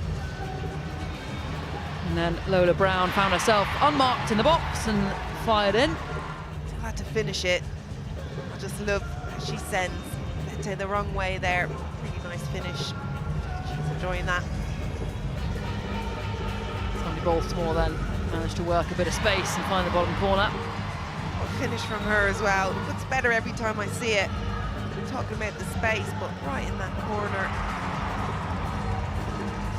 Viva Jones, one of the players of the tournament so far, set off a move which saw the ball dribble over the line from Kira Walsh. Oh, to her.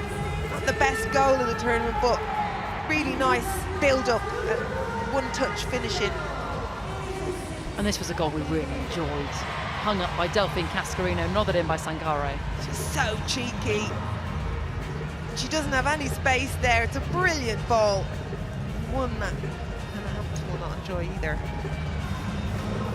Viva Jones, though, with another one for Chelsea late on. She enjoyed it, didn't she? Good celebrations.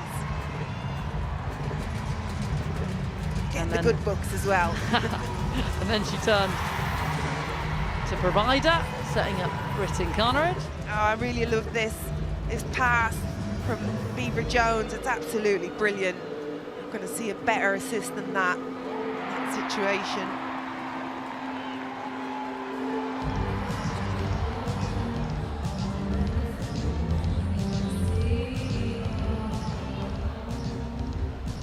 Confirmation then of the results so far on this day 2 of the World Sevens in London. In the first game, Manchester United beat Villa 4-0.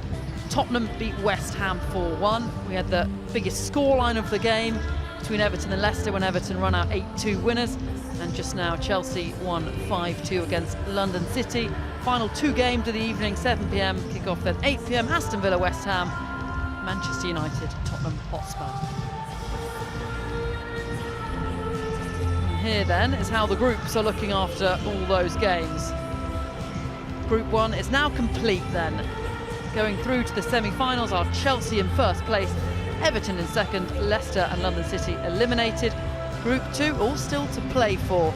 Manchester United with 2 points from their 2 wins, Tottenham and Villa both on a single point after their single wins, West Ham yet to get a point on the board. Every team could technically go through in Group 2, so all very exciting in the final stages of match day 2.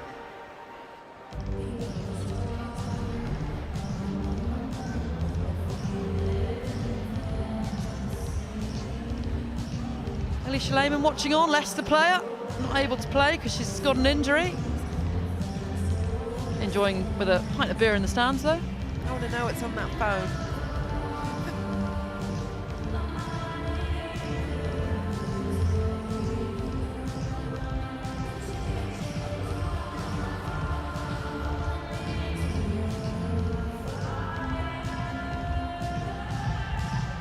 And that's the point of view of the goal, right in the corner.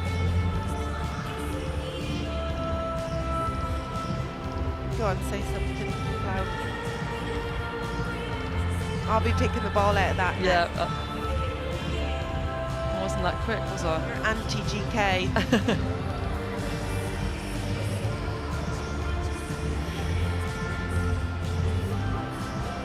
And let's have a look at the upcoming games then. 2 more left to play in this festival of football. Next 7 p.m.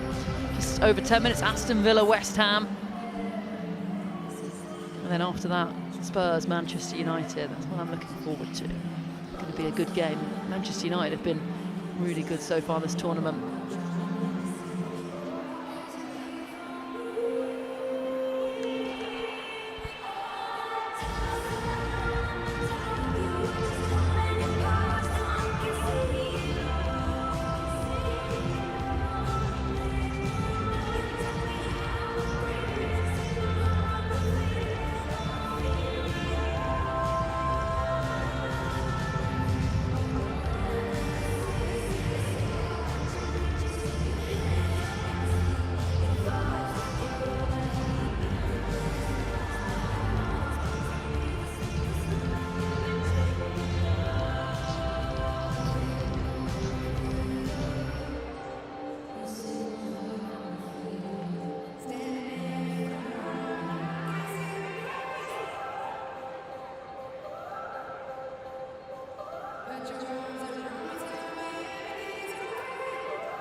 Well, welcome back to Brentford, where the sun is shining ahead of the penultimate game of the day, and it's a massive one for both Aston Villa and West Ham here on day 2 of World Sevens Football London, and all WSL cast. And just look how many goals we've had today. A record-breaking day in tournament history, with Everton beating Leicester City by 8 goals to 2.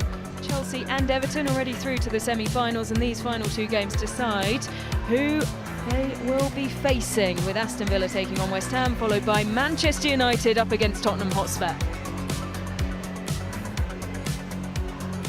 Well, here is the lay of the land. If West Ham lose, they are out.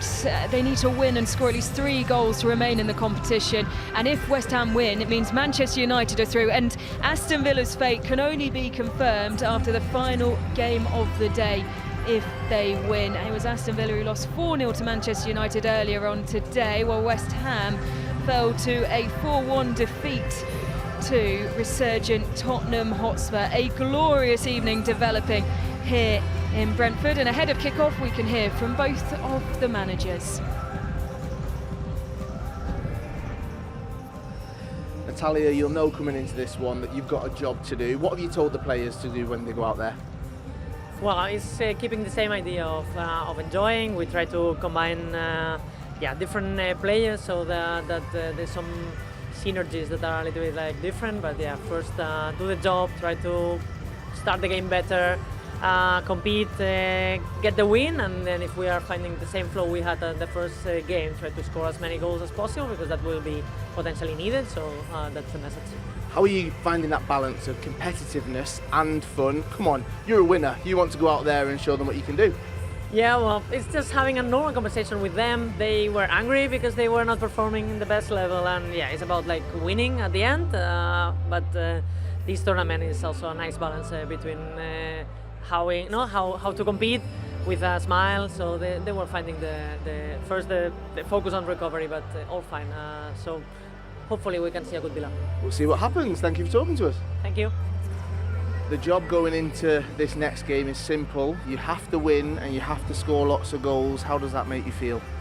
Yeah, that we have an opportunity. So we need to keep this opportunity. Nothing is finished, so we need to win and score.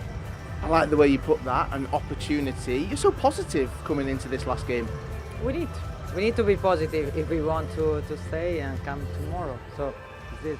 Well, I'm sure the players will be feeling that positivity as well. Good luck for this evening and go well. Thank you so much. Yeah.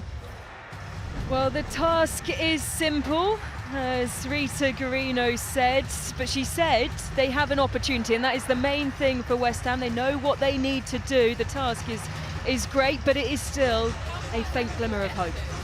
Yeah, it is, but while the opportunity's there, and however faint it may be, you've still got to try and make sure you win the game. Simple as that. And even if the opportunity had gone, you still want to sign off on a good note. So for West Ham, it's very simple. For both teams, it's very simple. They need to win the game. And they are up against an Aston Villa side who've started the competition ever so well, and it looks like they've been doing some arts and crafts ahead of their walkout. A couple of tens. Are we going for a bit of Strictly Come Dancing here, maybe? We'll have to wait and see. We are just a few seconds away from the walkouts, which of course will start with the referees. And we wonder what Aston Villa have in store for us. Well, first up, the referees. Well, they have delivered so far this competition, and here they come. Ella Broad leading the way.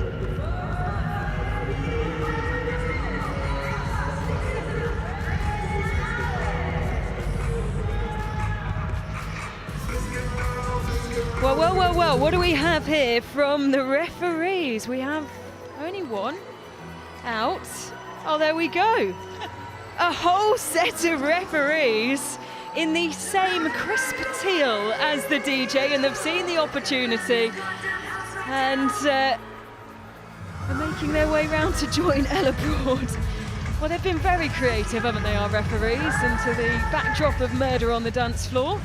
Will make their way the long way round and into the stadium as we wait for the teams to emerge here. Well, we've had a little bit of an idea of what Aston Villa may have up their sleeve. They've been up to some arts and crafts. Of course, West Ham, we always expect greatness from them in terms of these walkouts, but we're going to start with Aston Villa, and it will be the captain, Rachel Daly, who is first to emerge, holding just a little bit of paper. Sabrina D'Angelo follows her.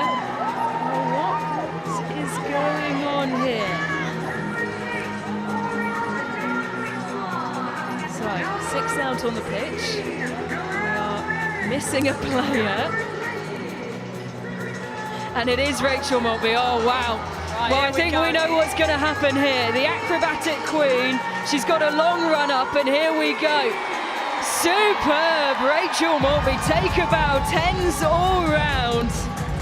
Right, now by my calculations, that was a round off, was it a handspring in there as well? Courtney, you know more than I do. Cartwheel into handspring round off, I believe, if my memory serves me Well, correctly. have a bit of that. She had arguably the best celebrations, I'd say individual celebrations of the early part of the tournament too. Round off into back flips yesterday, and well, here come the opposition. West Ham also coming out. This time to Pitbull, Mr. Worldwide. Look at them go. They haven't got the bold caps and the glasses that I've been seeing people wear to the concert, so maybe missed a trick there if they want to challenge them in Everton. time. They're still on the shipping. Yeah. Well, there we go. I think it's still between Chelsea and Everton for best walkouts of the day, and I'd say for just sheer shock factor, with of course one more set of walkouts to go today, I think Everton may just lead the way, but no extra points unfortunately for the best walkout, even though we have been treated so far. Well, let's take a look at the teams. And of course, rolling substitutions, but these are the 7 to start for Aston Villa, where Sabrina D'Angelo has delivered on breathtaking saves this competition. Oriane Jean-Francois, Noelle Marich, Kirsty Hansen and Rachel Maltby have all scored this tournament, and previous WSL Golden Boot, Rachel Daly, captains the side.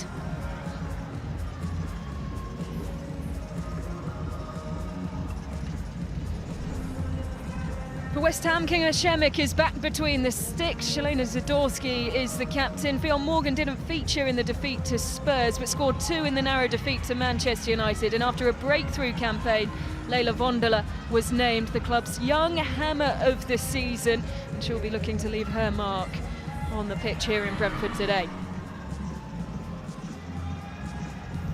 Well, Courtney Sweetman-Kirk, who have you got your eyes on today? Maybe more for a goal-scoring prowess and less her singing. Yeah, she just noticed herself on the big screen, so.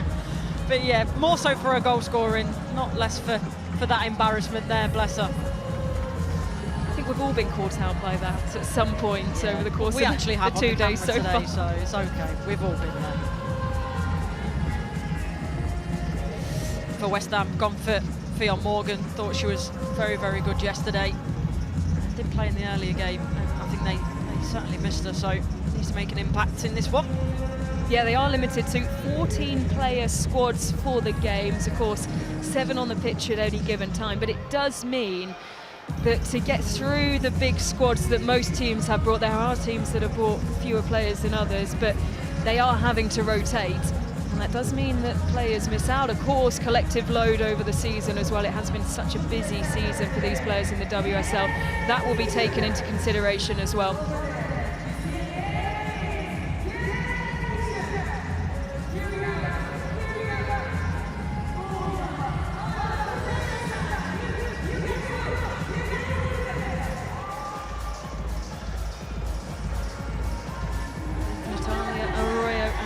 Garino watching on, they know what they have to do. Aston Villa's fate can't be confirmed fully until after the final game of the day. Whereas West Ham, this is a must-win game.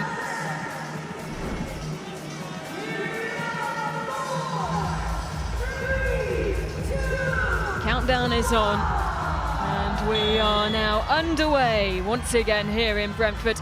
Our penultimate game of the day, and it is Aston Villa taking on West Ham in a huge clash as the ball just goes back to Kinga Shemik, shepherded by Zadorsky, the captain, coming off the head of Leila Vondola. Nice flick from Rachel Daly. Here's Zadorsky, Vondola.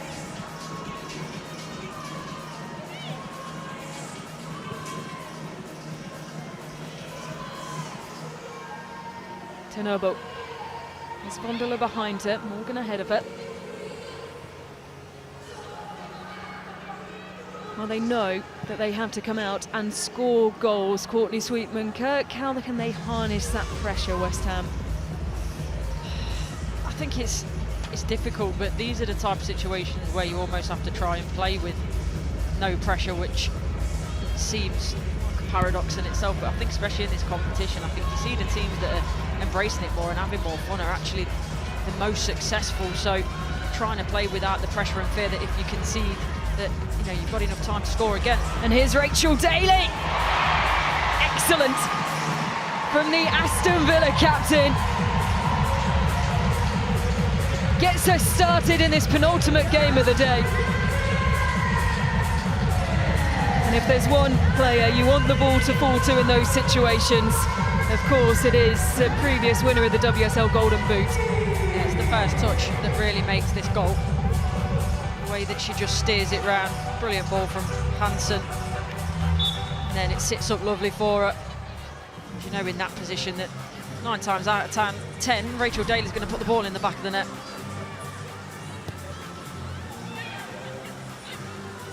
So now, 4 goals West Ham have to score, at least. There to keep themselves in this competition. It may fall kindly here. Lucky trying the acrobatics that have just paid off for Rachel Daly, and a change for Aston Villa sees Daly come off straight to celebrate with a well-earned bottle of water. As Salmon can't find a way past Ria Bose.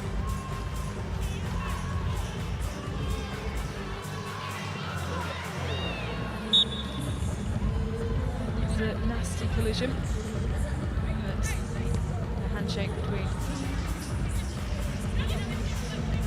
Ueki and Delons. He's been in the walls today, Ocean Delons.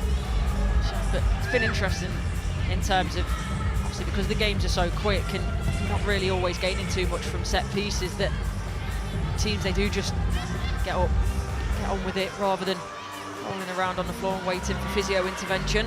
Good ball forward by Kendall. It's Hijikata. Salmon. Mullet. Kendall. Hijikata has the ball at her feet. By Shemal.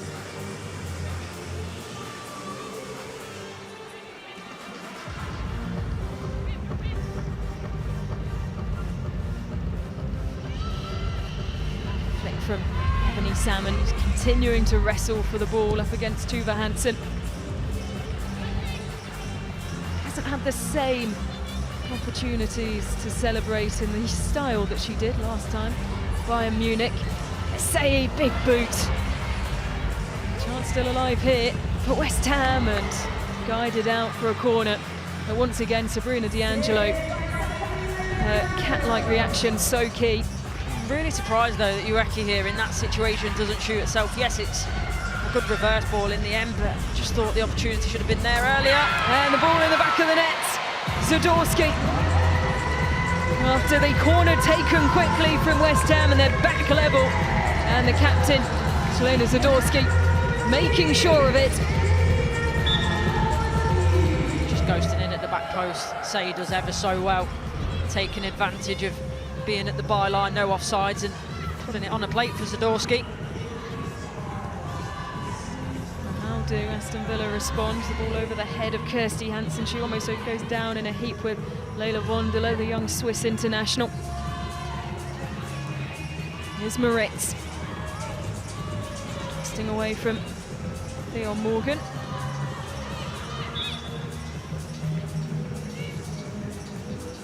Away with one there, because I think that ball is for Anna Patton to run onto. Here's Maltby. Moritz passes the ball into the area. Anyone there to turn it home? Jean-Francois had a go. Would have been very similar, wouldn't it, to the West Ham goal? Take a little bit more time to take this corner though. Jean-Francois, who now rolls it forward. It's Moritz trying to send the ball through the legs of Shemek. Jean-Francois back on the ball now. One way, then the other. will be a throw for Aston Villa. Anyone there to latch onto it? Hansen wasn't too far away. Here's Vondola now. Morgan surging forward as soon as the ball fell into West Ham possession. It's Serena Pubel, it's a big save. Really good save by the feet of D'Angelo. She's really good in this tournament. Really putting herself in the shop window. I'm sure there will be plenty of interested parties over the summer. Here's Morgan. It's a good save, but she has to do better. There were 3v1 at one point there, West Ham in their favour, and I think just had to make that decision to get the ball across more quickly.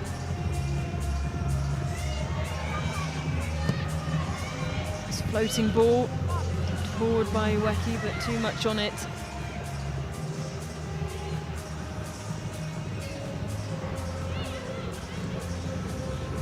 Minutes played, all apiece. Trying to find Rachel Daly.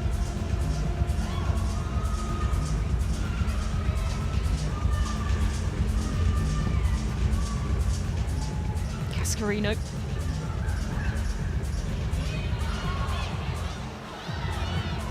She's seen her sister exit the competition with London City Lionesses. She will hope not to suffer the same fate with West Ham. Hansen.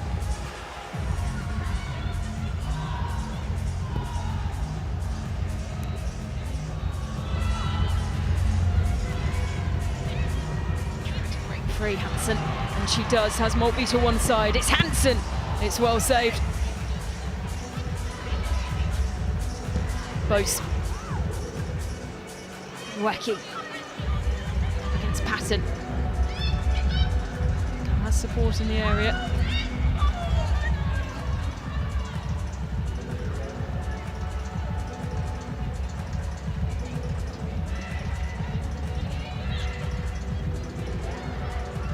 Shemal. There's Bose. Her WSL debut in the final game of the season. Fall for Shemal here. Tries to force her way past Sabrina D'Angelo, but you need to be quicker and have more conviction than that. Yeah, and I think that was the case when that's coming down there. Got to try and take it on first time. I know it's a bit of an awkward height, but you've certainly not got the time to take touches and get the shot off. Is she in the running for your goalkeeper of the tournament? I would say so. And even though she's been on a 4-0 scoreline, I still think that some of the saves she's made have been absolutely magnificent. Here's Hijikata. Salmon also leaving the club at the end of the season after her second spell. Here's Zadorsky, goalscorer from West Ham. Captain forced into a corner, manages to get the ball away. Smashed by Lucia Kendall, England international. Georgia Mullis asking for the ball to be played to her feet. She almost finds a way through breaking the line. Just needed a bit more in terms of on the ball through to her from Kendall. Needed a bit more weight to give her a fighting chance. Hansen. Say back on the pitch and can't find a way past Ocean Delons. Jean-Francois. Pushed all the way back, a crunching tackle from Rhea Bose.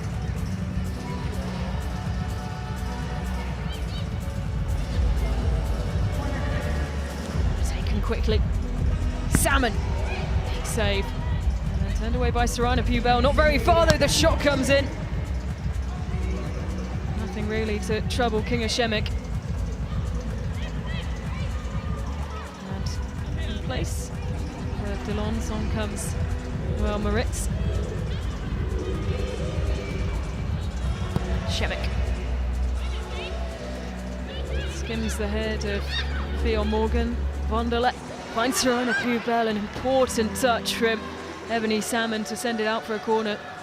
It's a good job she read that as well as she did, Ebony Salmon, but West Ham, since that goal, they're just looking more threatening, looking the more dangerous team for me. They've gathered momentum, haven't they, after scoring through Joanna Zadorsky.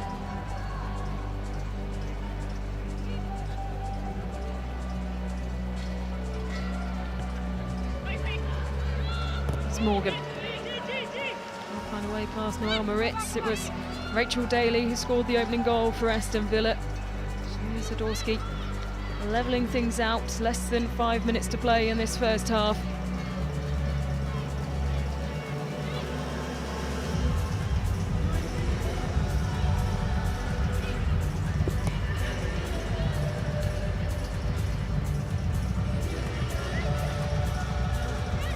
Comes Lucia Kendall, on comes Anna Patton.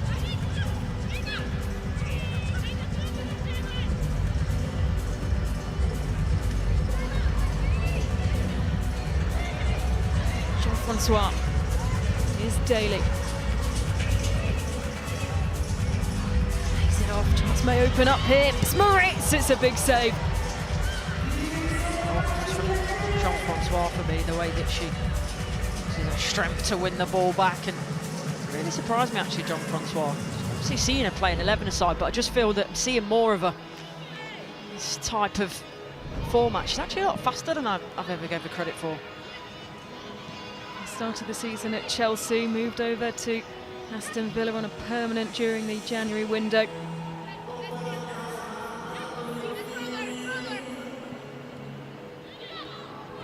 This time coming forward once again.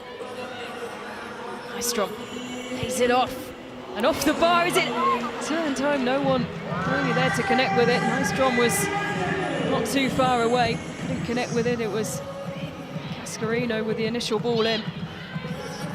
Wasn't it as well with a very timely interception. West Ham have had 10 touches in the opposition box in comparison with Aston Villa's 3. And then once again, Sei looking for a reliable partner in Nico Ueki.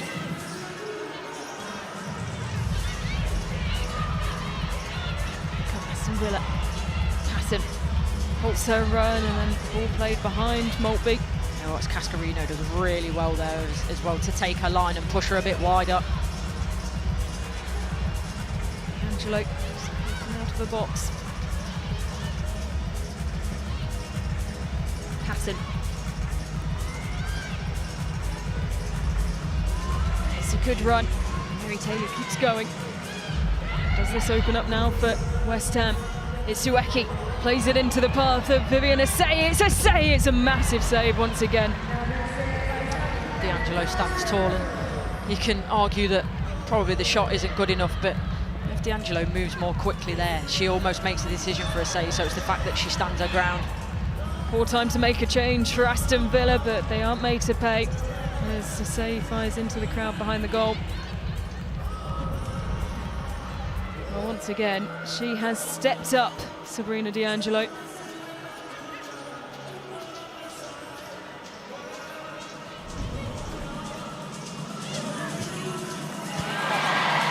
Excellent. Aston Villa back ahead.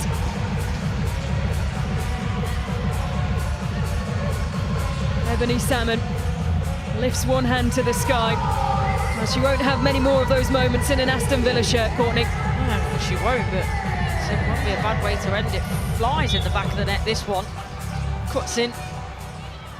Just arrows it in that far corner. How quickly can West Ham respond before the break? Just over a minute left to play. They have a corner. Maybe taken by Ria Bose. Nice floating ball. Tenervo couldn't stretch as far as she needed to reach it. She was watched though by Lucia Kendall.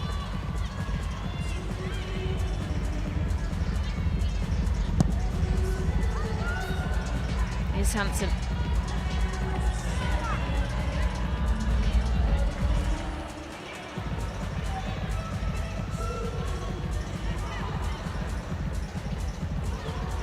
Shemek.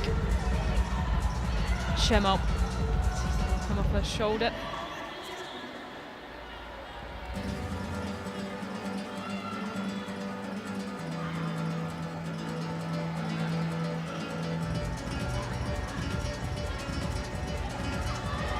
Here's Lucia Kendall. Oh, brilliant. And now they're cruising. Well, a brilliant ball from Lucia Kendall. Aston Villa have 3. You know what though?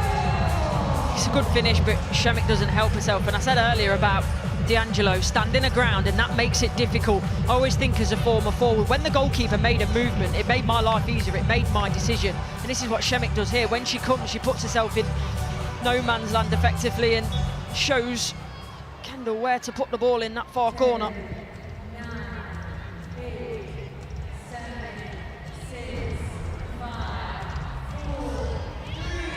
Well, that will be that for the first half.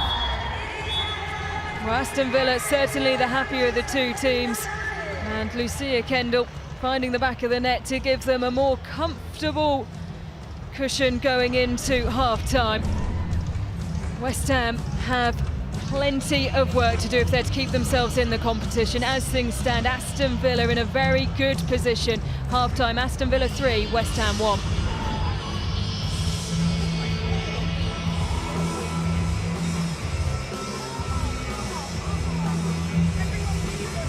Well, for times in that first half, Courtney Sweetman-Kirk, West Ham showed some real promise. They had the better of the attacking statistics, all the touches in the opposition box.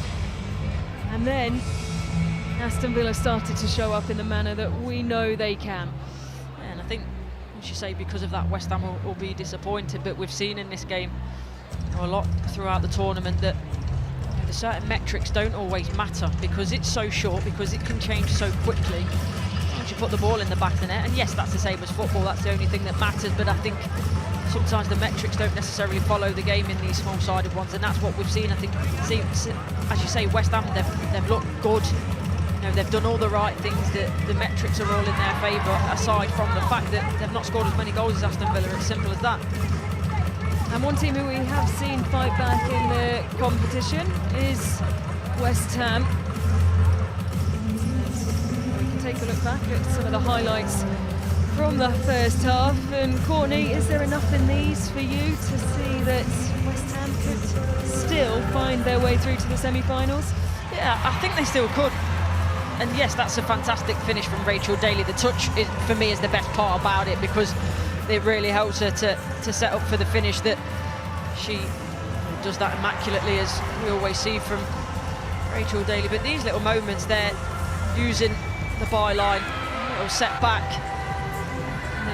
easy finish from Zadorsky. It shows you that they've got the blueprint, they know what to do, and then they have kept moving forward. They've used these little triangles again. In terms of that, I think that needs to be a cutback, and I said it at the time, going for the shot there with the angle. So they're doing the right things, but maybe just at the vital moments, the decision making is something that has really let them down. And the problem is Aston Villa have got, you know, players with wonderful ability that can strike a ball in the back of the net like that, in Rachel Daly, in Ebony Salmon, in that opportunity. And then obviously we'll see it late on here in terms of Kendall. As I said at the time, I think for me, Shemek doesn't help herself.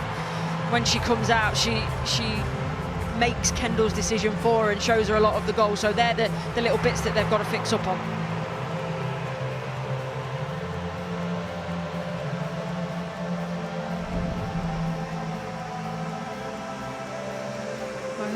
Look at the stats from the opening 15 minutes. Fairly even in terms of shots. Aston Villa just had the better in terms of shots on target, but everywhere else it is looking really even. West Ham though do have a mountain to climb.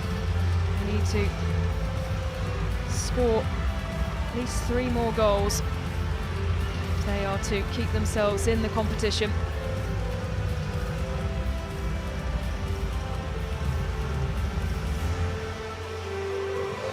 Certainly the happier of the benches are Aston Villa, who have really been enjoying themselves and taken to the competition ever so well. It really was a much hyped game between them and Manchester United this morning after the way the two started the competition yesterday. And looking at the 6 goals that they scored, you thought, how could that be surpassed? Of course, Everton did that just a couple of games ago. Well, it is developing into a very warm evening. Still a slight breeze through the stadium. No surprise to see the players keeping themselves cool. Kirsty Hansen tucked away over there. She'll no doubt be looking to make her impact in the second half of this game, Kirsty Hansen, with kickoff coming up in the second half.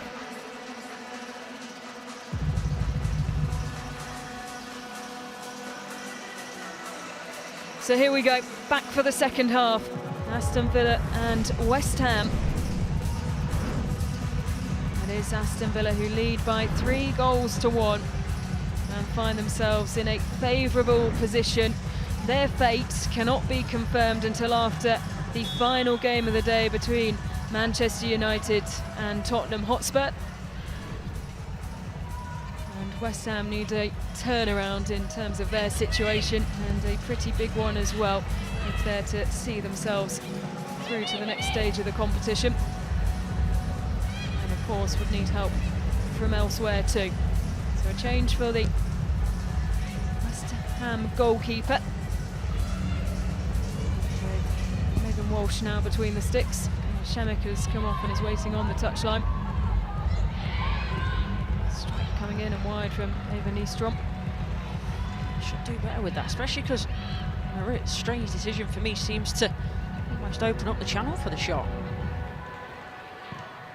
D'Angelo sends the ball long, looking for the run of Georgia Mullet. Can she keep the ball in play? Not quite.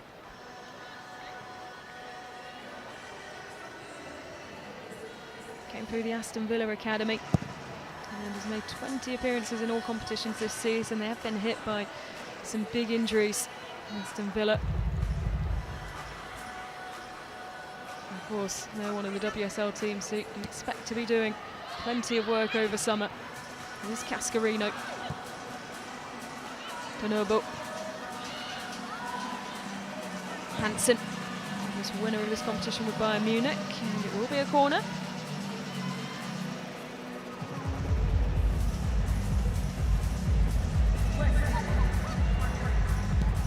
Hansen. Morgan. A shot away, she's met by the teenager Rachel Maltby.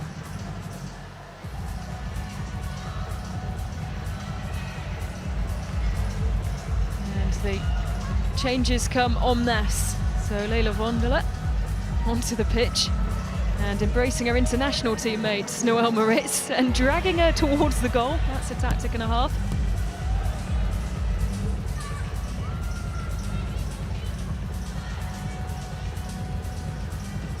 Shamal. Good ball forward. Austin Maltby. Quick with the clearance. The pressure of Bose on her shoulder.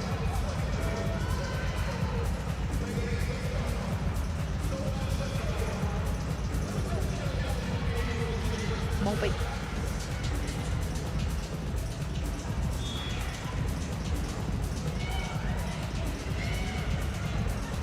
Strong.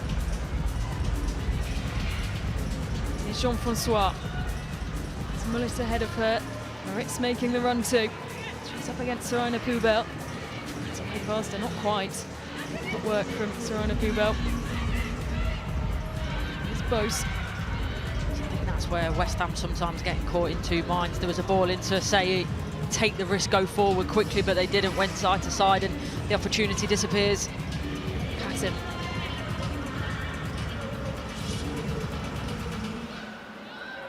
Jean-Francois. D'Angelo.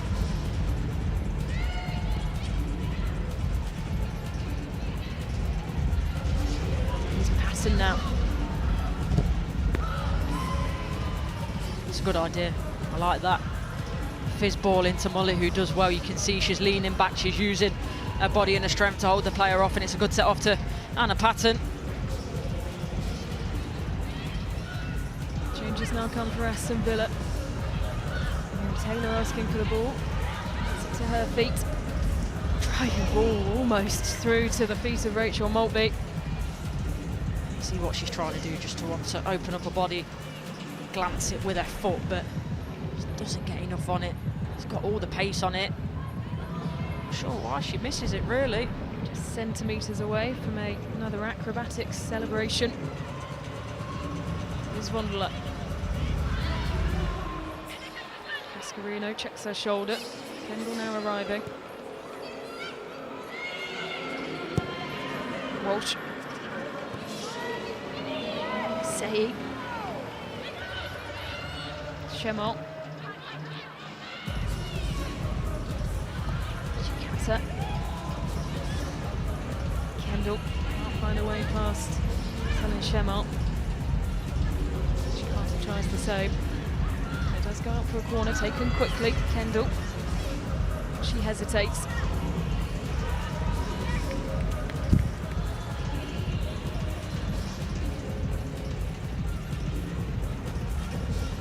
Hansen. Driving ball, not collected. Does on the second attempt though, Megan Walsh. Great throw out. Super, finds it.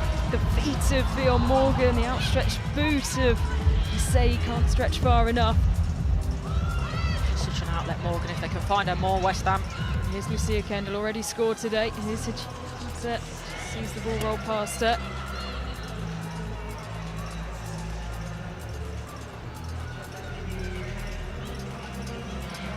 Delorme. Wacky. Zadorsky, scorer of West Ham's only goal in this game. Be a bit more streetwise, West Ham. They get caught out there, it's their own throw and get mixed up in the melee of making substitutes, but just take your time. I know, obviously, urgency trying to get back into the game, but just put themselves under undue pressure.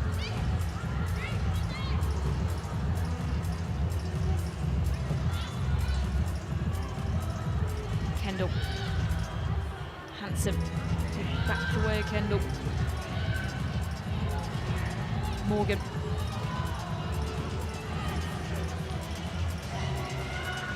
Becky racing to get there. Does well to shield the ball. Hansen.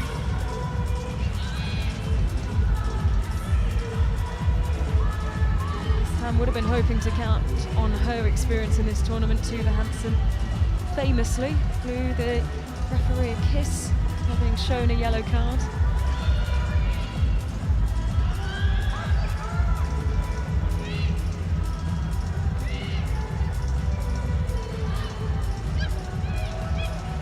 Ueki, nice back heel, and there she has her goal. And this celebration is exactly the same as it was in Estoril this time last year. Well, will she get carded? And if so, will there be a kiss coming the way of the referee, Ella Broad? Well, let's talk about the goal first. It's wonderful. When it comes to Ueki, she's got that awareness, the little flick into the path of Hansen, who dispatches it expertly. It looks like she might have got away without a caution. I think she jumped into the crowd last time as well, if I remember rightly. There's a few grounds for a referee to show a card. Not too far away from equalising there, Tenerbo. And there we go. The kiss is there. There we go, we've got it. In true Tuva Hansen style, as now Aston Villa come forward, and it's Ebony Salmon who already has a goal to her name.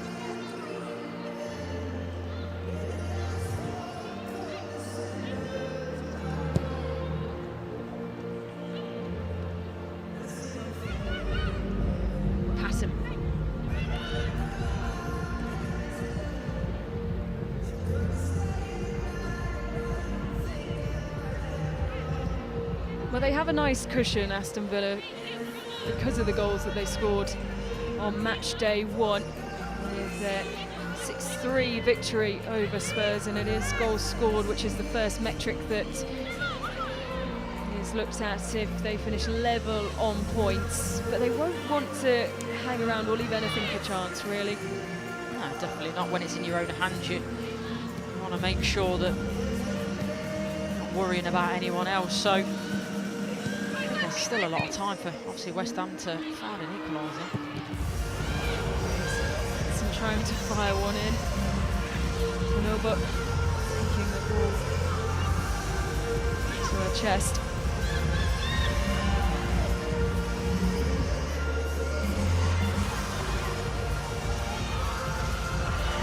Nice stroke. Deflection. Coming off Rachel Daly. And it has given a corner the way of West Ham. Coming off the side of her ear by the look of it. But quite happy to put herself in the way. Always happy to take one for the team. Rachel Daly. Here's Uweki. Goes back to Morgan. Tuva Hansen looking for a second. Uweki on the ball once again as it pinged off Jean-Francois.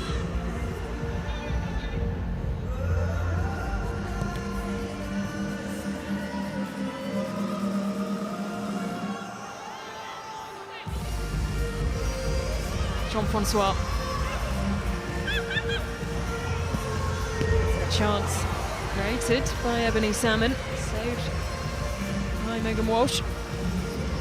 Even though with all the pace that she's got, Ebony Salmon, she knew in that position really she wasn't going to beat Uweki in terms of coming central and being able to get a good shot off and a good angle, so takes it on early and at least gets a corner for Villa. Hatton to take the corner. To the feet of Jean-Francois, he can't control it. It will be a throw for Asseyi, or will it be?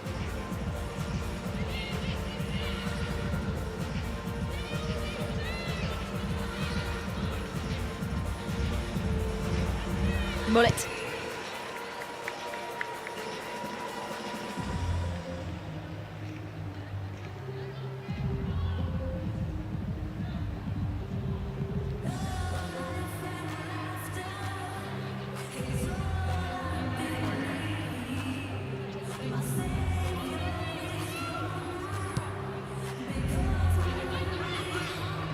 Carter.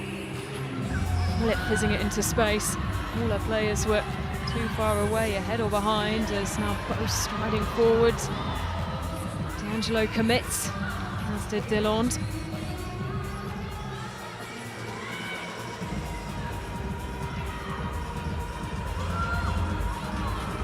Uweki. Taken away by Maltby.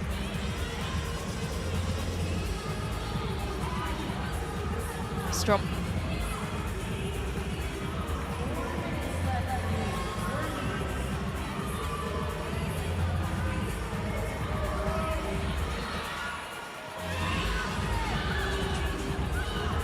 Carter.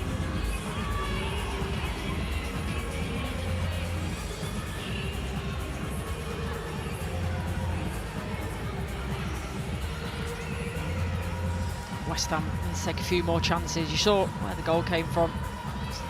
Uweki getting high.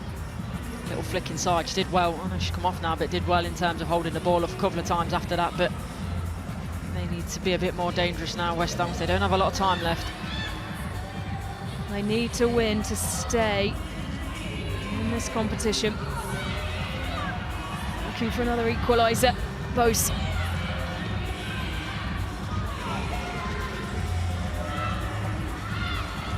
Cascarino. As things stand, as long as Spurs fall to defeat, West Ham will be through. Behind Manchester United.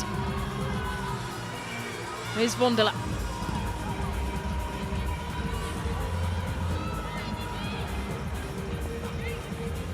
Aston Villa in the driving seat, and with Manchester United of course in excellent form, Spurs have such a hard task in the final game of the day. But still, they are in some resurgent form. Spurs having beaten West Ham by 4-1 in their penultimate game. They know the position that they're in, Aston Villa, and it is currently a comfortable one. Nothing can be confirmed until after the final game of the day.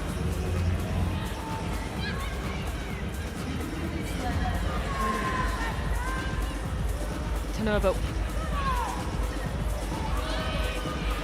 Zadorsky. On back by Hansen, who's just been caught. And the free kick has been given.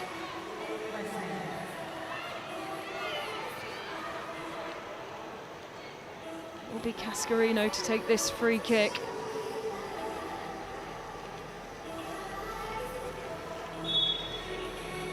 Cascarino, not too far away. It really wasn't. I was just thinking it's a tall order from here.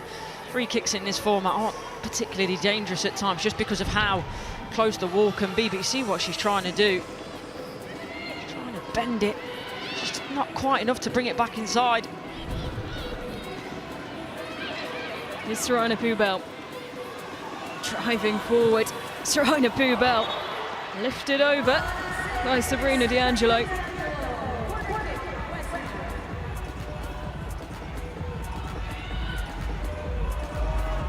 Just over a minute left to play. West Ham need to find an equaliser and then, of course, a winner. And if it does go that way, extra time, their place in the competition. And even then, it won't be in their hands. Here's Morgan. One more goal would send it to extra time and golden goal.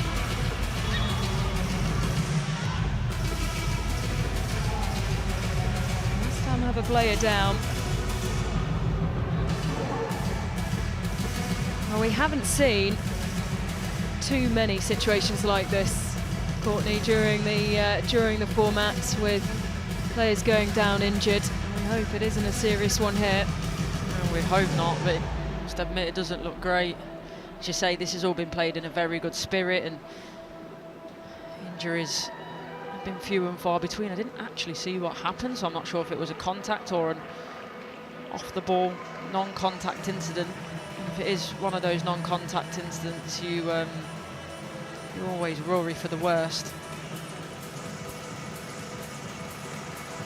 So we still have a West Ham player receiving treatment.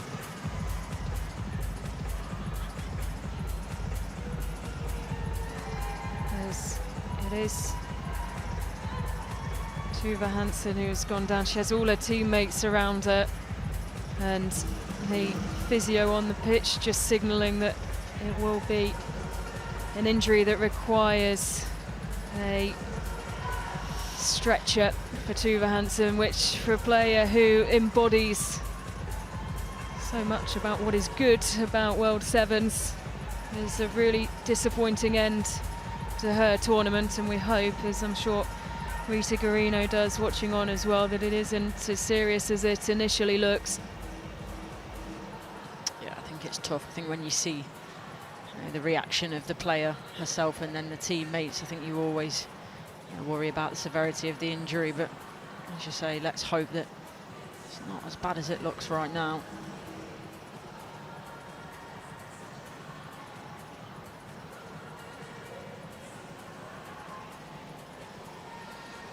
Well, someone who's had a fair share of injuries throughout her career, Lauren James watching on. Chelsea may have the job already done through to the semi-finals, along with Everton from Group 1.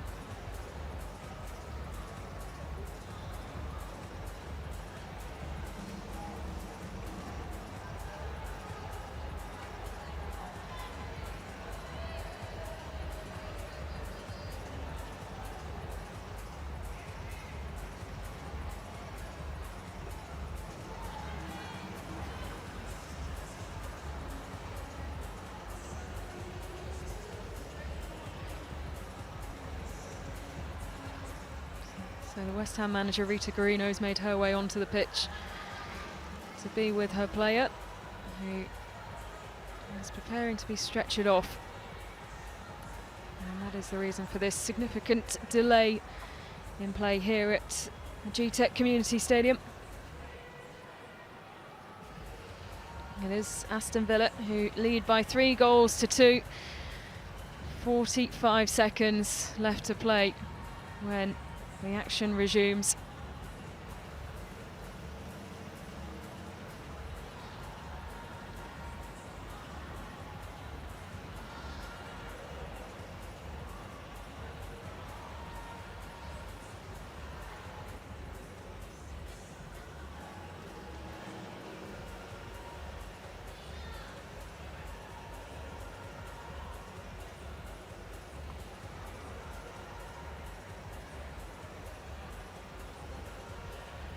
Well, this the penultimate game of the day.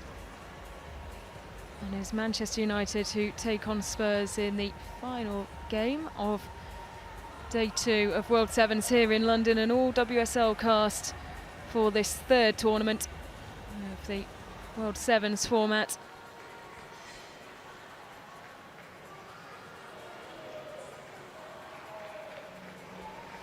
It's a horrible position to be in as a player, even if it's not your own teammate and an opposition player. Players look seriously injured. It's a very odd situation, and your opponents at the time, but you have that professional courtesy. A lot of players obviously friends within different sides as well, and something that's always difficult to watch.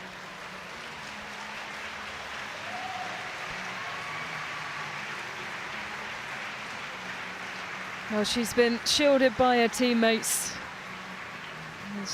The medical staff have helped her onto the stretcher, and now there will be a standing ovation as Tuva Hansen leaves the pitch in the most disappointing fashion. And of course, we all hope that the injury is not as significant as it looks as Tuva Hansen makes her way off the pitch.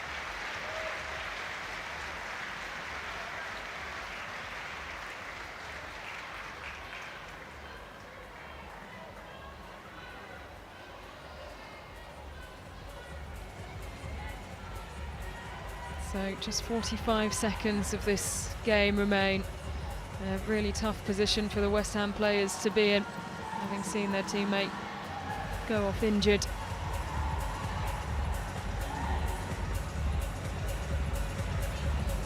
Yes, the referee just checking that 7 are on the pitch. And we are missing a West Ham goalkeeper. They're gone all-out attack in the final moments of this game. So they have an open goal now, West Ham. And it's Kirsty Hansen who's driving towards it. And a big defensive block from Rika Oeki, but the ball will trickle over the line. No, it won't! Sliding in Ria Bose to deny Aston Villa a 4th goal. A bit old school, like you're playing down the park, no goalkeepers, and it's a great goal line save. Well, they knew they had to go out, all-out attack to try and equalise right at the end of the game, and they left themselves exposed. It's celebrations for Rachel Daly and Aston Villa. They still have to wait for their fate to be fully decided, but they are in a comfortable position. West Ham trying to fight all the way. A disappointing end to the game from a West Ham perspective, but it is finished here. Aston Villa 3, West Ham 2.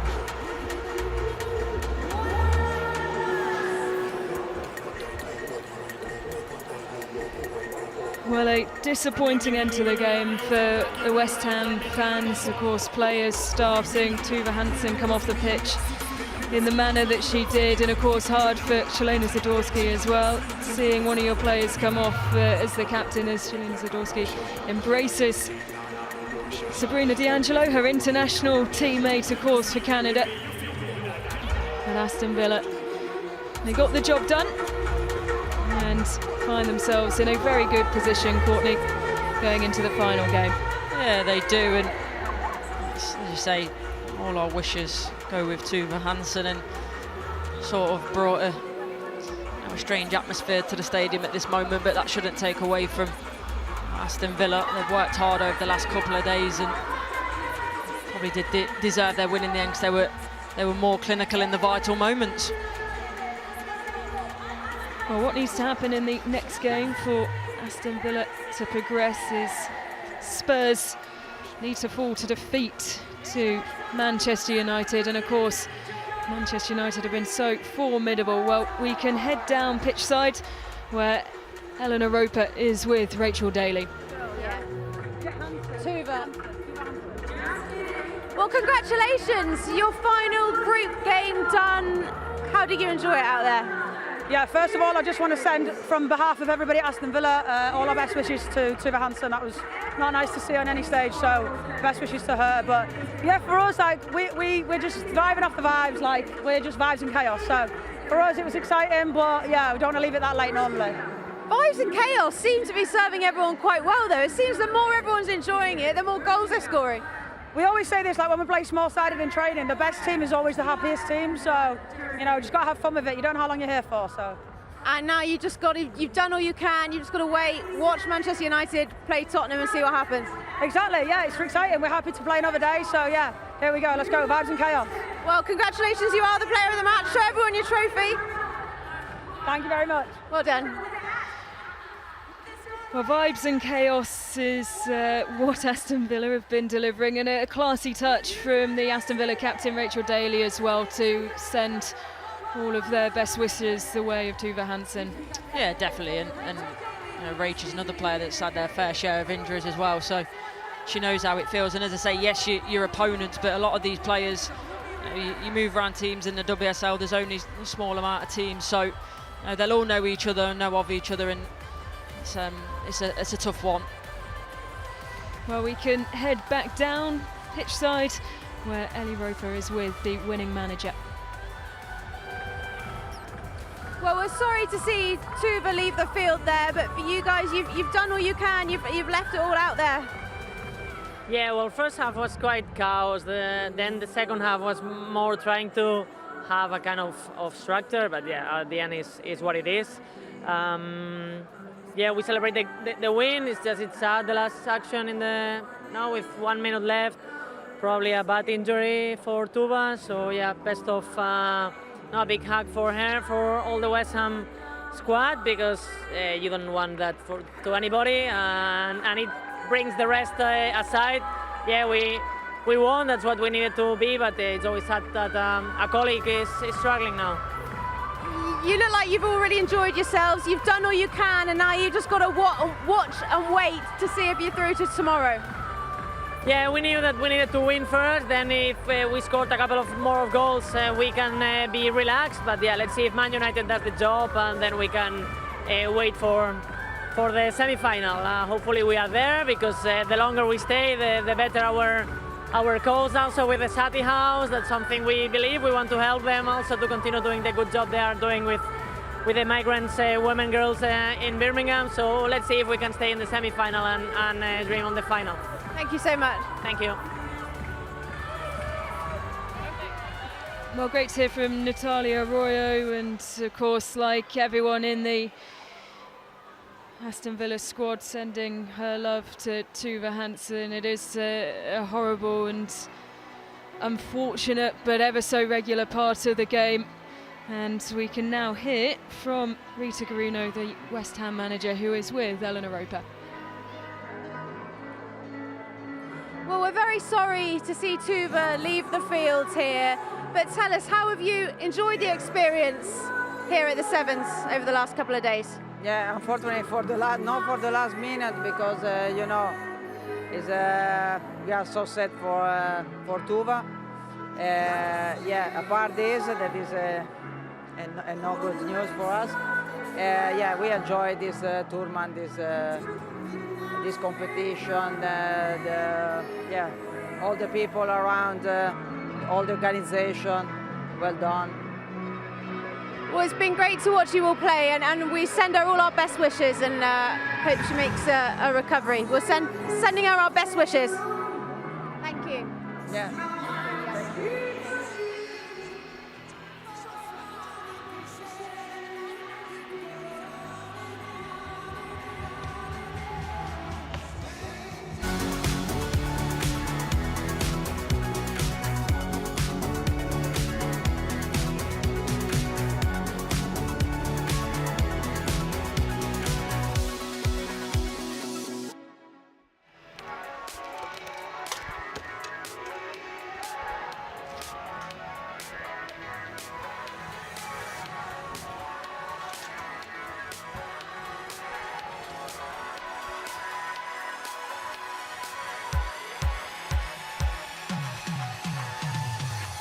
Final game of the day then here in Brentford at the World Sevens.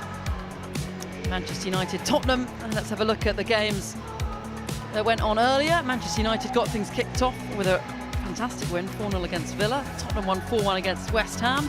Everton had the result of the day, 8-2 against Leicester, Chelsea 5-2 against London City, and just now Aston Villa edged it against West Ham.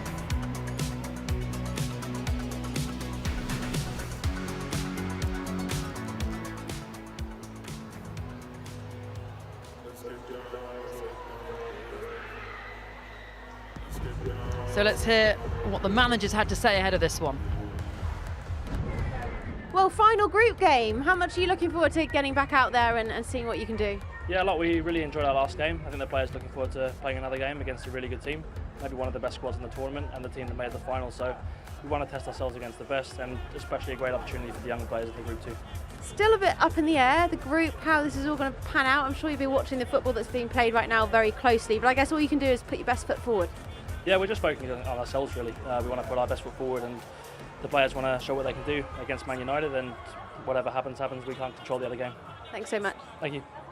Well, one more group game. Lots of excitement, I imagine, to get another one done. Absolutely. I think we're still waiting to see what happens there, to see whether you've qualified without actually this game going ahead. So, yeah, it'd be a great game. Tottenham obviously had a great result last time, and it'll be a fun game, I'm sure. Hard to know what's going to happen, but I guess all you can do is score as many goals as you can. Try and win the game, right? That's all we can do. That's all we'll try and do. Our players are, I say, looking at the last game and how they played. We do the same, and it should be a good game for us. Thank you. So, final game of the day, and then still lots to play for in that second group. Let's have a look at the state of Group 2 then. So, a win for Manchester United and they win the group, and Aston Villa will go through second. If Spurs win, well, that's where things get a little bit more complicated, because then we will have 3 teams all on 2 points, and it will go down to who scored the most goals in terms of who tops the group and who goes through second. So Aston Villa players and fans will be in the stands watching on, hoping for a Manchester United victory, because otherwise they could see themselves heading out of the competition. In the other group, Group 1, Chelsea finished top and Everton finished second. Those two through to the semi-final. So Chelsea will be the side that meets the second placed team in this group. So United will want to win the group and avoid Chelsea in the next round in that semi. Emma Byrne. Yeah, absolutely. That'll be top of their priority. They won't want to meet Chelsea tomorrow until the very last game finale. Chelsea, Manchester United, that's a familiar final as well. We've had that in other domestic competitions before. And it's a long way down from Manchester, but there's a decent number of Manchester United fans in the stands. They are a well-supported side in the WSL. So here come the referees then, the final game of the day. That shifts over after this, and one more walkout for the cartwheel, isn't it? It's a cartwheel.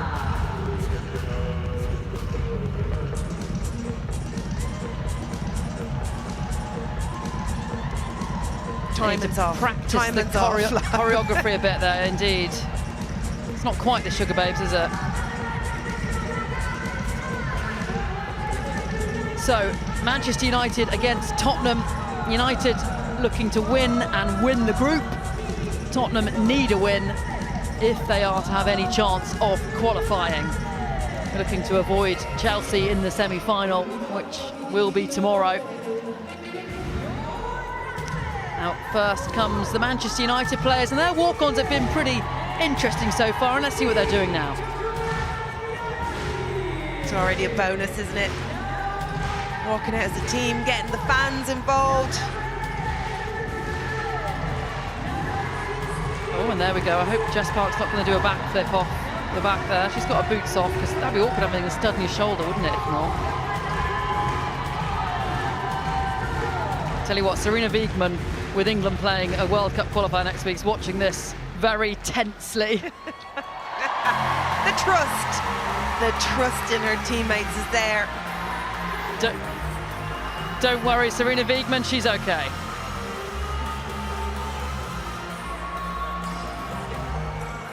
So here come the Tottenham players then, and they need to win if they have any chance of staying in the competition. Led out by captain Molly Bartrip.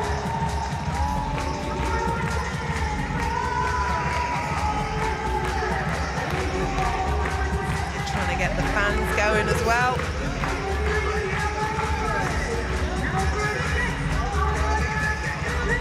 Again, the choreography's a little bit off.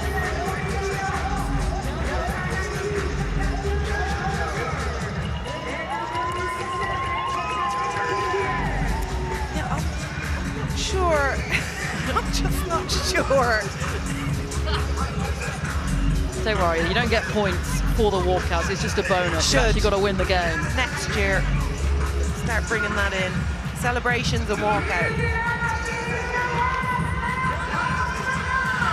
So United against Tottenham. And I tell you what, when these sides met in the WSL back in December, it was a thriller. 3-all. Manchester United came back from 3 goals down to draw. So we're hoping for another thriller today. Let's have a look at the starting 7s then.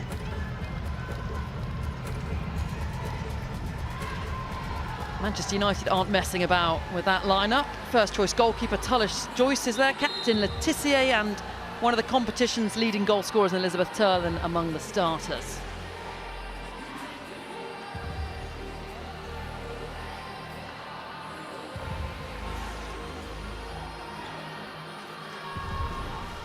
And let's take a look at the Tottenham starting 7 then. Goalkeeper Eleanor Heaps, really impressed last game and starts again. And in that starting 7, Spurs have the second youngest player of the tournament in Jane Pierre.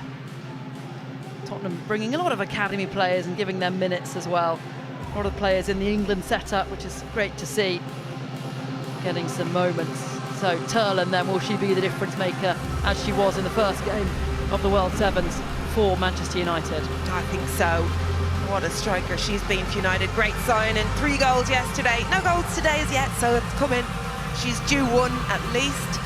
Big player for Manchester United. And then Tottenham Hotspur, this player has been excellent. She's really enjoyed it as well. Olivia Holt, really class player.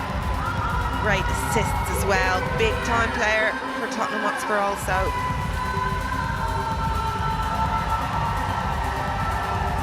The stadium PA and the people in the crowd trying to get the atmosphere up for this final game of the afternoon, and then it's all semi-finals tomorrow.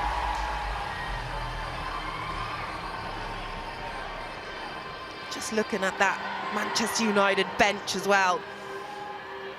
Scary. Got Melvin Mallard, who's been excellent as well. This is her game, isn't it? So quick, so good with her feet. And of course, Sandberg, who scored also today. Nice goal. That does make a difference when you can make those changes randomly whenever you want. Leia Schuler as well, big signing from Bayern Munich in January. Got striking options aplenty, Manchester United. She in fact would have played in the last World Sevens with Bayern Munich when they won it in Estoril last May. This World Sevens, though, an all WSL affair.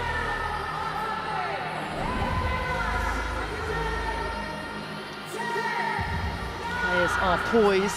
The stadium announcer counting us in to kick off.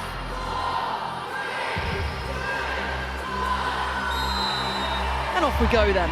United looking to make it 3 wins from 3 and top the group, and Turlin's nearly in immediately, but that's a good challenge from Bartrip. Yeah, Molly Bartrip did really well to get across there. She's going to have to watch Turlin very carefully. To Nolson, back to Maya Letitia, always ever present in Mark Skinner's side. United captain, such a key player for them. And there's young Jane Pierre. I tell you what, Manchester United look sharp and slick and up for this. Yeah, they just read it well, don't they? That long throw into Turlin, lovely set. They've already got the runners underneath, and that is what it's all about. Spoke about it already, that underneath support. They just seem to know exactly what they want to do with it. Jess Park can't quite get it under control. Here's Nilden, who's scored a couple of goals already at this World Sevens.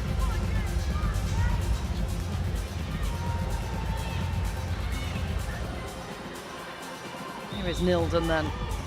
Oh, in fact, it's been given the way of Manchester United.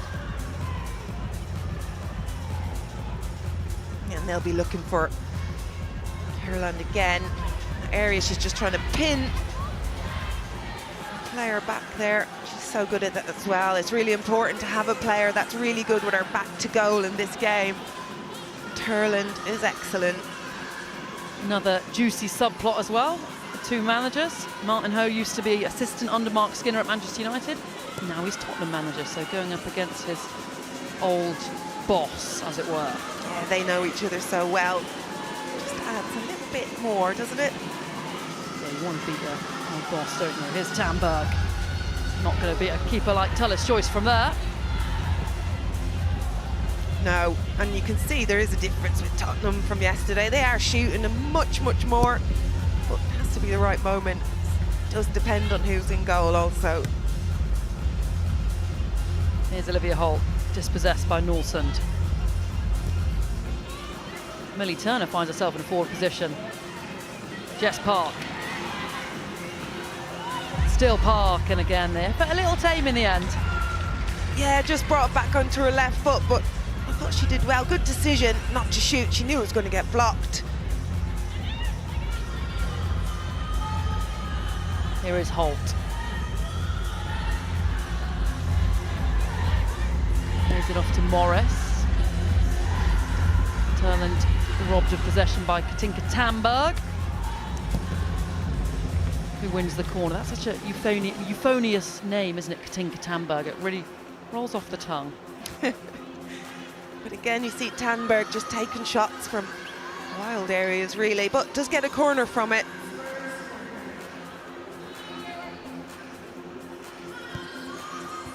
All the corners going short at this competition. It's kind of hard to whip in an aerial ball and score with a header. And that one a roll through to Tullis Joyce, who looks to get United off straight away. Here is Elizabeth Turland powering forward. Slides it out, and Letitia can't quite find the shot to evade the defender. Corner now for United. It's good play from United. Tullis Joyce gets the ball and straight away initiates that transition. Here is Letitia. Jess Park. Tottenham managed to clear. Now here is Araya Dennis. Nice big touch to get the ball out of her feet. Scored last game. Tamberg. Ball crosses. Not met by an on-rushing attacker. No, needed a second runner from Tottenham there. Decent ball across into a danger area. It's hard to know how many players to commit forward, isn't it? You don't want to allow Manchester United that space because they're so good defending into attack and into that counter-attack. Simia Wujo throws it in. Here's Melvin Mallard just on the pitch, and she finds the top corner to take her tally to 4 goals at this World 7. She's gunning for the golden boot. It's absolutely brilliant from Mallard. He's going to celebrate with those United fans over there. What a finish from her. Absolutely brilliant. Ella Wagerheim there, that sets her up. Good, strong play.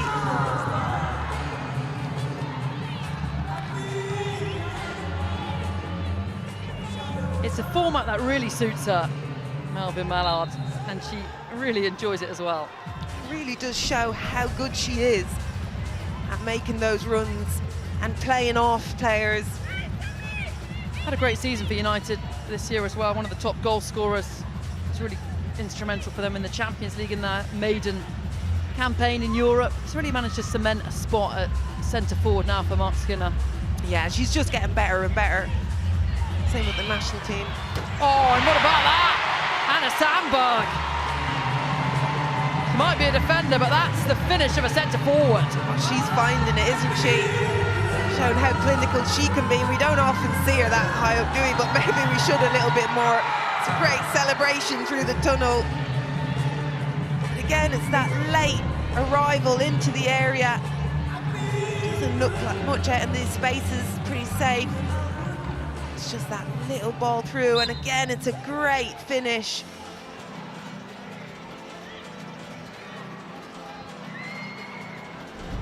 As things stand then, Manchester United topping the group. Spurs heading out. Aston Villa going through in second place. And there is the confirmation of that then. Spurs need to respond.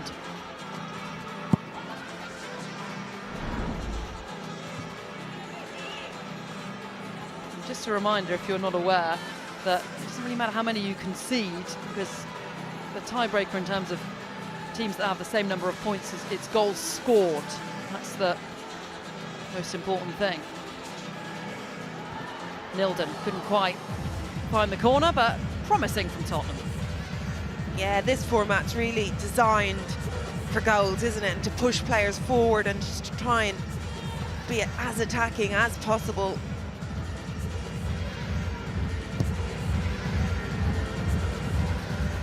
United looking for more. Norsund. Oh, what about that? Turlen, brilliant save. Save. What a save, and another save in the right place at the right time. Absolutely brilliant. Eleanor Heaps again, saving her team. Looks even better from that angle. So tight, right on top of her. Great reaction. She's had a real breakout tournament, Eleanor Heaps. This is a good format as well to show off the goalkeepers and how good they are with the saves. It's good to show off the shot stoppers. That's really good. You can really see that, the reflex saves. You won't see much of how they dominate aerially.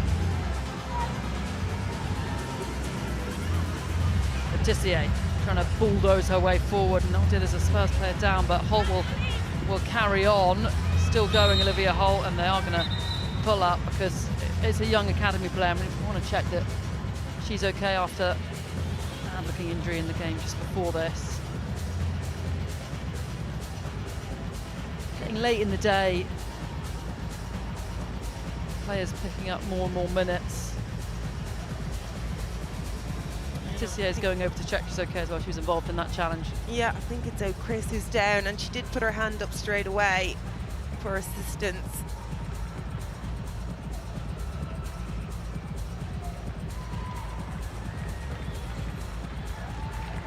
Good to see her up, though. Yeah, up she gets. That's good. Martin Ho won't want to see any injuries for his side. There she is, one of the young academy players then. Meanwhile, Melvin Mallard's enjoying herself.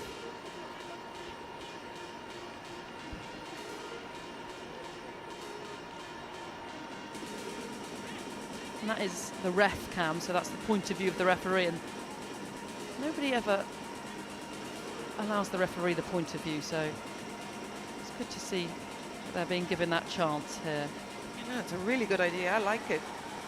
They're the ones making the big decisions, so it is sometimes interesting to see what they see. I'm not sure what Mallard is doing at the moment. She's taking a little break, lie down. In by Suminen. Oh, and that's a decent header, but straight at Tullis' choice. It's a great header. It's a great ball in from Suminen. Of course, who else is getting on the end of it? Tandberg. Midway through this first half then, United very much on top.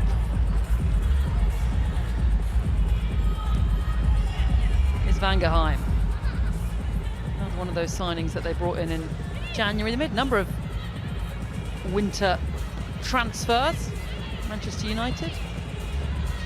They are competing in a number of competitions. They won't be in Europe next season, and that's a blow for them. Here's Sandberg to Vangerheim. Jess Park, player that switched the blue side of Manchester for the red just this summer. It's been a brilliant season for her. Zigotti Olma. Mallard was waiting in the wings. Here is Melvin Mallard. French forward just gets a little bit too much on that. An 11-a-side goal, that would have been in the roof of the net. No, she just needs that little bit of space. As you said, she's enjoying it. Bangerheim's doing a really good job as that kind of hold-up player up there, and that's certainly what United are looking for. And they're doing well to get players in and around her for the setbacks. Wujo comes away with it. She had a great World Sevens competition last time out. Still going. And the ball across. Oh, it was more like a shot. Still in play, up from Mallard and cleared away. Not so far as a Wujo, though. It's a great effort by Leah Schuler. Left foot. I think she was going for goal. I thought it was just pushed. Wujo just pushed the ball a little bit too far wide. A little bit softer pass. Would have left Schuler a bit more of an angle to shoot.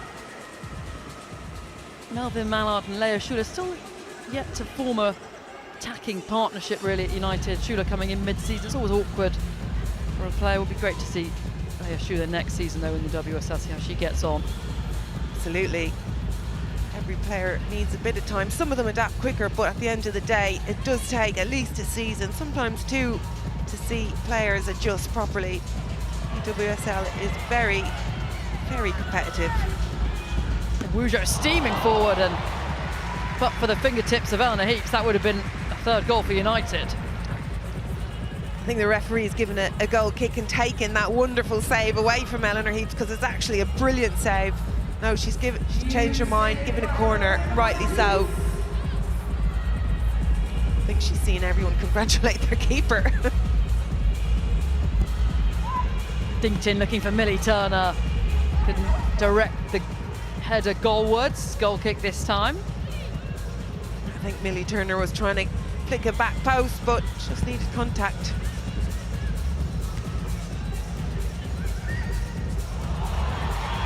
Here come Man United, and Turland couldn't quite curl it goalwards. Again, Eleanor Heaps, that makes a fantastic save, and Turland had her head in her hands. She was sure it was going to go in, but it's a great save. Really good closing down from the keeper. Turland across the face of goal. What a block that is from Dennis. Here she is again, Rhea Dennis. Her defensive duties, she's been excellent as an attacking player as well. Perhaps a new position is forming. It's a nice little skip and a hop from Nilden. With Ruby Mace, who fires it forward.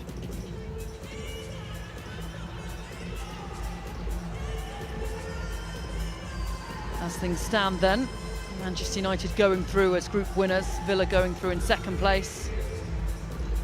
Chelsea were group winners in the other group, Everton second there. It's won back by Turland. Strong running from a Norwegian forward, and she wins the throwing. Heidi Hills does really well. She's got a lot of energy. She gets around the pitch really well. Letitia, strong sock. I can't really recall Tullis Joyce having to make too many saves in this opening 12 minutes or so. Spurs are going to have to change that if they want to try and get back in this game. Yeah, I think with Tanberg's header is probably most relevant one she's had to do, but straight at her. And here's a chance for Manchester United, and it's taken well. Jess Park with the finish. Manchester United 3-0 up. Really, really well taken by Jess Park. I'm not really sure of the relevance of the celebrations, but great goal. See here just how United build that up. Really good play from Park herself all the way from defence. It's good hold-up play, but just look at this. Placed. Chance here for Tottenham, and United poke it away. She does have the look of a Manchester United player, Jess Park, doesn't she? There's something about her, a bit of swagger. She's always had that, let me tell you. But definitely a player they needed. They need that creative player. they certainly have it with Jess Park, and I still think we're going to see a lot more from her. Still young, still finding her way. Key player for England too. England, of course, have some important World Cup qualifiers coming up, Spain and then Ukraine. I wonder if Serena Wiegman's in one of the cabanas here with a pint watching some of her players. Here's Signe Gopset, one of the best performers for Spurs at this tournament. Hills. Gopset tries to get away from Awujo. I also think Awujo is one of those players that have really improved as well and just come on heaps and bounds. She's certainly added to that defensive midfield for United, and that's difficult. It's that position that's always so difficult to find, that number 6 or defensive midfielder. Position with a lot of running. Here's Heaps. Sends it forward. Holt now. Wonderful little drop of the shoulder. Olivia Holt! Oh, she deserved it, didn't she? She deserved that goal. Really lovely feet. She just come on the pitch. Lovely drag. It's actually a save from Tullis-Joyce. She's done so well here, Tullis-Joyce. Such a big keeper. She spread so well. And now United will try and catch Spurs on the break. 15 seconds of this first half remaining. Sandberg. Awujo. Mallard. All the way back to Tullis-Joyce then. And that is the first half. A very emphatic first half from Manchester United. They're leading by 3-0. Mallard with one of the goals. Jess Park in amongst the scoring as well. Half time then, Manchester United 3, Tottenham 0.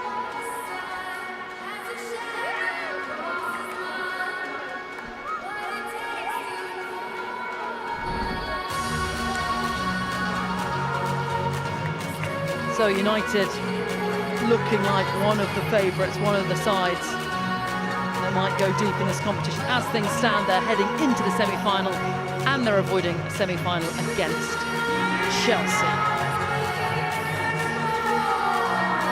Such strength in depth as well. Mallard, Turlin, Leah Schuler. In terms of attacking options, that's greedy.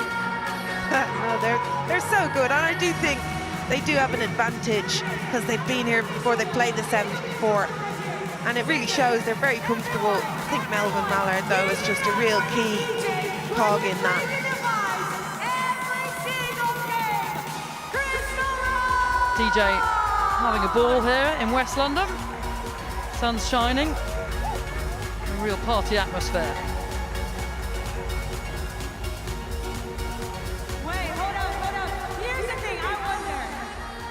What's going on here? Should we have someone DJ for us here? Yeah. Certainly a few faces recognise have played against them. Laura Georges and Anita Sante played with them. And I think that's Tobin Heath there. I believe it's her birthday.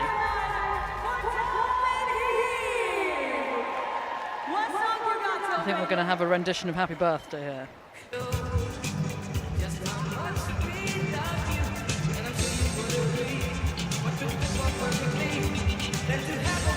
You going to sing, Emma? I was just going to ask you if you were going to sing.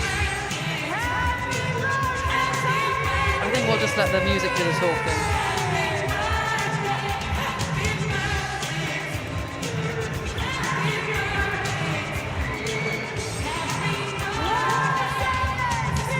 Wow, cake and all. How many candles? Surely not enough.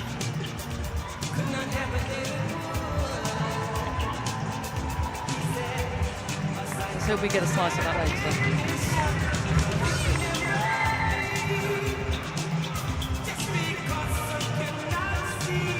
Okay, time to cut the cake and hand it out, Tobin. Let's go. I always find it a bit awkward after a minute or so of singing Happy Birthday. When do you actually stop? And let's take a look at the highlights from the first half then while Tobin Heath enjoys her cake. So United, one of the teams at this tournament And Melvin Mallard got the scoring underway. No, it was a brilliant finish, wasn't it? Just in the scoops it across, knows exactly where she wants to put that. And then Sandberg as well with a striker's finish. Yeah, I really like this goal. Sandberg just arriving into the box, a lovely pass through. Nice celebration as well. Tottenham did have a couple of chances themselves. Tamberg with a decent header, too close to Taylor's Joyce though. Big chance. It was a big chance, wasn't it? She did well, Tandberg. Needs to go in the corner. And then Jess Park got in on the action as well. Clever finish. Doesn't need power, just needs a little lift. She can go to bed, go to sleep, rest easy tonight.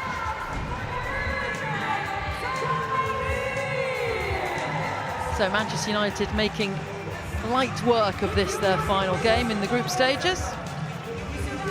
10 shots on target for United in that first half.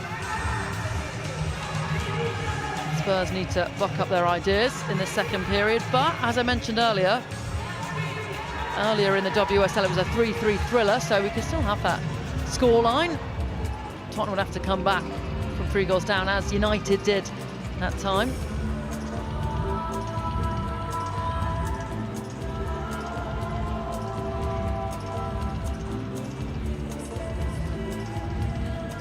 Tottenham heading out as things stand unless they can turn this around. Manchester United topping Group 2 and heading into tomorrow's semi-finals.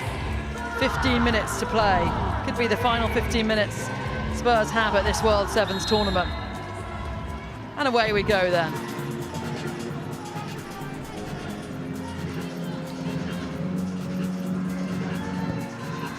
Long ball up to Tamberg, who had that headed opportunity in the first half. Here's Park. Oh, we already have spoken about Tottenham and how they enjoy possession and they do well in the build, but it's all about what happens then when it goes into Tandberg. Just not getting enough players in and around her. Long range effort. Some way off target from Hannah Lundqvist. Spurs running out of time at this World Sevens competition. Is Ella Morris. Player that missed so much of this season with a serious knee injury. Played the last 3 games though of the WSL campaign, a player that Spurs are hoping is going to be a big player in the future. Here's Park. Lovely little step over Jess Park! United have a 4. Oh, you can't give them goals. You can't give the ball away to someone like Jess Park. She doesn't need anyone else, just drives into the box. Absolutely brilliant finish again from Jess Park. Just look at her, just drive in there. Nothing that Sophie Jackson can do.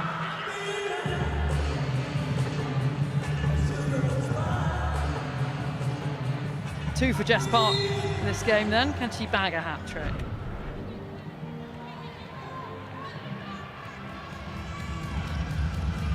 Tottenham on the attack with Gopset, trying to create the space for the shot. Wonderful little back heel, Taylor's Joyce can't keep it out. Tamberg with the strike. Spurs have a goal back. Oh, they deserve it. It's brilliant play from Gopset. I didn't know where she was going to go with that. Thought she took too many touches across, but an absolutely wonderful back heel. Tamberg definitely deserves it as well. You can see here Gopset receiving the ball. 3 United players around her. Taylor's Joyce nearly kept it out, but it wasn't enough. Great assist. Letitia, save from Jackson. Here's Gopset again. Driving inside, Dennis is there. She can play the ball and Sandberg comes away with it instead. Mallard racing to get up there. Sandberg slides it into Mallard. Melvin Mallard with the back heel. Tissier's over. Well, they're really trying to get her on the scoreboard. She's saying that it's come off the Tottenham player, but I'm not sure. Bit of referee's point of view here. And the referee's point of view with us, that was a goal kick. Wild effort from Tamberg. Yeah, it really was. We've seen a few of them, haven't we, already? But I like the way Tottenham are getting their players higher up. They're even cheating a little bit, leaving Gaup set up there on her own. They have nothing to lose here. They might as well go for it. And they technically are not cheating. There are no offsides in this game, just to be clear. Oh, I was referring to player for player. Gaup set. Nice little layoff, and Letizier's there. Here comes Melvin Mallard. And that's a really good challenge, actually. That was excellent from Ruby May. Very Ruby May-esque. Olivia Holt. First top goal scorer in the WSL this season. Shows a little bit too much of it. Still going though, and out by Rougeau. Collected by Gopset. Spurs on the hunt for another goal. Holt with the Rabona. Not quite as good as the one that Aggie Beaver-Jones did on match day 1. And now here comes Letizier. Leah Schuler in acres of space. Here is Leah Schuler! And United have a fifth. Oh, she celebrates that. Look at that smile. Absolutely fierce from Manchester United and very punishing. It comes from 2 failed tricks from Olivia Holt. And you can just see how fast, look how fast they transition from defence to attack. And there's no way Schuler was looking for anyone else there. Manchester United scoring goals for fun at this World Sevens.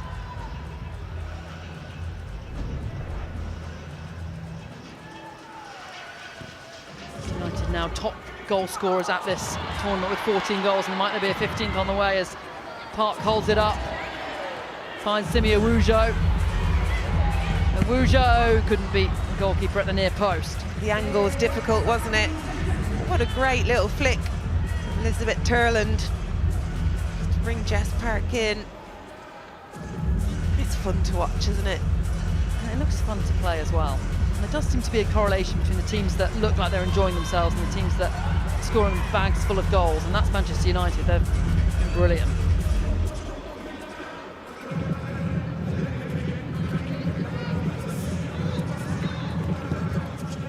Tottenham go long. Up to O'Chris. Morris. Pick out Pierre, and that was an inviting ball, but just no teammate took the invitation. A nice play though from Tottenham. I'm impressed with O'Chris as well, and Pierre. 2 of them heavily involved here. It was a drag back. It's a great ball across. I'm not sure she was going for goal, but no reason why not to. Getting a little bit feisty out there now. Here's Norsund. Zigotti Olma. A little flick around the corner. That was a little bit too telegraphed though, and now Bartlett will try and hold it up and just well to win the throw in.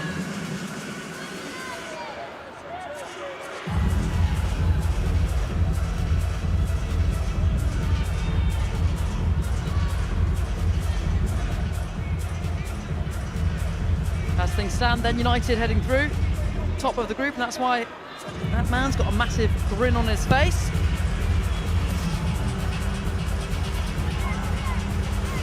With a bit of defending to do here though. Here's O'Chris, lays it off to Holt, straight at Tullis Joyce. I'm not sure she knew too much about it, but kept it out.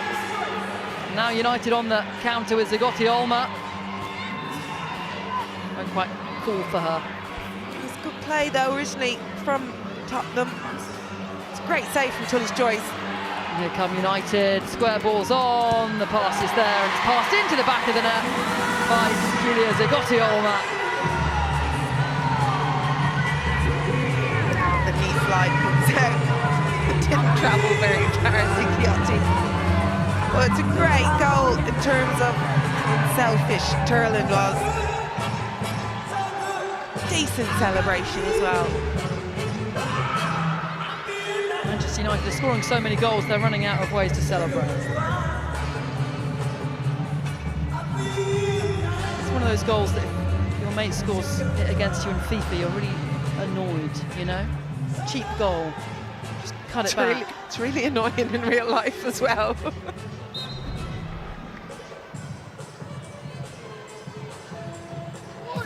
Okay. Dennis. Wins the corner. Manchester United top goal scorers in the league. I think we need a bit of country music on. Dennis.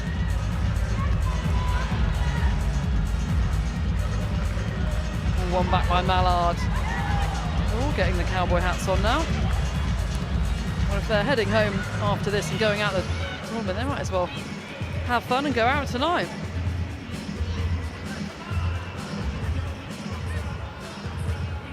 Look at that from Jess Park. Awujo helps it on, and I think Olivia Holt had a handful of Jess Park's shirt there, preventing her from running forward. She's saying she's diving. Just in jest.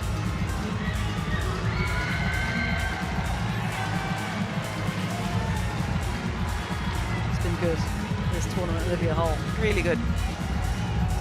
Does really showcase the individual skills. Some lovely footwork.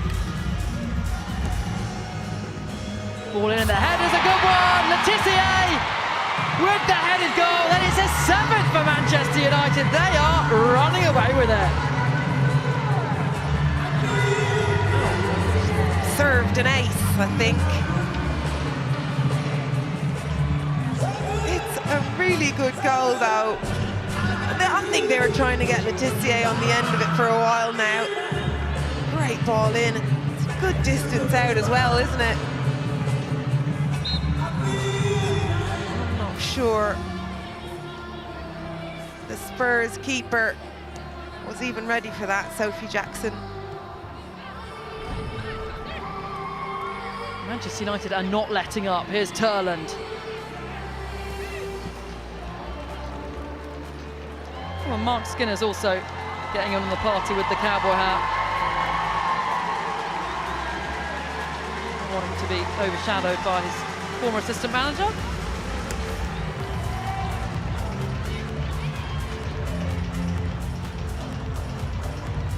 Don't want to mess his hair up.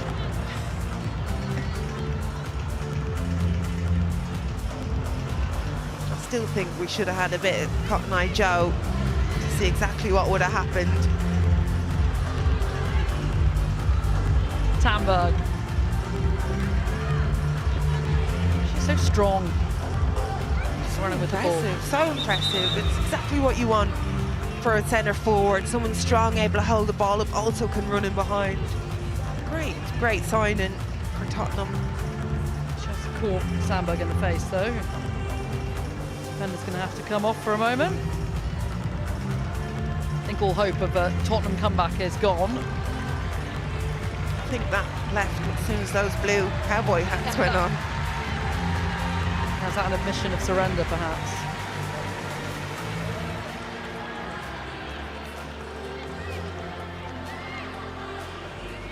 This is what a drop ball looks like on ref cam.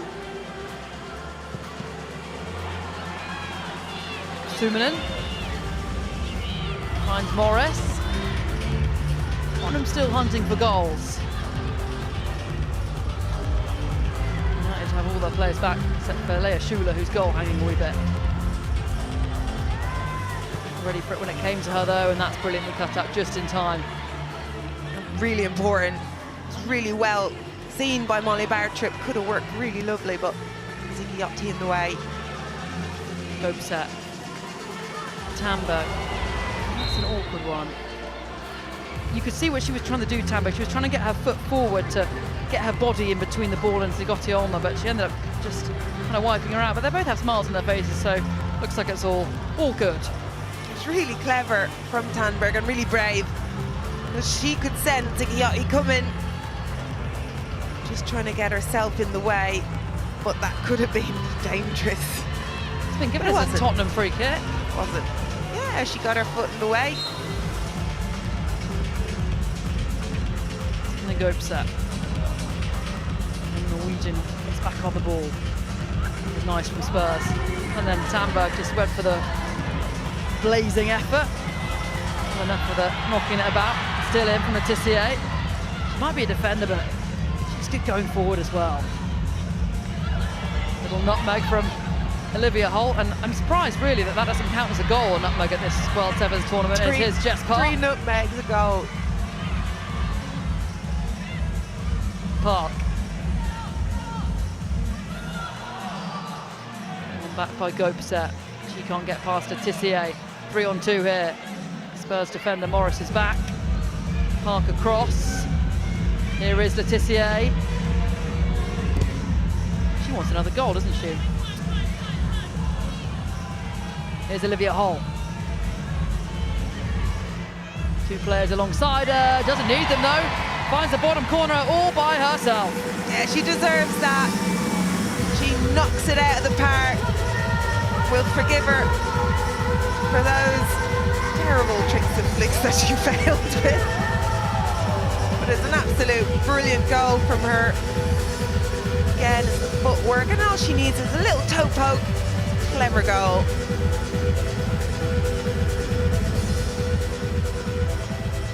Off she comes momentarily then. His side losing, but he's managing to find some joy in it. Mallard. It's away from 1 defender, 2 defenders, can't quite pick out the corner. She nearly takes Jess Park out. Mallard, how good is she?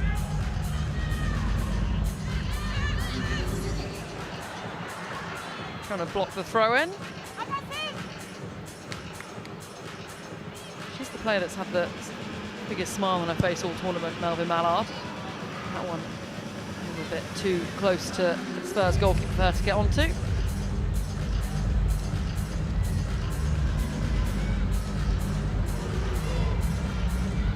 Spurs goalkeeper edging forward, why not?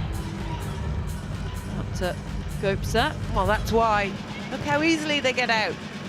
Create numbers up. We haven't seen enough of that. If you were playing Emma Byrne, you'd been taking players on. I would have been like Olivia Holt out there. Megan. Messing up tricks, losing the ball. She reminds me of me. 3 minutes remaining then. Both these sides want more goals. Suminen across the face of goal, out by Turner. And oh no, Jess Park up against the goalkeeper. And she was never going to miss from there. Jess Park with the hat-trick. The goal hanger herself. Definitely not missing that one. She had a lot of time to put that one away. And if you're not familiar with World Sevens, don't be waiting for VAR to draw the offside lines. There's no offsides here. The match was in her own half anyway, wouldn't have been offside. Yeah, good finish though, wasn't it? Much time she has. She doesn't need to look back down. Just look where she wants to put the ball. Mallard intercepts. Trying the tricks in her own penalty box. Oh, and she's gifted it away, and then that's surely handball. It is penalty. She can't believe it, but I'm not quite sure what she was thinking there, Emma. I think she was thinking, I'm going to stop the ball. I don't know what she's thinking now with complaints.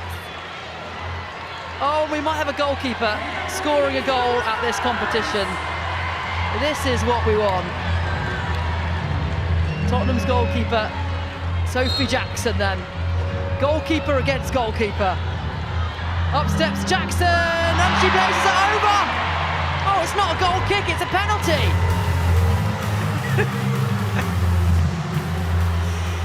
I mean, I'm all for putting your laces through it, but that better not have hit my car. I think I'm parked behind that stand. Well, it's not going to have changed the game anyway. They are 8-2 down.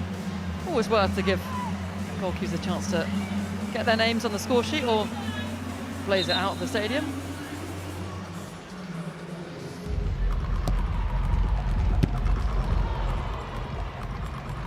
Let's take another look at that missed penalty then. From the referee's point of view. And she really scooped it over, didn't she? I'm not sure that would have been in, even if it was in the left side goal. Perhaps we're being harsh.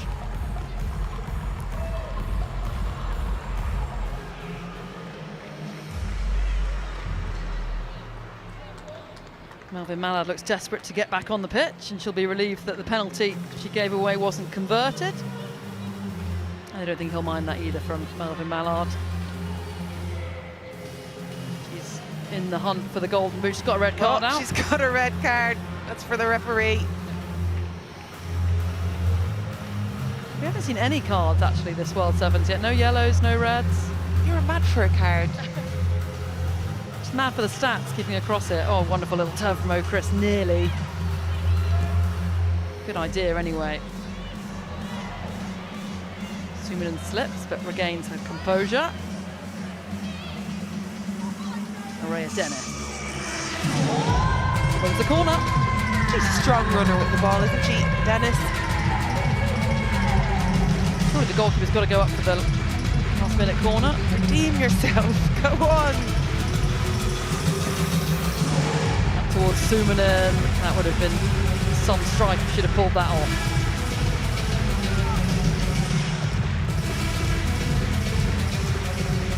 Dennis. Spurs heading out, final 30 seconds. United topping the group. Paul Mallard wants to keep that in and spark a counter, unable to do so. It's not a good back pass. What would you have said to a defender that played a back pass like that to you, Emma? I would have thought somebody was injured. United looking for another. Spurs clear, final 5 seconds, worth a strike. Here's Morris. And that is it then. 8-2 win for Manchester United, who go through top of the group. Tottenham Hotspur are out. That was a scintillating display from Manchester United. Jess Park with a hat-trick as well. They are heading through to the semi-finals, full-time. Manchester United 8, Tottenham 2.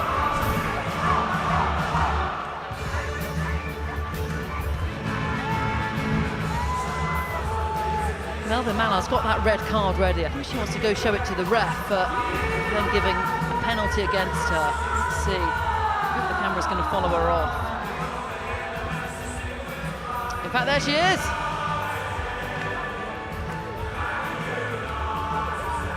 Dishing out the red card. I'm looking forward to see this kind of jovial banter in the league next season.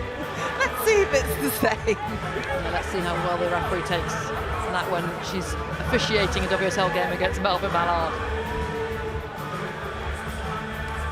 She's been a real joy from the tournament so far though, Mallard, and one of the leading goal scorers. And what's Jess Park up to here? Still has plenty of energy.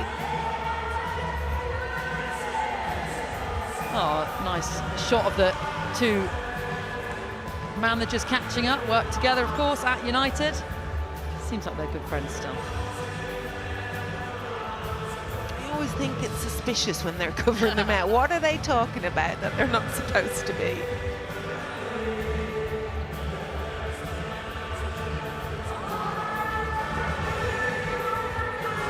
United the top goal scorers at this competition so far then.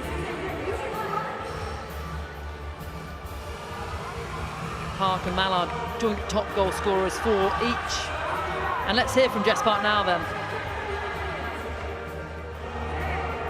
Well, glory, glory, Man United on the speakers. You've topped the group, you're through to the semi-final, and 15 goals scored in the process. It's pretty good, hey? Yeah, it's really good. You know, we're just here having fun and yeah, scoring goals.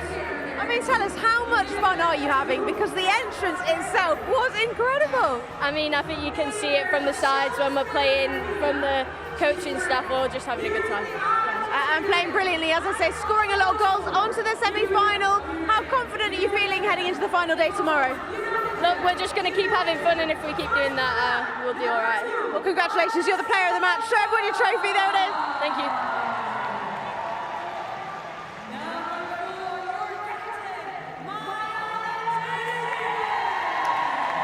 Jess Park enjoying herself, joint top goal scorer. This is Melbourne Mallard. And they're still enjoying themselves doing the celebrations, practicing their walkouts. I wonder if they've saved the best walkouts and celebrations for the latter stages, for the final and semi-final tomorrow. Maybe they'll be out of celebration, they scored so many goals. I was quite impressed with United's walkout today, though. Showed a great deal of trust for Jess Park just to drop back in, her teammates to save her.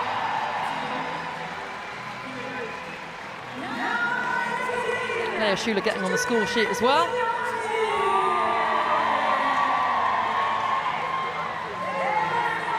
And they're all practicing the celebrations. For those players that didn't score, though, most of those Manchester United players did manage to find the net.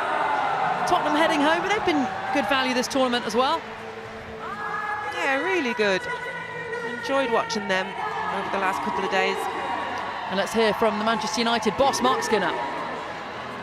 Well, you've topped the group and you're through to the semi-final, and it looks like you've had a lot of fun in the process. What a game, what a game.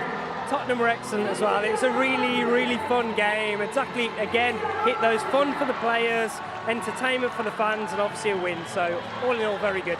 And also, so far, top scorers in this whole competition. You must be pleased with that as well. I am. We're creating some really good chances. I'm honestly, it's really nice watching the players express this and do this in this format. I really like it. So, yeah, well done everybody. Really good environment. You can feel the fans, crowd and everything. So, really good energy. And just finally, the girls are having fun, but you're having fun too, because you were loving life with your cowboy hat on. Well, I think I look good in a cowboy hat. Maybe it's it's probably a cowgirl hat, right? It's a little bit feminine. It was suiting me well, right? You rocked it, yeah. Congratulations, and we'll see you tomorrow. Thank you.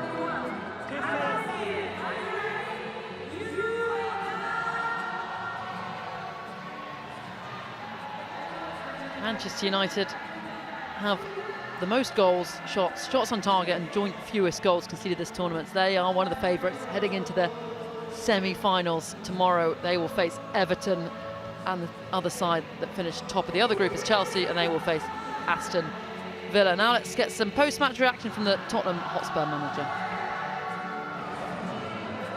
Well, you played your last game in the sevens, but it's hard to feel too sad about it, I imagine, when everyone's having such a good time. Yeah, I think you can see the players behind me. They really enjoyed the game. I was wondering where the cowboy hat had gone, so it's good to see it back on your head. I think, yeah, it showed the spirit of the competition. We both enjoyed the game. Hopefully you're enjoying it as much as we are. Loads of entertainment for the fans, both the teams, good football on display, and lots of entertainment all around. It's been brilliant, a nice way to end the season. Fantastic for the players, good fun for them, and yeah, we're going to the summer now in the off-season. We look forward to it. Good luck to United for the rest of the competition as well. Brilliant, thank you so much. Bye-bye.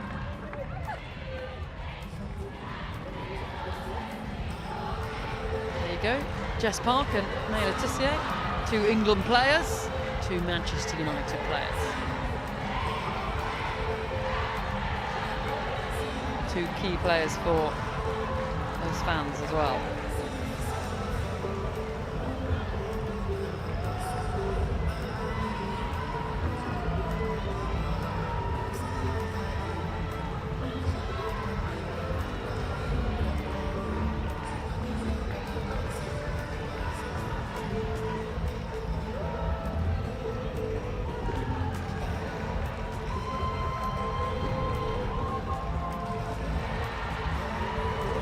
When we were doing the interviews, we missed this moment here where Sophie Jackson retook the penalty she missed in the game and hit it top bins. That was better, wasn't it, That was Emma? a better one.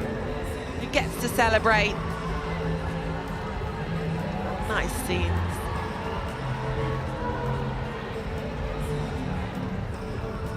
Didn't have Tullis Joyce in goals, though, did they? I can imagine she's quite intimidating. Here's the stats then from that game. Look at that. 27 shots, 19 on target. Manchester United were here to entertain.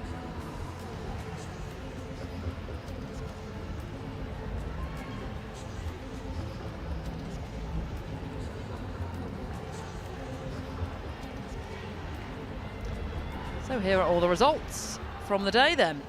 Manchester United won 4-0 in the first game. Tottenham beat West Ham 4-1 in the second. And then there was a 8-2 win from Everton against Leicester. Chelsea 5, London City 2, Aston Villa 3, West Ham 2. And the final game, Manchester United played again and they beat Tottenham 8-2. So the final group standings then are as follows. Chelsea through as group winners of Group 1. Everton through in second place. Leicester, London City are eliminated.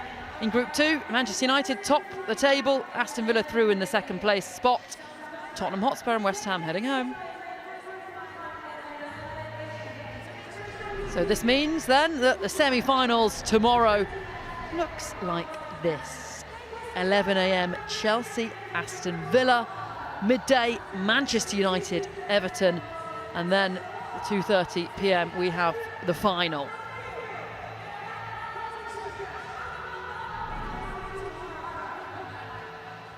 And let's have a look then at how Manchester United booked their place in the semi-final just now.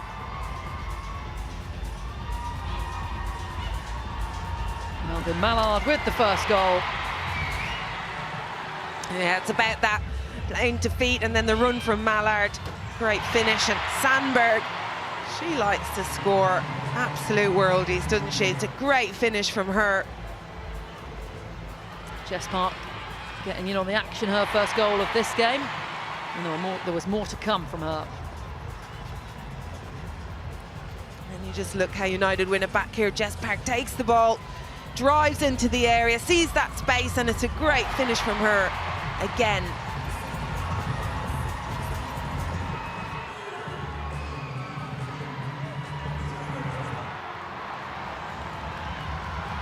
Tottenham though managed to create some chances of their own, and Tamberg finished off from the Gopset back heel. It's a great back heel, wasn't it? Just Gopset just bringing the United players with her. And then Leah Schuler got her goal. And celebrated it, didn't she? Slip then from Tamberg allowed Turland in, and she was unselfish. Little pass to Zigoti Olma. Zigoti Olma celebrated, but she'll be celebrating very soon after that again. Letitia with the header. Great header, wasn't it? Even better angle from here.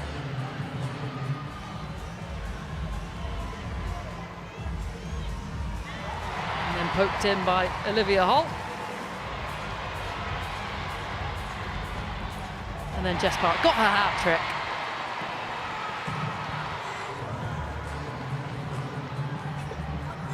All that space she has. Sometimes that's the worst thing, but not for Jess Park. Very calm and cool, just slotted it away. So the sun sets on day 2 here at World Sevens. Look forward to seeing you tomorrow. Until next time, goodbye.